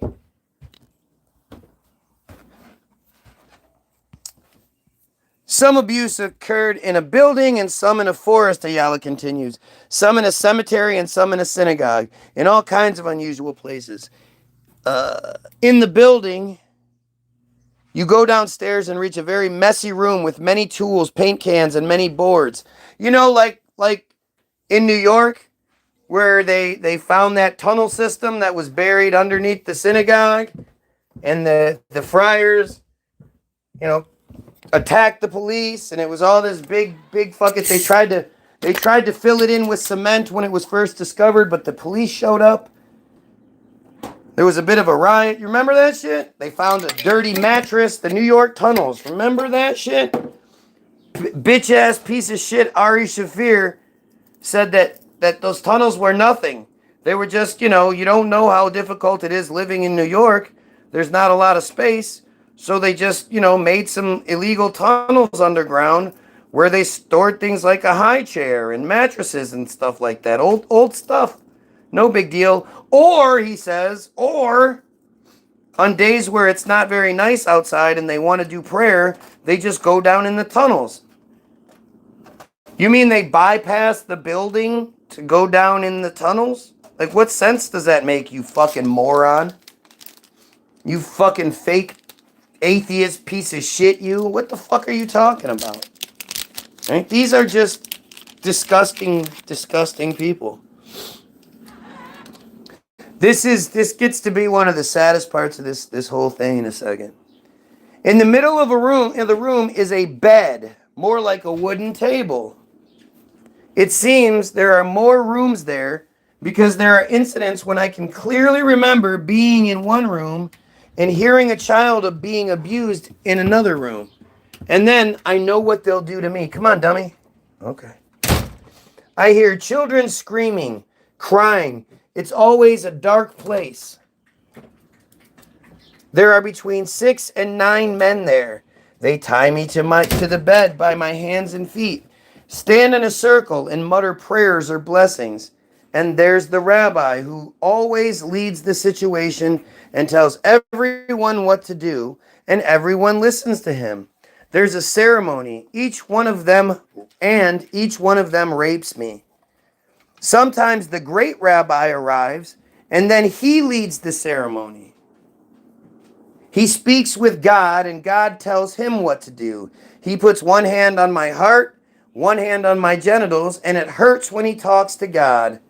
There are times when I scream, and there are situations where I stop because I know they'll hit me more. This is the worst part in this whole article. You ready? There are cases where I didn't cooperate or cried and knew I deserved punishment.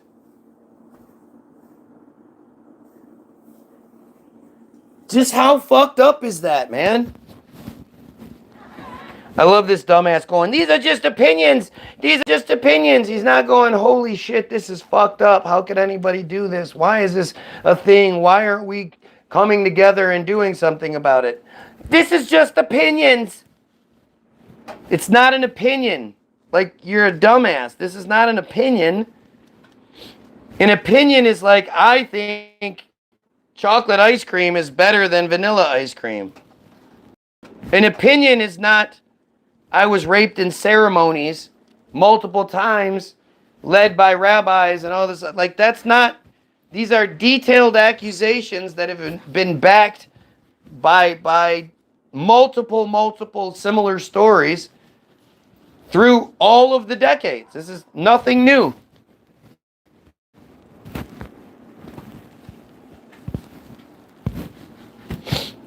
Like, this is just horrendous shit. And anybody that thinks or says anything other than this is horrendous shit, this needs to be stopped, what can we do to fix this situation, is guilty of the fucking situation. Hey, what are you doing? What are you doing? That's a bad girl, you dumb fucking dog. My God.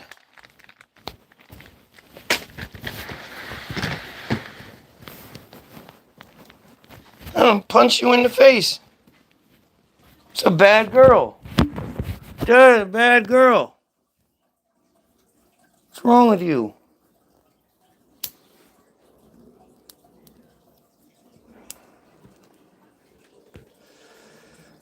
I knew I deserved punishment. There were various punishments, bizarre things. They put my head in a bucket of water for a long time. Keep these multiple, that's the third reference to drowning, right?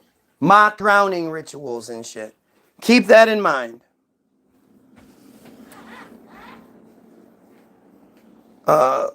Beat me with a cable.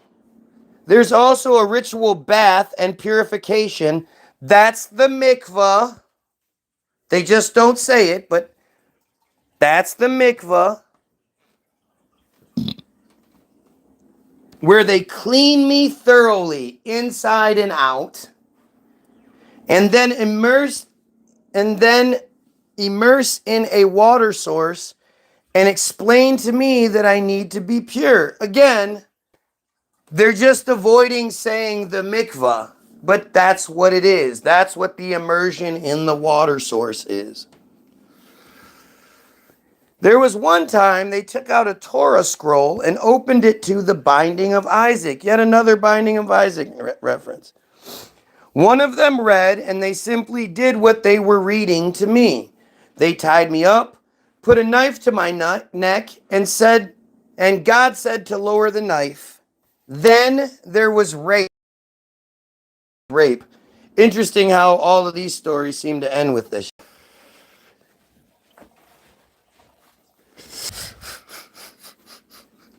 This guy is pushing the 6 million bullshit when there was only 3 million of them in Europe at the time, and most of them is here. 6 million isn't accounted for in anything.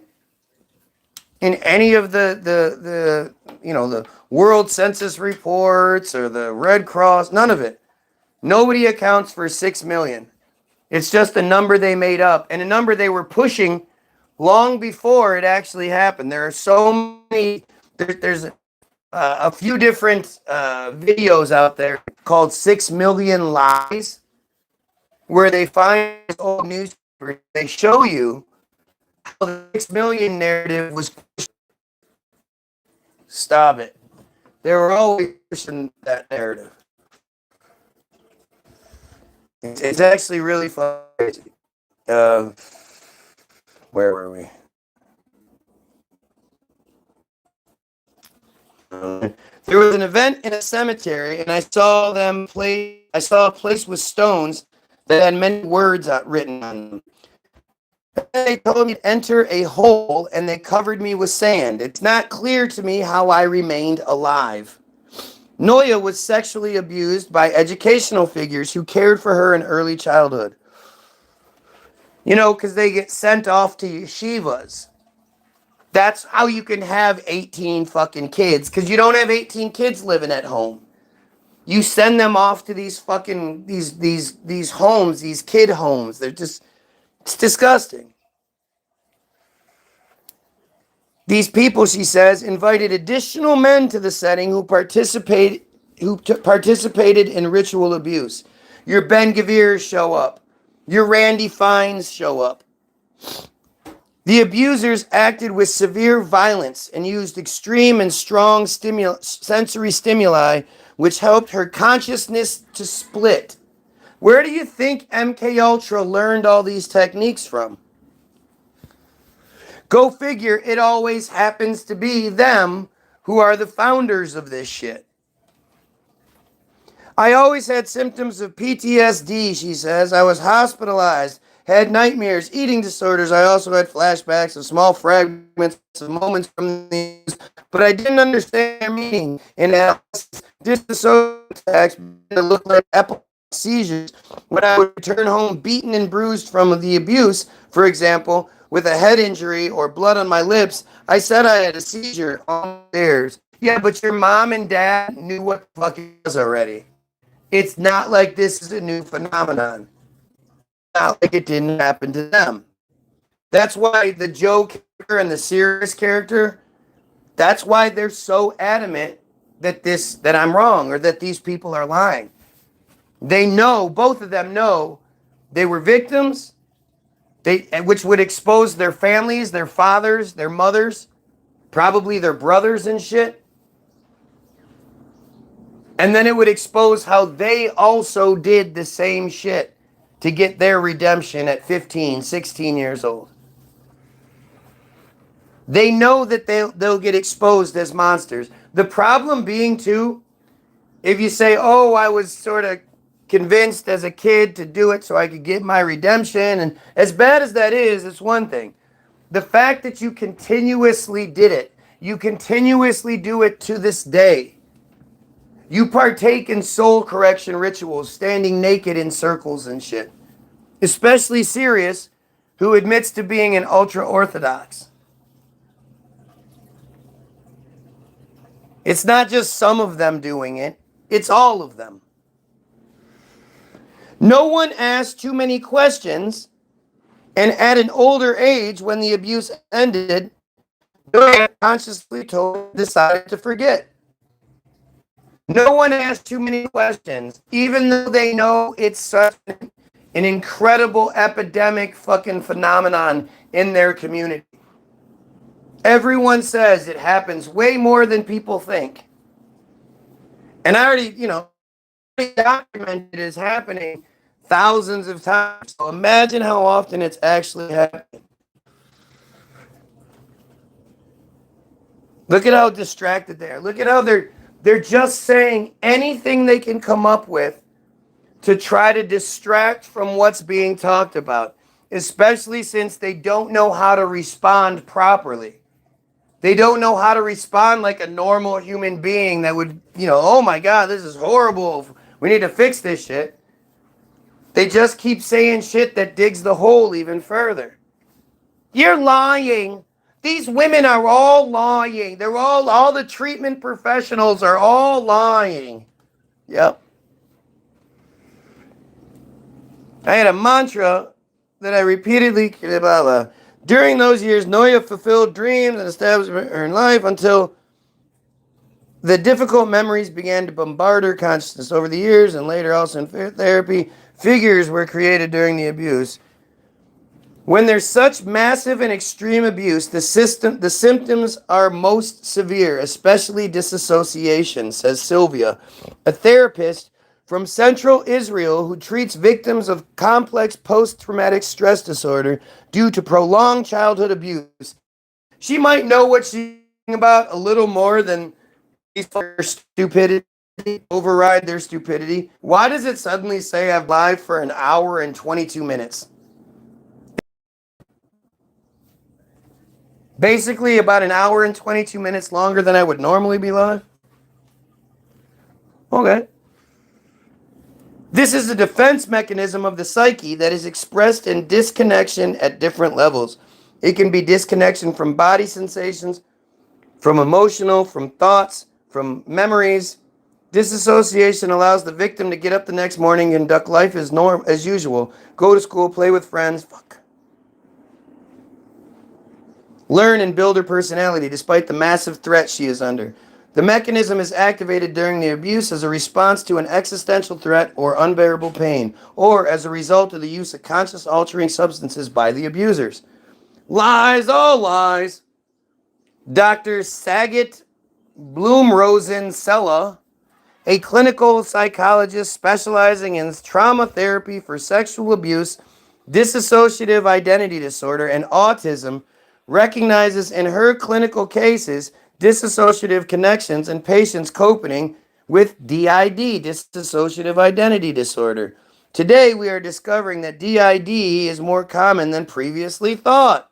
Many of those affected are not diagnosed. Either they hide it or they don't acknowledge it to themselves.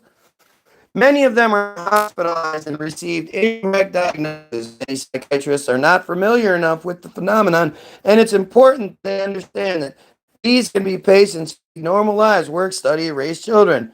There are real gaps between normative functioning and the abysses that aren't expressed in the outside world. According to her, this is a mechanism created as a defense response to intense physical or emotional pain. When there is no possibility or it is dangerous to fight or flee, and parts of the experience are extracted from the accessible stream of consciousness, when the abuse is repetitive, a system of identities may be formed that carries the traumas, while disconnecting the memories and feelings associated with them from normal consciousness. Based on testimonies around the world for the years, there are situations where abusers are aware of the possibility of producing such a disorder in young children. One patient underwent repeated sadistic attacks with the abusers intending to cause a split in consciousness, so she wouldn't remember and wouldn't tell. When she was an adult, she even met one of the attackers in a mall and didn't recognize him. There is an atmosphere of excitement, as if we're performing the most sacred and elevated act in the world, Nurit says. I was very young. In the images, people in verses appeared. I have scars on my genitals. They injured and damaged them. It involved tremendous cruelty, abuse, humiliation, control, and ownership, all disguised as religion and elevated spiritual work. It's appropriating God to serve urges. This remains critical to traumas. While such specific may happen once, the abuse itself becomes a way of life, creating emotional internal destruction. So yes, the damage and implications are terrible. Through his extensive experience, Boaz has encountered dozens of cult survivors harmed in ceremonies, but also many patients harmed through home-based ceremonies, typically by fathers or uncles who chronically over the years employed ceremonies they invented, incorporating religious text and content. This is the part that pisses me off so much. This is the part where the fucking doctor is insinuating that this is all, it's not a plan, It's not all connected. It's not what they're learning. It's not what the scriptures say. It's all the same misinterpretation. Listen. According to him, this represents consciousness control. The child is forced into a tailored role if told, for example, they came to repair the world and must therefore suffer, or that suffering... Oh, fuck. God damn this goddamn thing.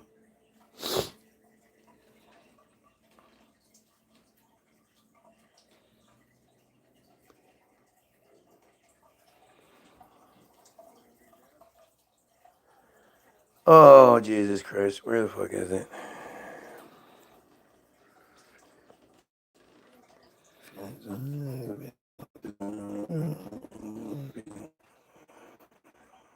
Consciousness. Okay. Taylor, okay. Intensified, that suffering must intensify beyond what they've already learned to survive because they are the chosen victim. The child is told that if not they, another family child would be chosen for the sacrifice. And again, ask anyone that has a younger brother or sister, or even an older brother or sister, if that bond between siblings is something special.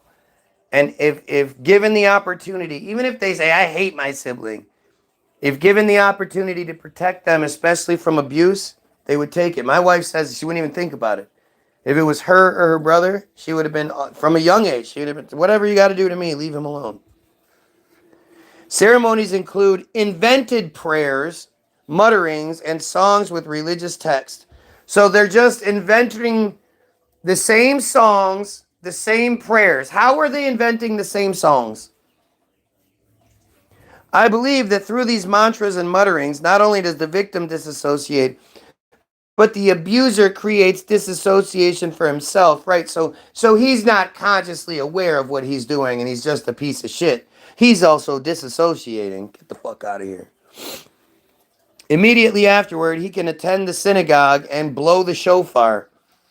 There are cases of institutionalized organizations worldwide, that's number 5, where techniques for creating disassociation in children follow consistent patterns.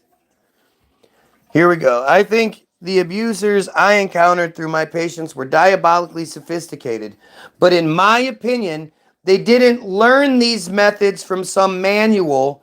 They developed them through intuition. Get the fuck out of here. This is how you know, this is the answer to why this article was printed in the first place. Why would Israel Hayom print such an explosive article exposing their fucking shit? Because this is a warning to all of the people, the other victims who might speak up. This is how it's seen. So if you speak up, we're just going to call you delusional and crazy. And again, listen.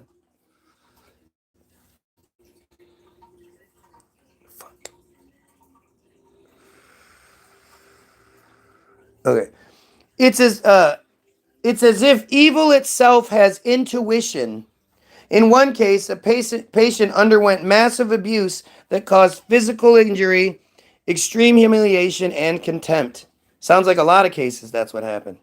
Even today, decades later, she believes she is a creature from another world. Though intellectually she understands this isn't true, emotionally she feels destined for this role.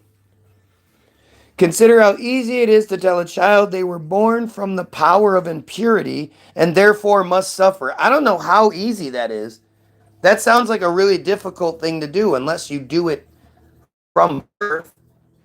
But to tell a child that they're awful and impure and all that, I don't see how that's just an easy thing to do.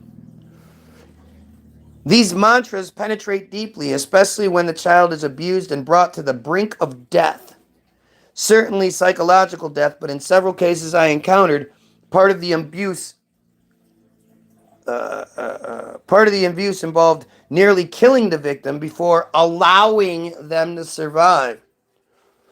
In such states, consciousness transforms and implanted beliefs become part of one's very essence. Because what creates a stronger bond than nearly dying and then surviving? Being allowed to survive. As we prepared to part, Eden's mother, talks about the child she lost. According to her mother, she's severe anxiety attacks. She generally felt. There we go. Eden began suffering severe anxiety attacks. Shit. Where's my bizzle?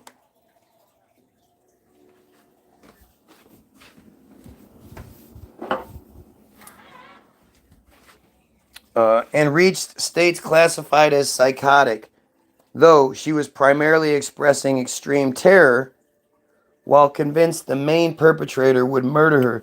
She's psychotic. She has psychosis. She's talking about how she was violently and viciously abused by the rabbis and the other males in the community, and how the women were there and nobody did anything. She has a psychosis. She's having psychotic breaks because she has psychosis. She has an irrational phobia and a pathological disorder. Give her drugs. Take your meds, girlie. You're saying things you shouldn't be saying. Take your meds. Attacks because she thought she was primarily expressing extreme terror. Though she was primarily expressing extreme terror while convinced the main perpetrator would murder her. Gee, I wonder why she thought that. She genuinely thought she was being stalked. Gee, I wonder why she thought that. There's an entire community here concealing things, and apparently many people have something to hide while others either close their eyes or are too weak to act. Eden spoke about 6 men participating in the rape. Such things require secrecy. Fighting an entire community is incredibly difficult, and some people simply cannot bring themselves to believe it. Again, go fuck yourself. How dare you say that other people are lying about this repeatedly? The same goddamn story. The same goddamn people. Man, I just want to finish this shit. I cannot believe I'm doing this. I'm so much pain right now. Fuck. Many women we interviewed described ceremonies involving supposed reenactments of biblical stories. The Binding of Isaac reenactment, for example, appears in 5 separate testimonies. God damn. Nerit describes, they tied me up, creating an imitation of the Binding of Isaac, though it wasn't exactly the same because I'm female. They took a specific symbol, used it as they wanted, and connected it to a form of circumcision. This is female genital mutilation. They are cutting off their clits. That's what the fuck they're doing. They're just not saying. What else is female circumcision supposed to mean? Nothing in Friar law requires performing the Binding of Isaac this way. Nevertheless, I sensed they were reading text, reciting passages, conducting deliberately organized planned ceremony with a specific process. It serves to legitimize evil. So again, how could so many people just misinterpret it to mean the same thing over and over again for generations? Arnon, a senior clinical according to him, these individuals distort Kabbalistic sources through misinterpretation. I believe they're psychopaths using Kabbalah to objectify and exploit victims. When Kabbalistic forces combined with sexual exploitation desires, that creates an explosive situation. Anyone truly God-fearing should carefully avoid this movement, as they would be fired. The fuck does that mean? They would be fired from where? From what?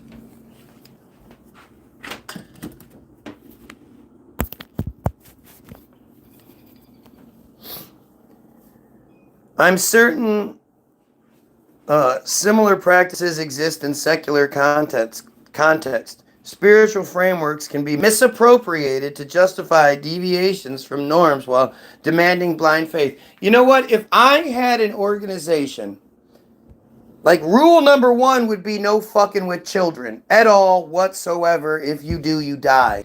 There would be no misinterpretation. And I would make it pretty fucking, detailed if I had to. But it'd be pretty simple. There would be no room for misinterpretation. There would be no confusion. There'd be no like, well, what does he mean? None of it. The Bible would be very specific.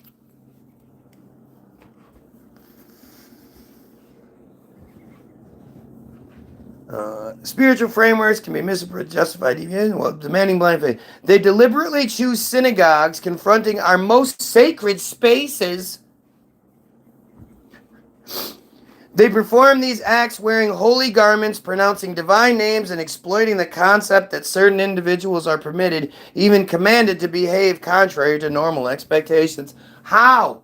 How do you misinterpret that? The same way, over generation after generation. Like, seriously, it's just fucking stupid. But the notion that prohibitions don't apply to specific individuals is completely foreign to authentic religious tradition, really. That's weird, huh? What makes this dangerous is that eventually they believe their own justifications when performing these horrific rituals you've heard described. These are the most shocking accounts I've encountered in my life, and I fear they genuinely believe they are drawing closer to God through these means. You've seen it on here. The fake rabbi character said that raping children was not rape, it was an act of God. I can think of like 4 or 5 of these friars who have come on here and literally defended this shit. Said it wasn't as bad as people think, called it an act of God, said no one was getting hurt by it. Joe said, I admit it's strange, but no one is getting hurt by the metzitzia, by the sucking of the baby, So what's the problem? Like, that's what the fuck he said. For survival, children often bond with their attackers out of necessity. It resembles Stockholm Syndrome. They believe the abusers claims that they serve some cosmic purpose. Part of the catastrophic healing process comes when after 30 years a person suddenly realizes, what? I never had a special role? It was simply evil? This creates an enormous, potentially suicidal break because it collapses their entire worldview. I mean, it collapses their justification. They were able to get through it because they thought that they were doing something special. If you take that away from them and they're just fucking, ragdoll fucking abuse victims, that shit is explosive. I can totally understand why somebody would fucking kirk themselves after learning about that shit. Realizing that shit. I'm not special. I was told I was special my whole life. At school, they pray and discuss divine providence, how everything has a purpose and God manages the world, but he wasn't there for them. This represents profound mind control, requiring many years of therapy to address this pain. Therefore, any testimony you hear represents merely a fraction of what actually occurred. The spiritual injury is utterly unbearable. Just as sexual abuse damages trust in people, spiritual injury robs a child of faith. Because, at the end of the day, what's the most important thing is that they maintain their faith in the thing that was used to justify the abuse. Like, are you fucking kidding me? Do you understand why a victim would read this and recoil? These are the good guys supposedly saying this shit. In my professional assessment, faith serves as a fundamental function in the human soul, and whoever has that faith stolen will carry that wound forever. Get the fuck out of here, these crazy fucks. Noga, who reports she was in a cult that conducted organized ritual child abuse until she reached late childhood, 12, explains that there exists some agreement with the gods. The entire theory revolves around correction. The phrase "the great correction" recurs constantly. To achieve the great correction, one must suffer, primarily because suffering purifies and advances redemption. What the fuck? Look, if I believe the earth was a fucking dingleberry hanging ass, would it compare to what the fuck these psychopaths are talking about? Look at how this fucking pedophile is trying everything he can to avoid what's being said. Changing the subject and all that shit. Well, he believed, well, blah, blah. What about the shit I'm just reading here? An occult, right? The great correction, pain and suffering for redemption. What about that part? You believe that shit. What's worse? Me believing the fucking earth is an M&M, or you believing all this shit is okay? You pedophile, dumbass piece of shit. If you open up the books on Israel, you demonize Israel. Exactly. You're so stupid you don't realize what you admit to in everything you say. The gods I remember are Baal, B-A-L-L, Peor, P-E-O-R, and Ashtoreth, A-S-H-T-O-R-E-T-H. I vaguely recall statues. I remember them saying Our Lord Peor and Our Lady Ashtoreth. What makes this truly disturbing is that these are observant friars who meticulously follow friar commandments, just like in Lakewood, just like in Curious Joel, just like in settlements all over the United States and the UK and everywhere else where they are invading and multiplying in ways you can't even fathom. 15, 18, 20 kids. Can you imagine producing that many and then taking care of, loving, supporting? How could you possibly do that? How can these women's bodies possibly do that shit? You can't love 20 kids with the love and support that they need to succeed, which is also why they ship them off at very early ages. They get shipped off to these yeshivas and shit, where the abuse is ridiculous, where they're bought and sold. Clearly.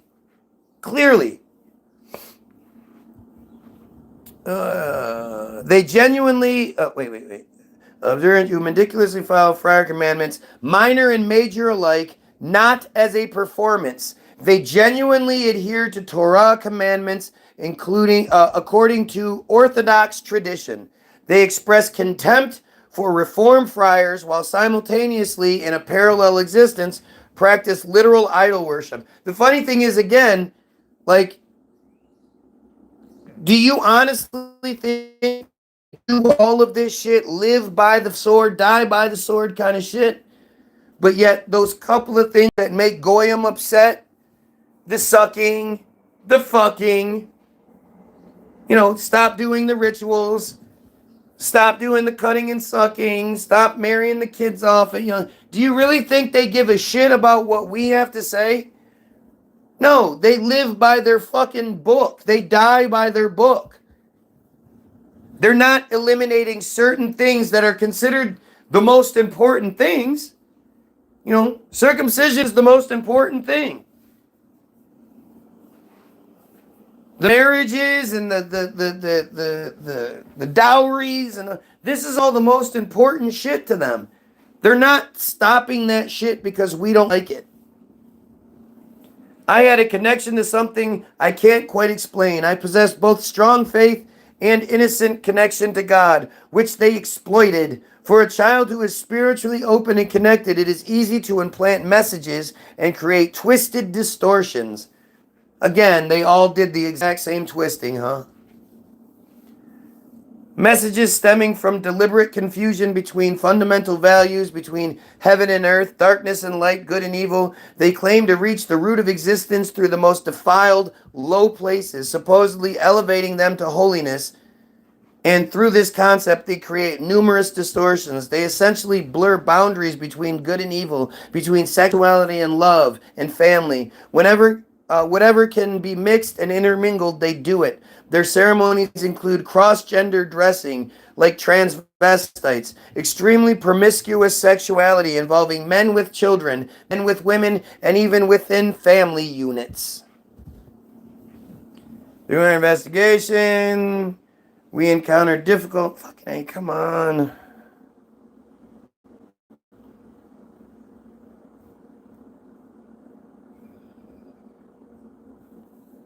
God damn it. Difficult, horrifying, and incomprehensible descriptions. How is it possible that such horrific crimes against children continue for years right under everyone's noses, particularly law enforcement agencies? Quote, even we as treatment professionals, listen to this. This is fucking insane. Again, if you're a victim and you read this, imagine what you're thinking. Even as treatment professionals, we have an existential need for denial. To protect the fucking cult, they have a need to deny these victims. The cult comes first. Don't expose what makes the cult bad. Dr. Gurr said, when you hear the woman who collaborated with abusers watch the abused child to remove evidence of the abuse, your entire soul screams, this cannot be real.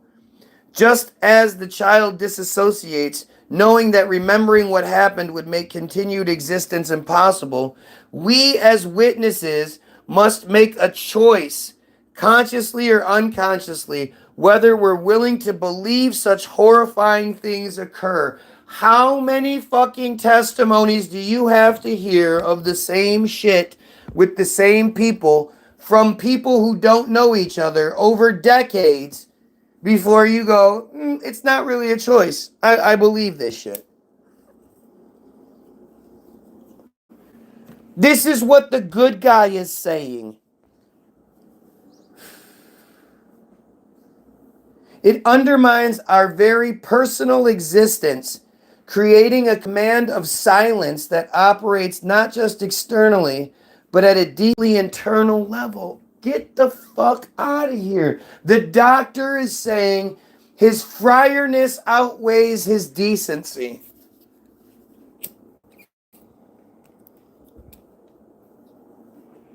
Do you understand how sick this is?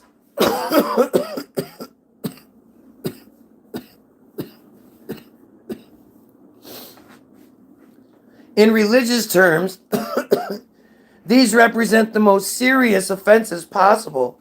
Exposing this phenomenon is crucial, particularly apprehending perpetrators and bringing them to justice. Beyond the physical and sexual harm, this involves profound spiritual abuse.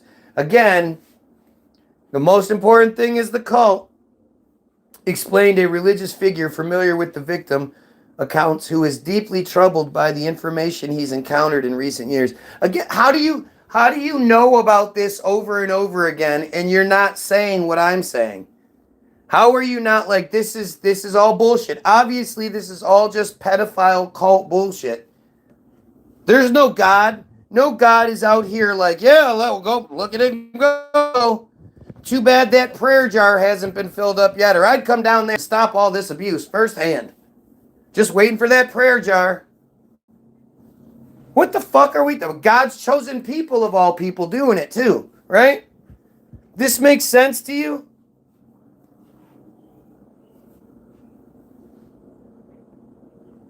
It's essential to understand these constitute the most serious offenses possible within friarism, he continued.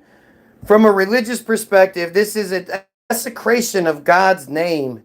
Many ritual victims are delivered to these ceremonies by family members who also sexually abuse them, committing the sin of incest. If perpetrators have religious motivation, they're engaging in idolatry. Therefore, exposing the phenomenon and uncovering the truth represents both a religious and national obligation, and anyone valuing religion should demand a thorough investigation. Get the fuck out of here. This is just the worst shit, man. These are the good guys.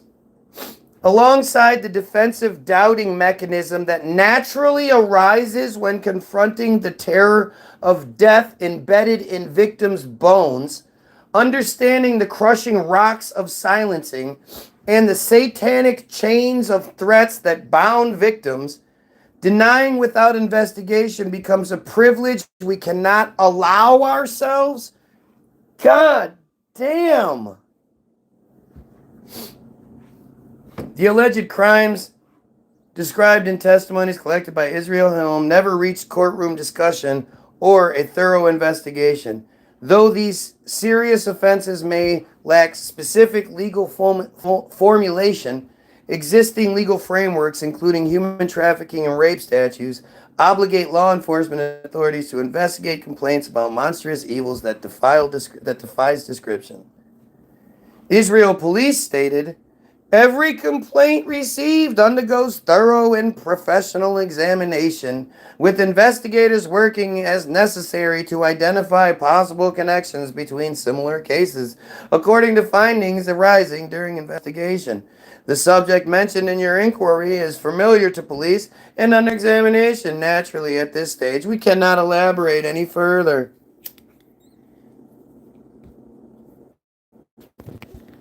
Yeah, that's how that works. They're still trying to see if there's any connections between all this shit.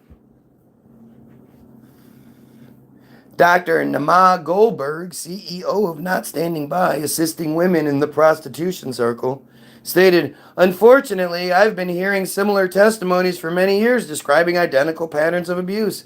Sometimes they're so shocking that doubts arise regarding credibility. Again, who the fuck says that? You know what you're dealing with. Yet, if they say it's bad enough, you go, ooh, I don't know about that. Again, imagine you're a victim reading this. However, since these reports consistently repeat across victims who don't necessarily know each other and come from different regions of the country, they appear well-founded. Moreover, from my professional experience working with crime victims, those who've approached me over the years display behavioral patterns consistent with profiles of people sadistically abused in childhood. The dissociative elements, time gaps before disclosure became possible, and other factors confirm complainants' exposure to such harm at early ages. This represents a terrible story that must be heard loudly and clearly and thoroughly examined by authorities. Orit Sulivibide, CEO of the Association of Rape Crisis Centers in Israel, stated, in recent years, our association has received multiple inquiries regarding ritual sexual abuse. These violations typically occur in closed communities under a pretext of religious ceremony. Undoubtedly, the conspiracies of silence within religious societies often prevents exposure of severe exploitation and abuse cases, making it tremendously important to bring these violations to light, giving words to what's happening, and allowing victims to release their secrets. That's the end of it. That shit is fucking insane. And I'm done. I'm going to do part 2 tomorrow, because part 2 is when we associate and we connect all of this to Naomi Elkins. You'll see. It's going to be explosive. So, get your free download, www.the-bilderberg-group.com. It's free. Just put 0 in the payment box when it asks you how much you want to download or how much you want to pay. Click download. It'll ask you how much you want to pay. Put 0 and it's free. The second link. Jesus Christ. The second link in the description is Hollywoodism. It's the most important film ever made. Oh no. Most important film ever made. They made it it's a flex. It's them bragging about how they control Hollywood. It's the most important film ever made. Third link is the most important article ever written. The one I just read to you, Israel Hayom, Bottom of Darkness. Fourth link should be Naftali Bennett talking about controlling Wikipedia. Then you're going to find a bunch of Wikipedia links to all of the evidence I can find. Not all of it. There's more. I need to add. I need to update it. But Auto Emancipation Act.il, Team Jorge, the Havara Agreement. I can't believe I missed the Havara Agreement today. The Havara Agreement, which destroys the Holocaust narrative completely, really. And just a whole bunch of shit. And then there's going to be the Facebook videos. Go check those out. Go share them with people. Go like, share, and sub the Facebook page. If I'm not live here, I'm live there. Have yourself a wonderful day. And you pedophiles, you know who you are. You fucking kill yourself. Oh yeah, like, share, and sub this video too. Pedophiles, kill yourself.